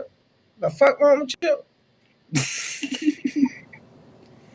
And shit, we gonna be honest. Look, I'm I gonna don't be even like honest my with kids y'all. calling me ma. I be telling them I'm a sister. Here you go with this auntie shit. Stop playing with me. See, look. I'm gonna be honest with you. To all my fellow people, all my people in the chat, A lot of your aunties are still doing it, dude. They just don't tell you. You know what I'm saying? Don't think they 50, 60 years old, not still banging it out. They just ain't telling y'all. You know what I mean? But I'm gonna leave that's a story for another day. Let me tell you, why you think I still look young in the face? The fuck you talk about? Nigga, I fuck. Like, y'all get me fucked up with that auntie shit. Yeah, I'm talking bunny. He got me fucked up. I don't even fuck. What are you talking about? Fuck nigga, auntie fuck. I'm fuck like I'm still 19, 20. Shit, you got me fucked up. I don't never want to fuck like an old person. I'm down for that. They stop playing with me. I'm waiting for you. I'm here for you to end the live. I just at this point. You know what I mean? All right, so I gotta play. Let me play something real quick, okay? All right. Salute to everybody. Make sure y'all tune in Wednesday. Bar You to Death. EB exclusive Battle League scheme on them too. 8 p.m. is when the flyer said, but we on we be on real nigga time, so it's bar like 8:30. Just be at the either channel at 8 o'clock just to be on the safe side. You know what I'm saying? On what channel? It's gonna be on both. It's gonna be streaming on both. So on EBL, so he have an event on the 24th, right? Yep. On exclusive Battle League, and it's gonna stream on Bar You to Death, so y'all can pull up to either platform. Yeah. It's gonna be done. We're gonna have a pre-show. We got a battle that's part of the pre-show and everything, and then we got the 10. We got was it 9 or 10 battles for the whole event. You know how Bar You to Death do. They do 30 battles on one card. So this is how it's going with this. Right. So we're gonna do this outro motivation shit, and then I'm out, y'all. I'm finna go catch some breath. Make sure y'all go watch exclusive Battle League. Make sure y'all tune back in again. Dave is back with Wave with rebrand of emotions. We have emotions. We're not like roses or plants. All right, here we go. We do have may not be perfect people. We may not have perfect situations, but we are still significant nonetheless. And we have been blessed with a rich body of emotions. We have emotions. We're not like roses or plants or bushes that have life without feeling. We have feelings, and when we use them properly, they are very effective in motivating you toward your destiny. I want you to be clear and understanding that purpose and passion are interconnected. Unfortunately, we live in a crazy world that we're busy all the time. Everything fast, and we are losing touch with who we are, our inner sense of passion. But it is your passion that empowers you to be able to do that thing you were created to do. We have passion through which we rush into the throes of life to accomplish the things that we were created to do, so that we can function at a higher dimension with authority and with conviction. You need passion to withstand all the obstacles that go along with your purpose. Just because you're living on purpose doesn't mean you're going to have problems. You're going to need thrust to be able to get up off the ground and to step into the field of your dreams. Even if you have not landed on the thing, at least get in the territory of the thing you are dreaming to do and that you hope to accomplish to do. And through that passion, you're able to ignite things you have never ignited before. I hear you, I hear you, I hear you. You're saying, I don't feel a thing. All of us go through times that we don't feel anything at all. But in order to ignite passion again, you have to be exposed. Get out of the boat, Peter. Walk on the water. Go do something you've never done before. Get involved. Get connected. Because when you are exposed, you see that there are more options than your contemporary situation at any age. That's the good news about it. You don't have to be cute. You don't have to be pretty. You don't have to be a size 3. You don't have to be a blonde or brunette. You don't have to be 20 or 50. At any age, you can still ignite your purpose through finding your passion. That's good news. When there's nothing holding you back, what would your thing be? All right, y'all. How do you take 20,000 children in the middle of New York City without anybody seeing? I guess I gotta get What then do we do with the lulls in life? The dark shadows in life, we all have them. The secret pains and burdens that we have in life. Are they in fact distractions from our purpose? Absolutely not. I have never seen anybody who did extraordinary feats that didn't have extraordinary issues. It is the passion that gives you the power you need, but it is the pain from which you have the conviction about it. If you had not been through some pains, you would not have the burning to do what you do. I believe that children are like arrows. They need to be directed. You aim them at the thing you want them to hit, but you don't push an arrow, you pull it away from it. And it is the digression that causes the progression. If your life has been tough and it's been hard and you had to pull yourself up by your bootstraps and your childhood wasn't so good, guess what? That was just the arrow being pulled back so that when you are released, you can thrust after the thing you're after. So you don't have to grieve over what you didn't get and what didn't happen and how you were treated and who didn't raise you and who didn't love you. You don't have to grieve about it at all. Once you understand, the greater the digression, the stronger the progression. If Nelson Mandela had not been incarcerated, had not been mistreated, had not been ostracized, he would not have the passion to do what he does. If Oprah Winfrey had not gone through the things that she had gone through, she would not be so committed to making sure that everybody finds their purpose and finds their dream and everybody gets healed and everybody's okay. I'm telling you, what you think is working against you is actually working for you. My challenge in our generation is that gradually through entertainment, through television, through media, through every way possible, we are living in a generation of the dumbing down of ideas. Because we have traded effectiveness for busyness. Statistics say we are busier than any other generation we have seen in the last 300 to 400 years. We are so busy. We are busier than a one-arm wallpaper hanger. We're just busy. We are just as busy as we can be. And we think because we're busy, we're effective. But I want you to challenge your schedule for a minute and ask yourself, are you really being effective? Or is your life cluttered with all kinds of stuff that demands you and drains you and taxes you and stops you from being your highest and best self? And are you substituting busyness and all the chaos that goes along with busyness from being effective? Let me tell you, a bunch of scientists got together. They begin to do some research and they begin to determine that 80% of the things we do are busy things that we do in an area that is not effective. That the average person only spends 20% of their time doing the thing that they are really gifted at, created at, passionate about, excited to do, and the rest of it is all dismal, dumb stuff that we all have to do in order to survive. Just crazy stuff that we're doing. Wonder what would happen if we would go from doing 80% of things that are busy but not effective and 20% of the things that are really effective if we would switch those numbers around and only give 20% of our time to the things that we have to do and 80% of our time to the thing that we're created to do.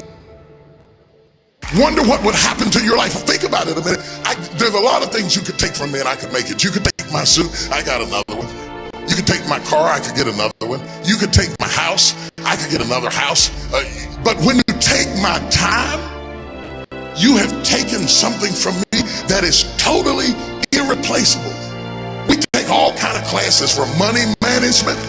We know how to manage our money. We know how to repair our houses. We're working on our hair and our bodies and all of this kind of stuff. We do everything except the most important thing is to value our time. It takes time to be creative. You were meant to be creative. You were created in the likeness and the image of a creator, and in that likeness and in that image, you have creativity. If you had time, you would be creative. But in the absence of time and with busyness and clutter and the phone, y'all got music playing on your phone, all kinds of stuff, and you and rattle you and stir you up to understand that every moment is a gift, every second is a gift, every thought is a gift, every idea is a gift, every opportunity is a gift, everybody you meet is a gift. You are gifted with opportunities, and I want to show you how to begin to maximize what you've got. People will define you by how they met you. Whether it may be girlfriend, mother, banker, whatever it is, they define right there. They put a period. But if you have the capacity to do more, turn that period into a comma. I tell people, don't let people put a period where God has put a comma. Explore all of your life, no matter how diverse it is. There are some people who have more capacity and they can handle more things. And there are other people who have to focus on one thing and do one thing well. You have to determine which one you are and be that. A lot of people don't know how to get over the past. They don't know how to forgive. They confuse forgiving with forgetting. You don't have to forget it to forgive it. They need to also realize that forgiveness is a gift you give yourself.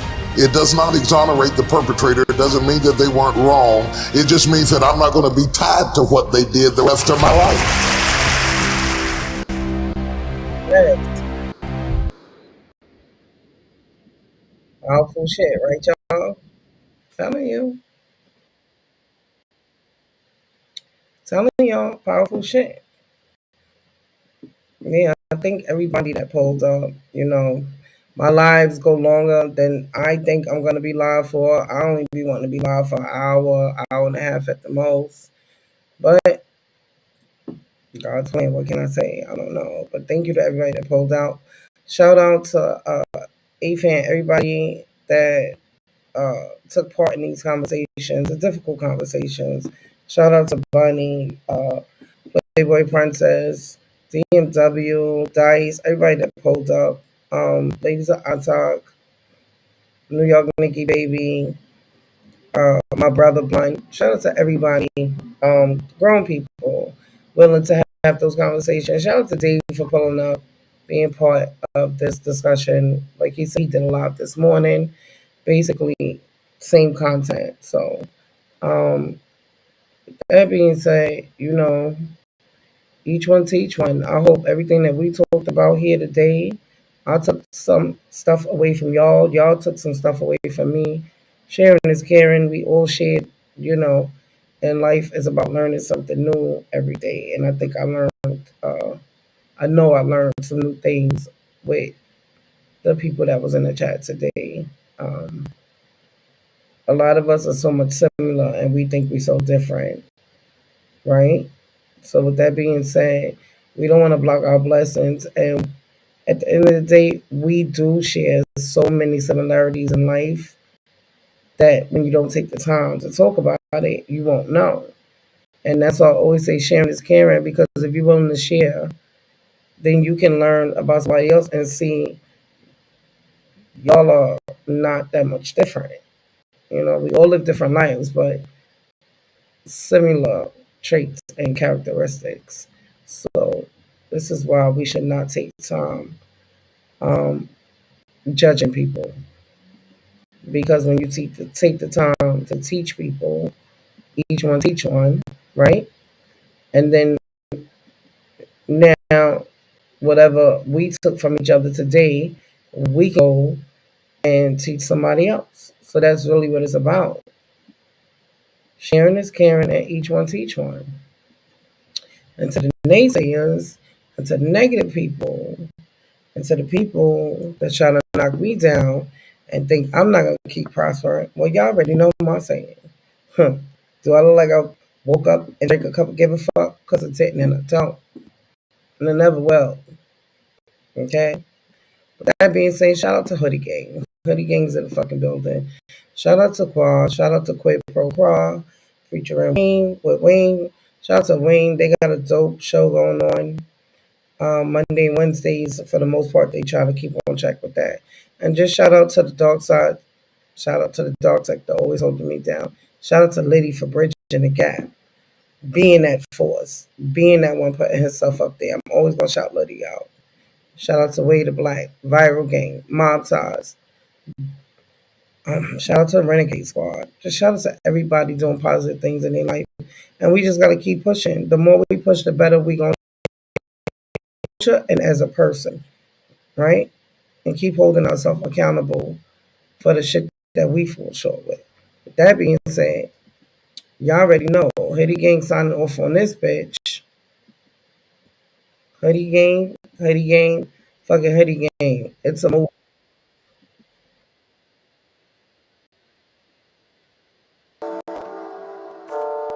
Not me with the 100 clip. Judah. Feeling like Rambo, straight with a whole lot of ammo. Moving through the field, no camo. Stay on my bullet like Thanos. I'm back. Let's get it. Feeling like Rambo, strapped with a whole lot of ammo. Moving through the field, no camo. Stay on my bullet like Thanos. Get back, hook it, clap. Speak on the game, get shit snatched. Play for keeps, ain't getting shit back.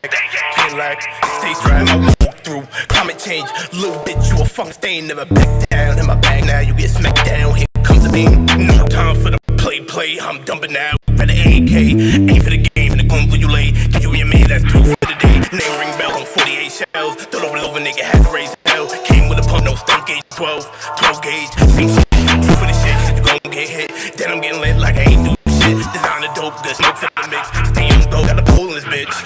Flow heavy, dense and whip. Run shit, gang heavy on the script. When it go, I'm as ready as it gets. You a pack in dead in this bitch. Drama time back, got a full fifth. It's in the mag, I'm the to the tip. Ride around with that rocket. Big baby shit, knock it. Talking spicy like dragon spit. Fuck chillin', I'm dragging shit. Going safe, not jacking it. Always ready for the static, bitch. Trained to go with some savage shit. No talking straight clapping shit. No talking straight clapping shit. We spinning. Let's go. Ready for the action, try to run one and I'm spazzing. Real niggas back and fast. Football is heat jacking. Wait till I catch him in traffic. Put him in the air like Jabbing. No one from shit tag. Don't know why dumb niggas try me. He was trying to get close.